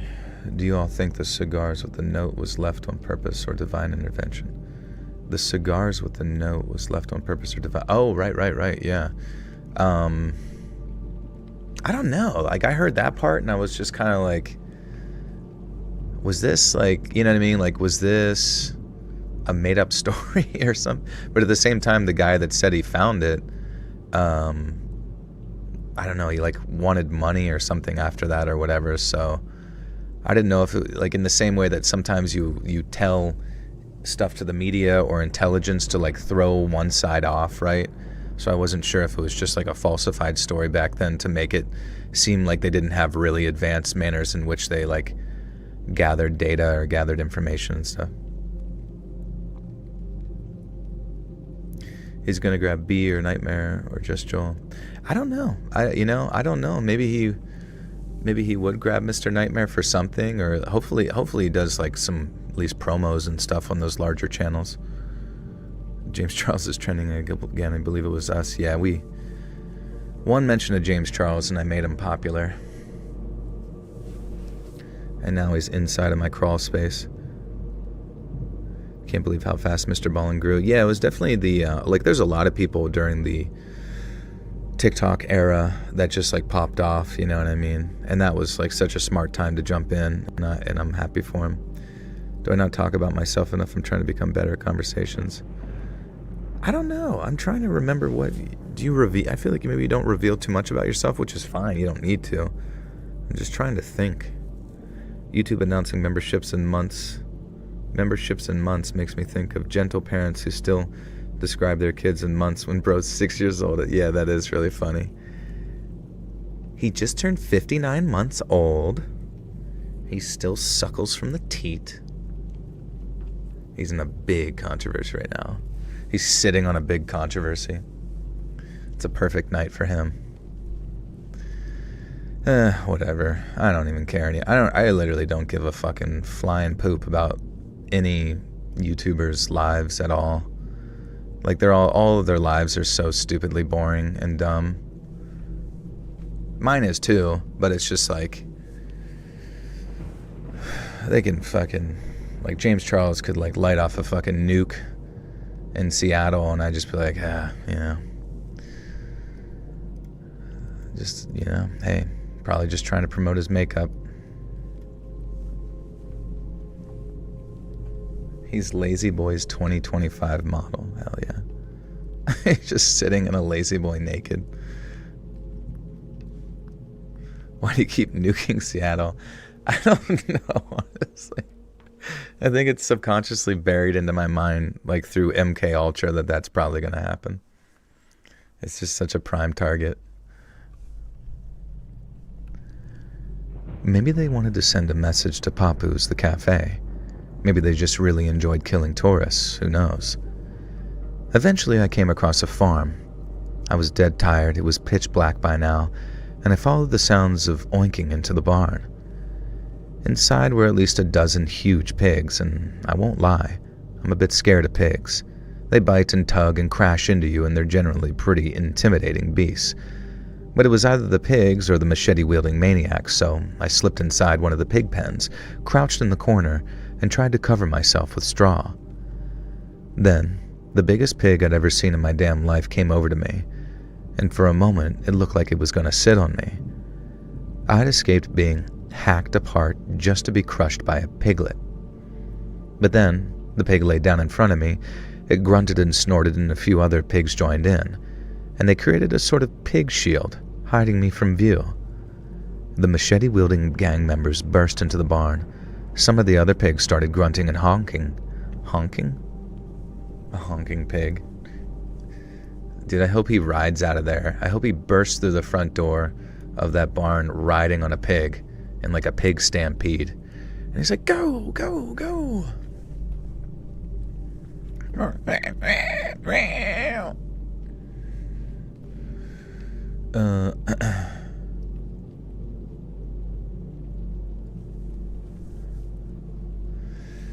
Marty, yeah, you're welcome. Good to see you.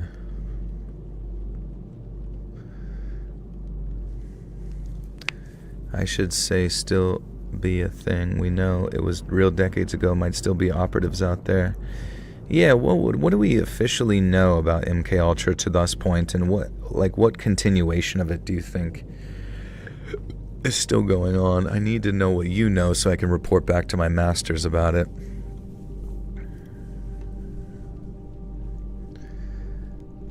Some of the other pigs started grunting and honking at them and began to bite at their ankles. I was worried they'd start attacking the pigs, but no. These armed men seemed pretty petrified by these hogs. And that's how I spent the rest of the night, cowering behind a gang of pigs, hoping that the machete gang wouldn't return. And thank the Lord Almighty above, they didn't. And when morning came, I stumbled out of that barn and came face to face with the farmer. Thankfully, I spoke enough Spanish and he spoke enough English for us to understand each other. He gave me a ride back into town. I didn't even bother handing in my notice to Papu's. I checked out the hostel that I was staying.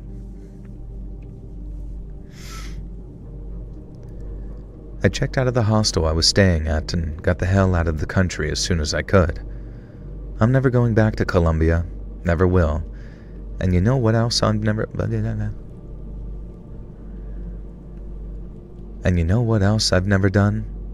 I've never eaten sausages again.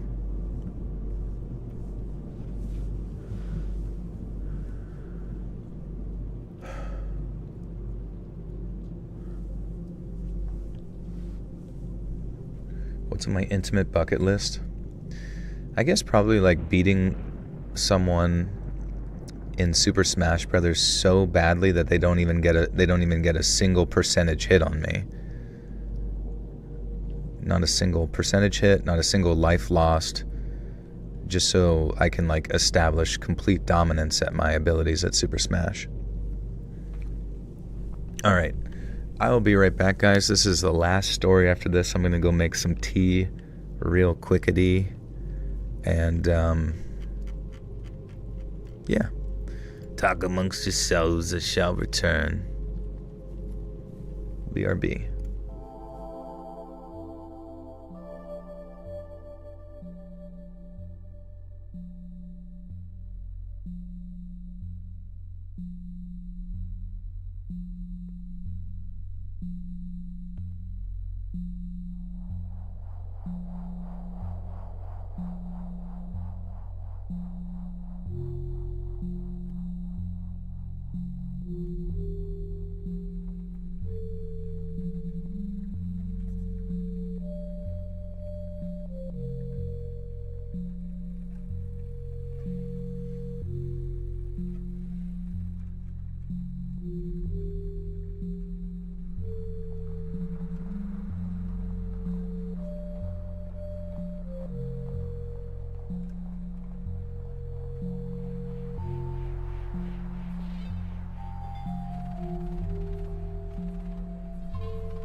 This is my impression of the horniest guy to ever exist.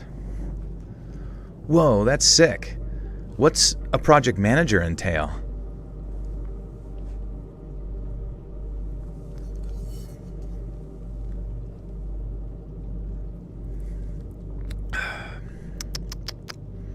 Delicious tea.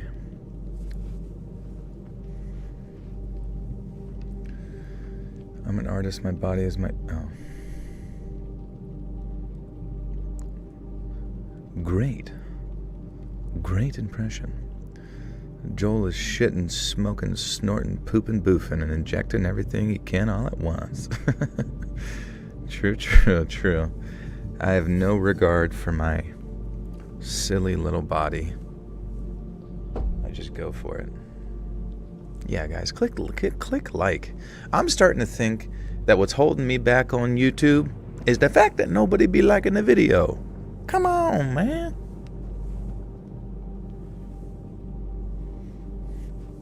Just kidding. It's all an illusion. I'll never be as popular as Jiminy Charles.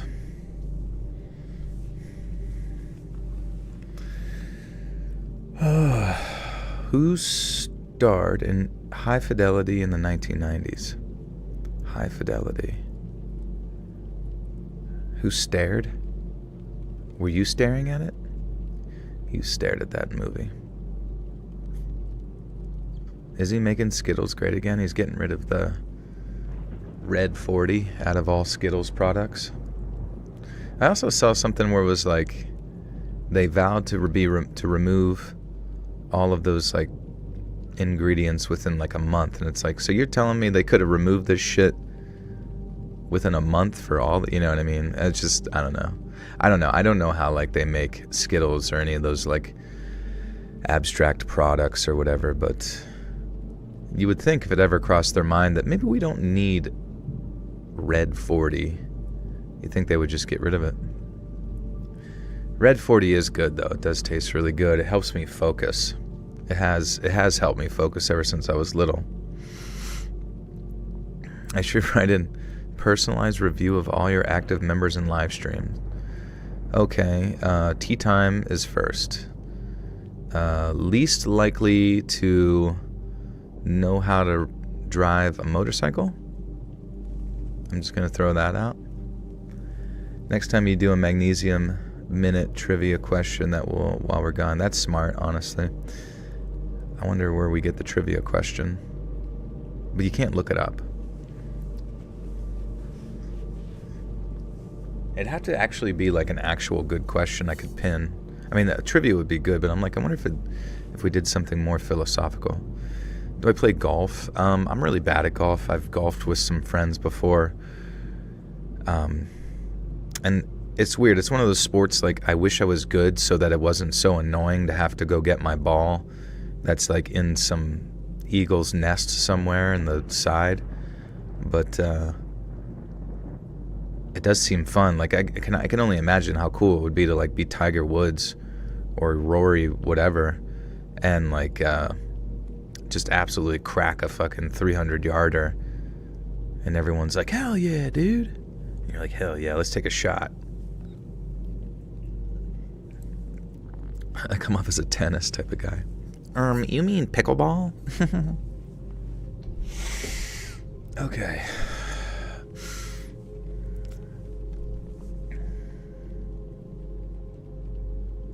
Why am I so likable? That's a nice thing to say.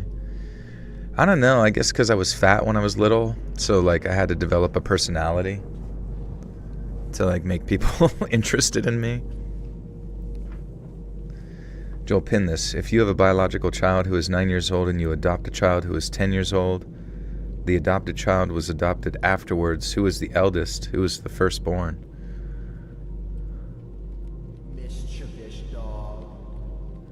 Listen. Blasphemy of that sort will not be tolerated. Daniel Ambrose, welcome to the Buttersock Call. You now have access to bonus content. One time I found Virtua Tennis and Dreamcast in a junkyard car, and the dude let me take the games for free. That's awesome. Dreamcast had some absolute bangers going back. Was Jet Set Radio on Dreamcast? Or was that just Xbox? I have like a weird feeling that like Jet Set Radio was on Dreamcast, but I can't quite be sure. Why am I so cute? I'm just like straight up ooh-wooing that shit, bro. Okay.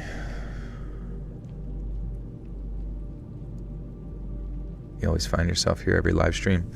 Yeah, it is kind of weird. Like I go to like some live streams, maybe to a game I like or whatever, and it really is very difficult to find a streamer that I can just like vibe with for a period of time. Like so many of them seem so anxious or so like ready to throw the band hammer down on stuff. And I don't know if that's just Twitch or what, but it's really hard. Like if the streamer isn't completely self-absorbed, like it's really hard to find one that's interested to communicate with their community at all. But anyways,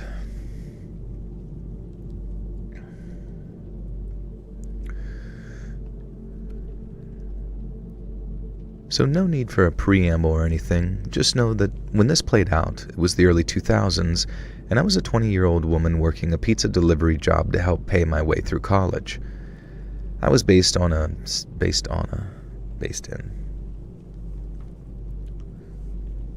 camp. I never found any other streamer for anything that I've been like, yeah, they're cool. Isn't it strange? Like, I don't know, I watch like Overwatch streamers and like, you know, I like the one guy, Defran. Defran's really funny. Well, he's not that funny. Like he can be funny. I guess it was more when he was like toxic. I kind of like toxic streamers a lot because they're funny, you know, they just say whatever the fuck. But there are not really any other streamers in that community that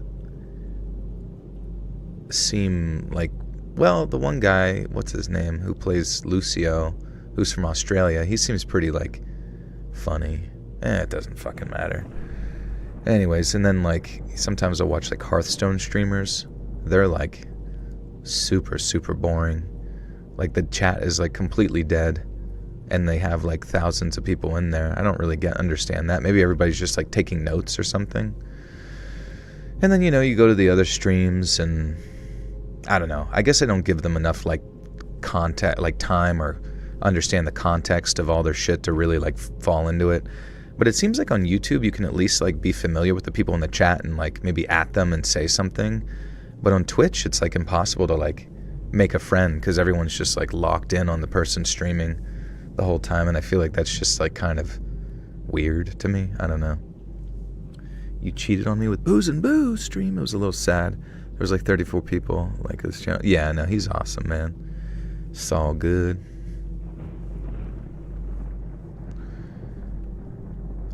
I was based in a city, so we had so many different customers, it was hard to keep track of regulars.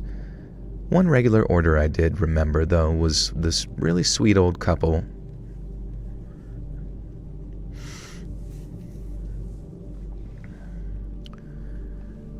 One regular order I did remember, though, was this really sweet old couple who lived in a small suburban bungalow.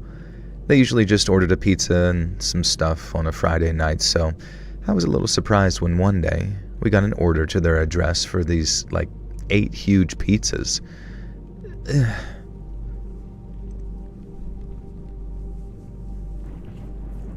We are all uniquely human. Yeah, what the hell's up with that? Guys, be ready. I'm going to be taking away your humanity very quickly here soon. I'm going to be filling you with little robots that'll make you not be able to think the same you used to think. I give you mad Germa vibes? I don't think I've ever seen them. Only other live entertain is Nightmind and Nick Nocturne. He's pretty interactive during lives. Oh, that's cool. I don't think I've ever seen... I remember Nightmind years ago. He had some pretty really, oh dude, he had the most in-depth, this house has people in it. Night Mind, this house has people in it. Yeah, years ago, Night Mind released a video, which is like an Alan Resnick video. That was like doubled as like an ARG type thing called This House Has People in It. And then Night Mind did like a crazy in-depth look into like all the stuff from like the website and the shit that you can find within the website and like all this like little details about stuff. It was honestly fascinating, and I was like, man, this guy puts in the work. Live Forever As You Are Now Explained. I think that's a good. So there was a thing that Night Mind did that I didn't really like, which was like, instead of just doing videos about the things that he normally does, he would sometimes release videos that were kind of just like either announcements or like stuff that you really shouldn't release on your YouTube channel because it distracts away from like what people typically come to your channel to watch, and therefore it tells the algorithm that maybe they shouldn't. Oh wow, he just did another Live Forever As You Are Explained. Oh wow, he just did another Alan Resnick video. That's cool. But yeah, that's like a tip if you guys ever do a YouTube channel. Like, try not to like inundate your channel with like too much random shit. Like, sometimes I worry about my like live streams doing that because people are likely to unsubscribe, and then they're also like, they kind of have an anticipation on what they expect, and if they don't get what they expect from you, you lose momentum within the realm of YouTube, and that's not so good.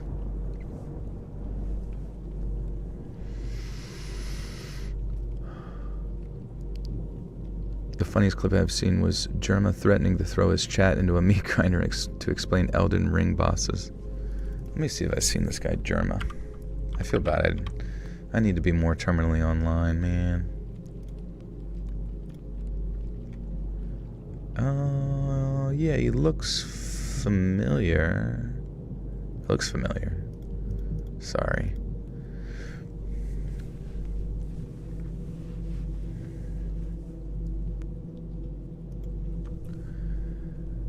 They usually just ordered a pizza and some other stuff on a Friday night, so I was a little surprised when one day we got an order to their address for like 8 huge pizzas. So we get everything cooked, and I take the delivery because I love this old couple, and we usually chatted for a few minutes, and the tip was a nice bonus too. So I get to the house, and even before I knock on the door, something seems wrong. Loud, pumping techno is coming from what seems to be the basement.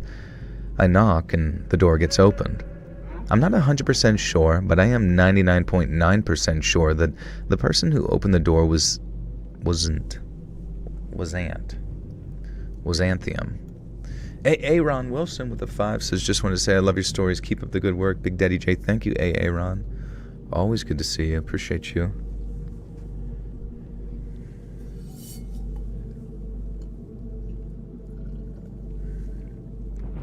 I'm unsubbing, not getting what I expected. That's fair. Wait, no, James, you've been here a while. You can't do that. You can't unsubscribe from me. That'd be a pretty funny skit, like watch somebody like sitting on their laptop laying on their bed and they're like watching a YouTuber do something like, God, this sucks, and then they like click unsubscribe, and then it just immediately cuts to the YouTuber being behind them. What do you think you're doing? What are you doing in my house? Why did you unsubscribe? Huh? I guess that would be like a Meat Canyon skit or some shit.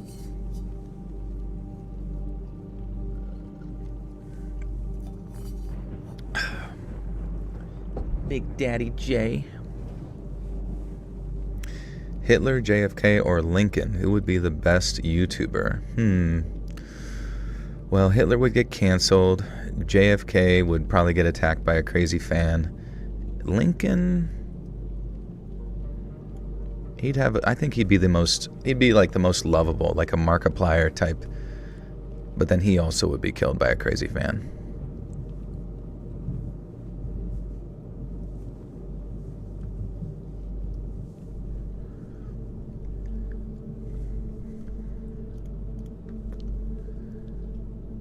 I knock and the door gets opened.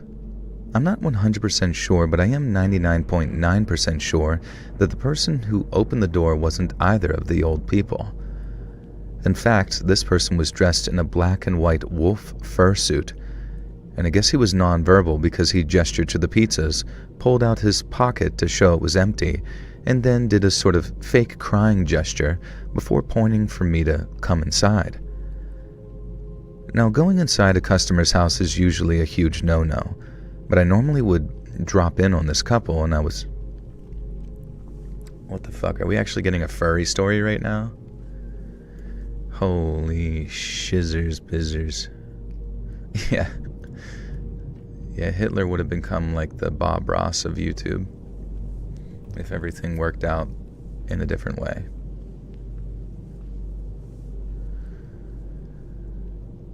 Now, going inside a customer's house is usually a huge no-no, but normally I would drop in on... I cannot... What would your Meat Canyon animation look like? Oh, like style-wise? Or do you just mean like a continuation of what would happen in the skit? In the riff. I never thought I'd... What if you found out that Bob Ross's entire lineage was German? What's up, Lexi? How are you doing? Good to see you.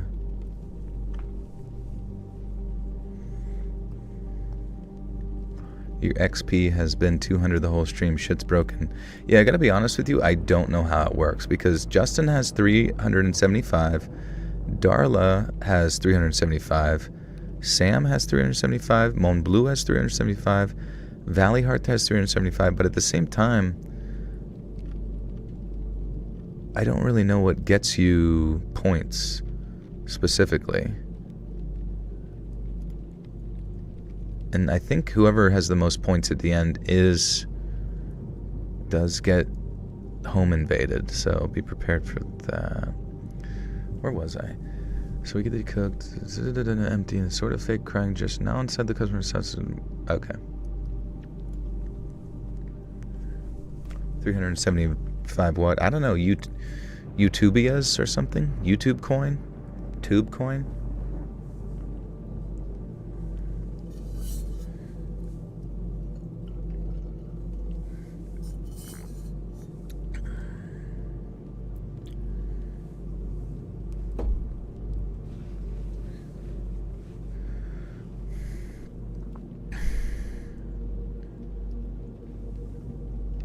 Lube tube coin? Just unsheath a sword? I don't know, maybe. I just pull it out. I'm just like saying like schizophrenic stuff while like looking at the sword like, yes, one day they will love my paintings. Now, going inside a customer's house is usually a huge no-no, but I normally would drop in on this couple and I was concerned about them as well as being morbidly curious. I move to follow the fursuit wolf into the house, and as he turns around, I realize, oh, it's one of those furries. I can tell because, well, his fursuit includes assless chaps, and I tried to avert my eyes and made the stupid mistake of stepping over the threshold of the house, and the front door clicked shut behind me. I turned to see a mouth. Malice with the $2 wiener. Thank you.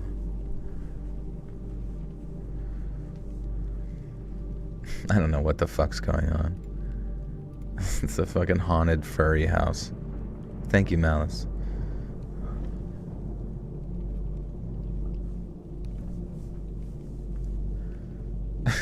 You're in line at the gas station. You hear a sword unsheathed behind you slowly. They're trying to do like a Dark Souls finisher move on you, but you gotta be quick. You gotta dodge roll out of the way. Do you know Neopets? I did have Neopets way back in the day, in like the childhood years. They were the best.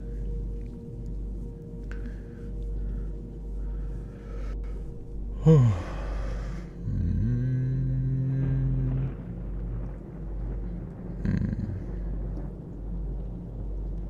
all beg for Joel's attention. Well, my attention... How do you get my attention? Let's see. You gotta talk about something attention-getting, right? You gotta, like, ask a question that's interesting or unique, or you gotta ask my thoughts on something. Or maybe you gotta say your thoughts on something. I don't know. But if you get too upset at me about something, at that point I get disinterested. But who cares? Who cares what I think? Who cares? Thoughts on assless chaps? We need more of them. What do I feed per deep? Dry food and wet food. Taint reveal coming up soon. With the 35th birthday of his life, he will be posting his taint on Twitter.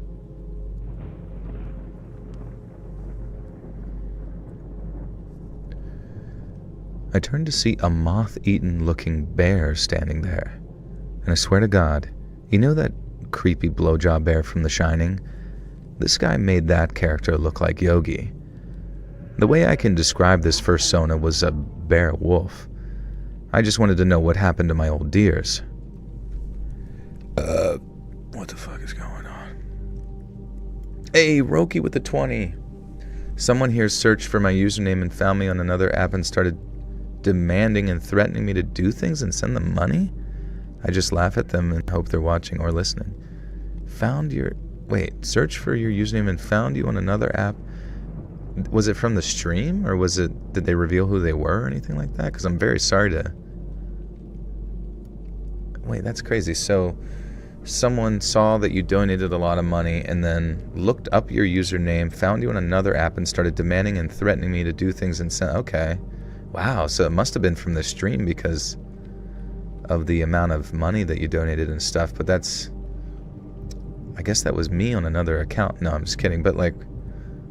Man, that's crazy to think that someone is like mentally ill enough in the stream to come in, see someone be nice about stuff and be like, how can I physically force Chuck E. Cheese coins out of this person? I'm very sorry to hear that, Roki. Yeah, I'm sorry. You're having a Let's Read story happen in real time.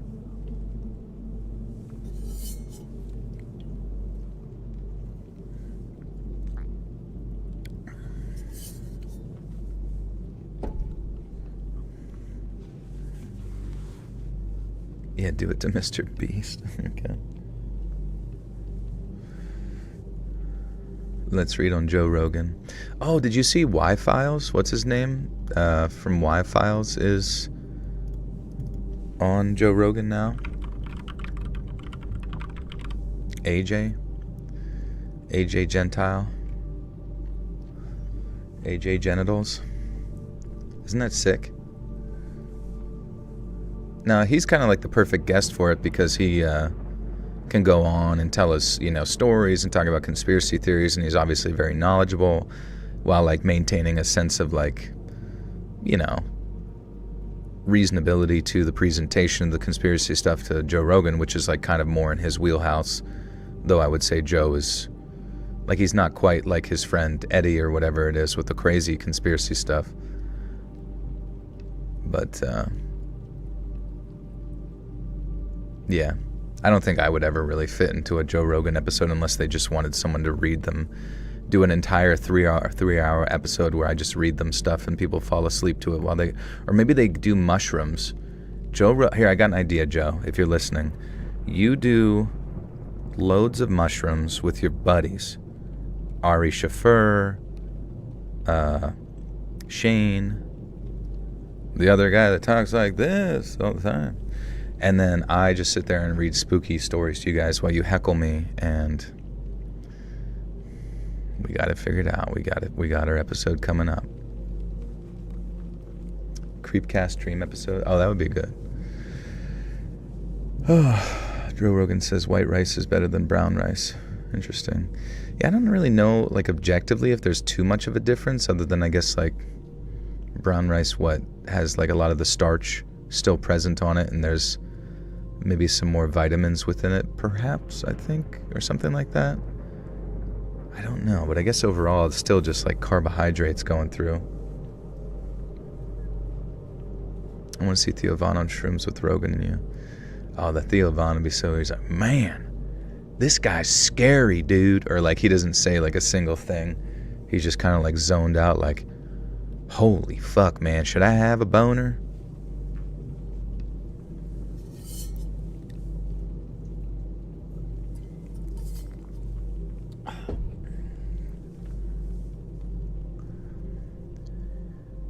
I just wanted to know what happened to my old couple. So I took the pizzas through the kitchen and put them down on the counter and told old asslet chaps Wolf in no uncertain terms that I needed payment.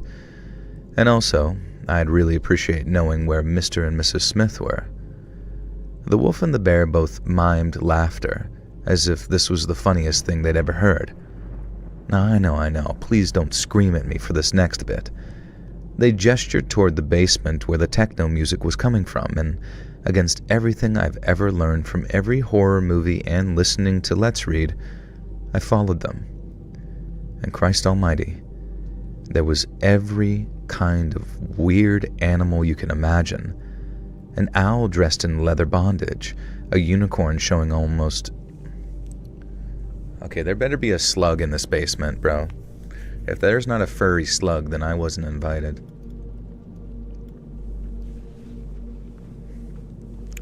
If I had to destroy the sun, how would you do it? Oh, man.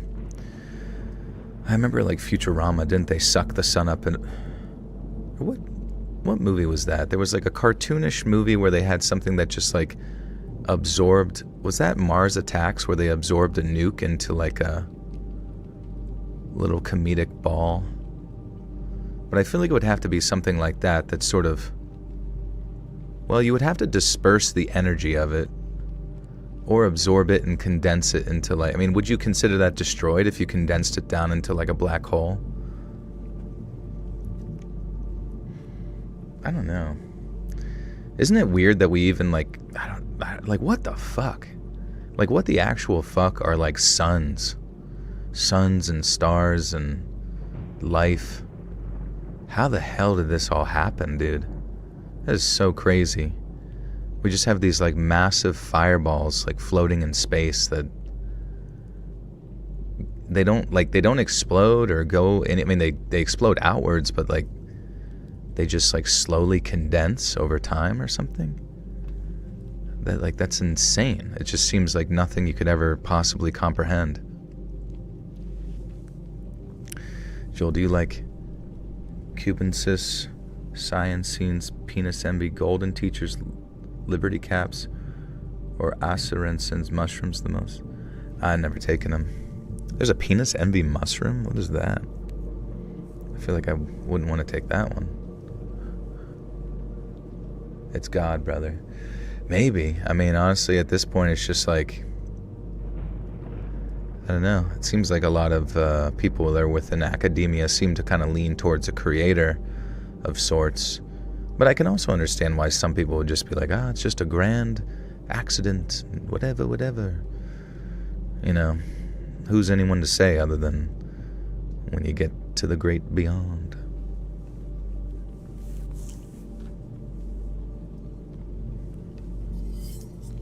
Condense, then expand, then condense 100 times more. That's crazy.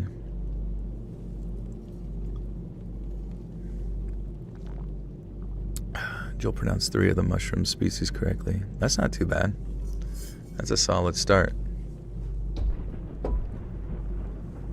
Do I have a Switch? I have a Nintendo Switch, yeah. I don't really play it, though. I think I got it for, like, Zelda and then just, like, didn't really make it very far. Playing on console for me is just a little bit annoying because it's like, I don't know, getting set up to play a console versus just getting on my computer and playing on a computer is just more simplistic, I suppose.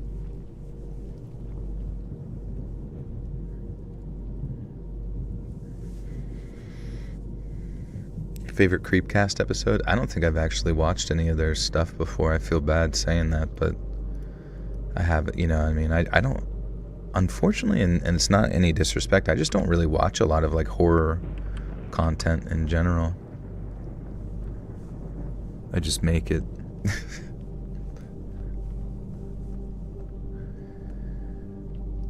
A unicorn showing off almost everything. Cartoon cats in diapers. Oh wait, let me just start that over. And Christ almighty, there was every kind of animal thing you can imagine. An owl dressed in leather bondage. A unicorn showing off.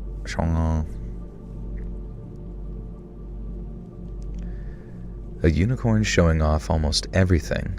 Cartoon cats in diapers. And at the center of everything was a man wearing a bat mask and a cape. And I know that he was a man because that's all he was wearing. And there was my beloved old couple, sitting on a couch, looking absolutely terrified. "Are you guys okay?" I asked them. Mr. and Mrs. Mr. Smith looked at me, and Mrs. Smith looked like she was about to burst into tears. "Our grandson came to visit," she said, gesturing to the assless chap's werewolf. "And he brought some friends," Mr. Smith said. I had no idea what to do. The furries hadn't done anything directly threatening, but I still felt unsafe and uncomfortable, and clearly so did this older couple. And that's when I saw the table set up in the corner with what was very obviously a makeshift meth. Oh, what the fuck? Dude, everybody's doing meth. Everybody's doing meth these days. Joel has to read Baraska. I did read Baraska. I was literally in... Alright, we're going back. We gotta check. Because I've been waiting for Dark Somnium to release part 2 of Baraska for like 20 years. Dark Somnium. If I go to that... I've given him so much time, man. Come on, man. Alright, let's look. Baraska? I don't even know how to spell it. Is it ba? Maybe that's why we haven't made it, because we can't remember how to spell it. I don't know how to spell it. Does anybody know how to spell it? BA, it's 4 a.m. It's 4 a.m.? Holy shit, we've been going for 5 hours. Christ almighty, dude.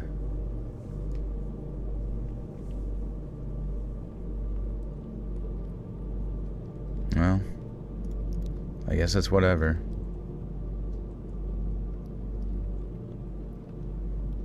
Baraska, okay. Baraska. It doesn't exist?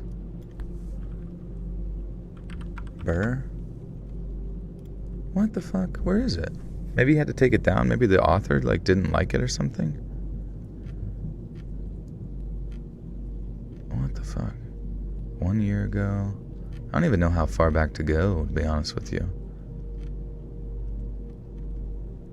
Alright, let me look up how you spell it. Baraska.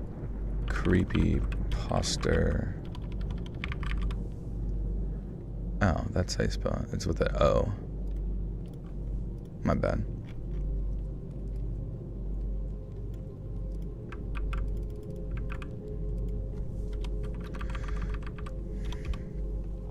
Okay.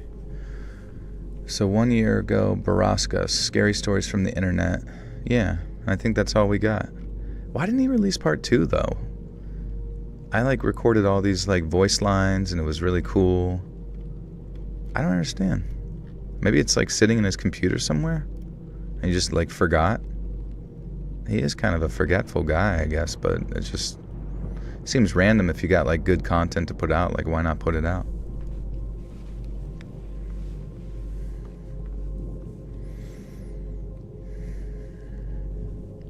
Alright. The OG Night Owl. Yeah, I didn't even realize what the fuck time it was. That's crazy. I'm sorry. I've been wrangling for way too long. Okay. That's when I saw the table set up in the corner with what was very obviously a makeshift meth production lab. And from the looks of it, and the haphazard way these fursuit-wearing freaks were tossing around chemicals, this was an unsafe enough. This was unsafe enough to take action. Now I hurried over to the old couple, saying, "Come on, we're leaving," and they both got up. We made it to the basement stairs and then up the hallway. We were nearly home free. And then the bear reared its ugly head, and Mrs. Smith began to cry. Then from downstairs, a low but audible explosion. Suddenly, furries were streaming out of the basement, coughing, screaming, yelling. The naked Batman came barreling past us, swinging free in the open air as he dived out the front door.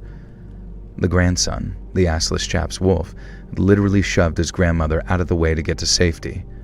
I caught her, dragging both her and Mr. Smith out into the lawn. We took in the fresh air, just in time for another explosion to rock the house. Flames began to spread from the basement into the hallway. Furries were fleeing left and right. Body parts were wobbling in the oh my god. What the fuck? Furries were fleeing left and right. Mr. Smith continued to cry. Mrs. Smith continued to cry. Mrs. Smith just stood there shaking his head, and the grandson leaped into a car with that bear, and the pair of them took off. Soon, nearly all the furries were gone. The only one... They all fly away. They flock back to the forest whence they came. Soon, nearly all the furries were gone. The only one who remained was the naked man-bat, and I'm so grateful that he did, because he testified as to exactly what had happened, even if it meant outing his double life as a lawyer with a fetish bat persona. Props to him, I guess. Not all heroes wear capes, and although this one... Oh my god,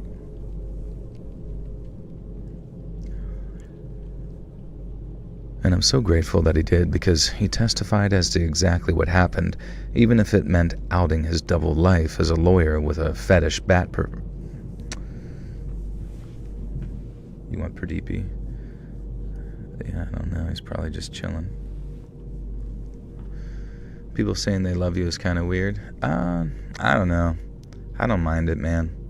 If you love somebody, I mean, there's different kinds of love, you know. Loving the content, the personality, what they do for you, you know, it's pretty common, I guess, within this realm of entertaining people, you know what I mean? There's lots of entertainers that I love. I'm like, I fucking love you, man. I'll suck your fucking butt. Curious to hear how you say Oglala Nation. I remember from an old story. Oh, yeah, maybe they got it on Forvo.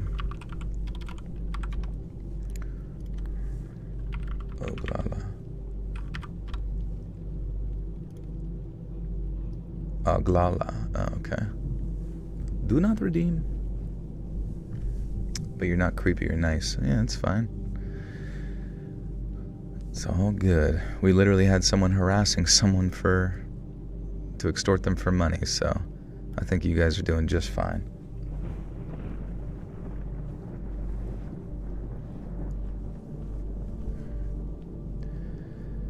And I'm so grateful that he did, because he testified as to exactly what happened, even if it meant outing his double life as a lawyer with a fetish bat persona. I keep saying bat persona. And I'm so grateful that he did, because he testified as to exactly what happened, even if it meant outing his double life as a lawyer with a fetish bat persona. Props to him.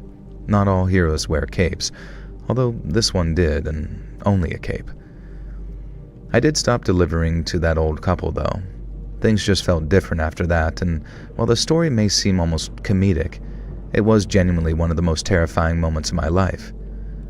Getting out... Oops. And while the story may seem borderline comedic, it was genuinely one of the most terrifying moments of my life, getting out barely in time. And so when people ask why I'm a bit wary of furries, I think I have a pretty fair reason. Oh. I feel like if I include that line, the furries are gonna literally come for me, so... And while the story may seem borderline comedic, it was genuinely one of the most terrifying moments of my life, barely making it out in time.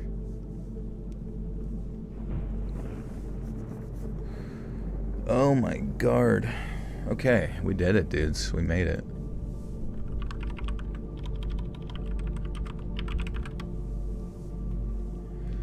They're gonna come for you? Yeah, I don't know. I've always just had... I remember I did a furry video one time years ago. And that was the one time I had somebody in the furry community. They were just really stalkerish and weird and sending messages and shit. And it's just oh, sorry, bro. Sorry for literally reading stories about bad experiences from your community. Even though it's my whole fucking job and that's the whole fucking channel, And it's not it's all, I don't know. People were weird. People cannot stand whenever you represent their community in any sort of negative light. And it's what are you fucking talking about? Out of all the people that experiences the negative aspects of your own community, it should be you. So other people talking about it or withholding that information is just strange. And to get upset about it is even more strange.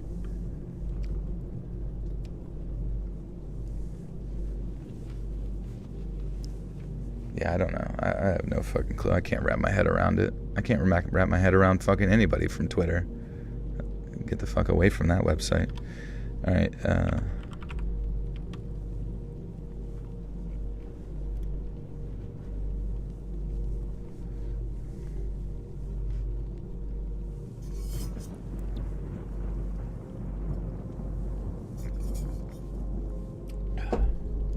Alright, outro, guys.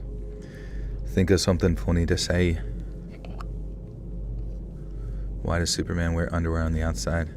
That's a great point, honestly. Maybe it just kind of helps snuggle up his cock in there or something. Keep it so it's not flapping in the wind. Give you attention. Attention! Alright, guys, think of something funny to say. Remember, beware of flying furries. That'd be good. Something else, though.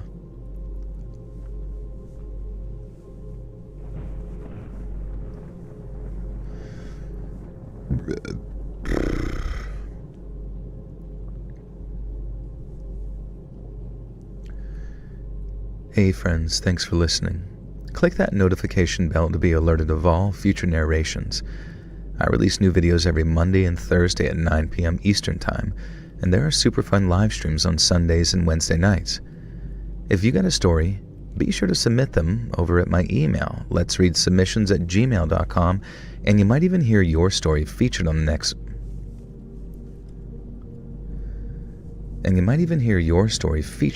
video. And if you want to support me even more, grab early access to all future narrations and bonus content over on Patreon, or click that big join button to hear about the extra perks for members of the channel. And check out the Let's Read podcast, where you can hear all of these stories in big compilations, located anywhere you listen to podcasts. All links in the description below. Thanks so much, friends, and remember, I got literally, naturally taxidermied flying squirrel in my sunroom. Don't know how it got there, but it's perfectly preserved. Naturally taxidermied flying squirrel in your sunroom? On your roof or something? You're swag too, tough. I'm a tough swag guy. And remember, always crank that soldier hog. Thanks so much, friends. And remember, always crank your soldier hog. No, that didn't sound right. Thanks so much, friends. And remember, always crank that soldier hog. That didn't sound right either. Thanks so much, friends. And remember, always crank that soldier hog. You. Roki the Fur with the tennis says, bro, I'm a furry here, and yes, we have those weird people, but it's only a small percentage. Most of us are normal, but we dress as dogs, law also ice cream to be eaten. No, I'm not saying all of it. I'm just saying, the fact that the person, heard the stories. I mean, if you're going to hear stories about furries on my channel, right, the most likely context in which you're going to hear it are the negative aspects, because you hear negative aspects about all humans on my channel because it's a scary story channel, true scary story channel, right?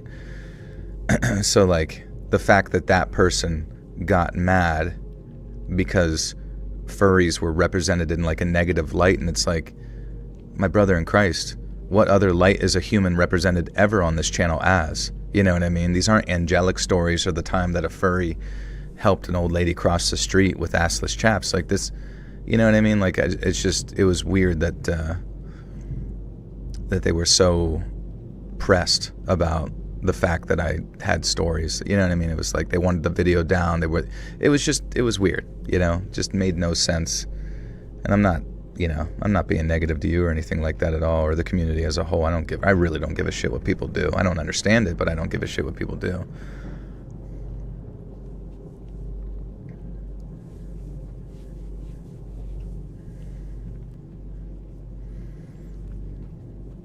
But being a furry myself, I feel like most people should be slug furries. That's where the biggest issue comes down. It's like, where's your bucket of slime? Roki with the furry helping an old lady cross the road. That would be such a good picture though. Holding hands from the front. Just some like little old babushka. Thank you so much. She looks up and sees a... You're welcome. Oh shit though. Thank you guys. Appreciate you. I'm gonna head to bed now, I guess. It's almost 4:30 a.m. We've been going for 5 hours. Didn't even realize it. We're having so much fun. Thank you guys so much for chilling, donating, all that good stuff. And be sure to check out the new Twist of History episode. It is out. New episode's out every Wednesday on all podcasts. And this will be up on Patreon. It's only $1 a month over there for early access once I edit the audio tomorrow. Otherwise, I will get it up on YouTube, same time, same place, 9 p.m. EST. Did you guys notice less ads in the last video? Because I made sure to go out of my way to so it doesn't inundate the video with ads. So I hope that worked out okay. Wish we could talk to you more than twice a week with live stream hours. Love you guys. Love you. Thanks, Matt. Love you too, bro. Yeah, you know. Joe, I'll see you next stream, and you have to compliment me then, okay? Okay. Well, you gotta tell us more about yourself. I feel like, I don't know if most people, do most people talk about themselves? That's the only way. It's the only way. You gotta let me know about you. You gotta let me know the inner workings of your mind. Otherwise, all I'm going off of is a username and a PFP. A pig farting pig. Just kidding. Profile picture. Okay. Bye, guys. See you on this weekend. Okay? Okay. See ya.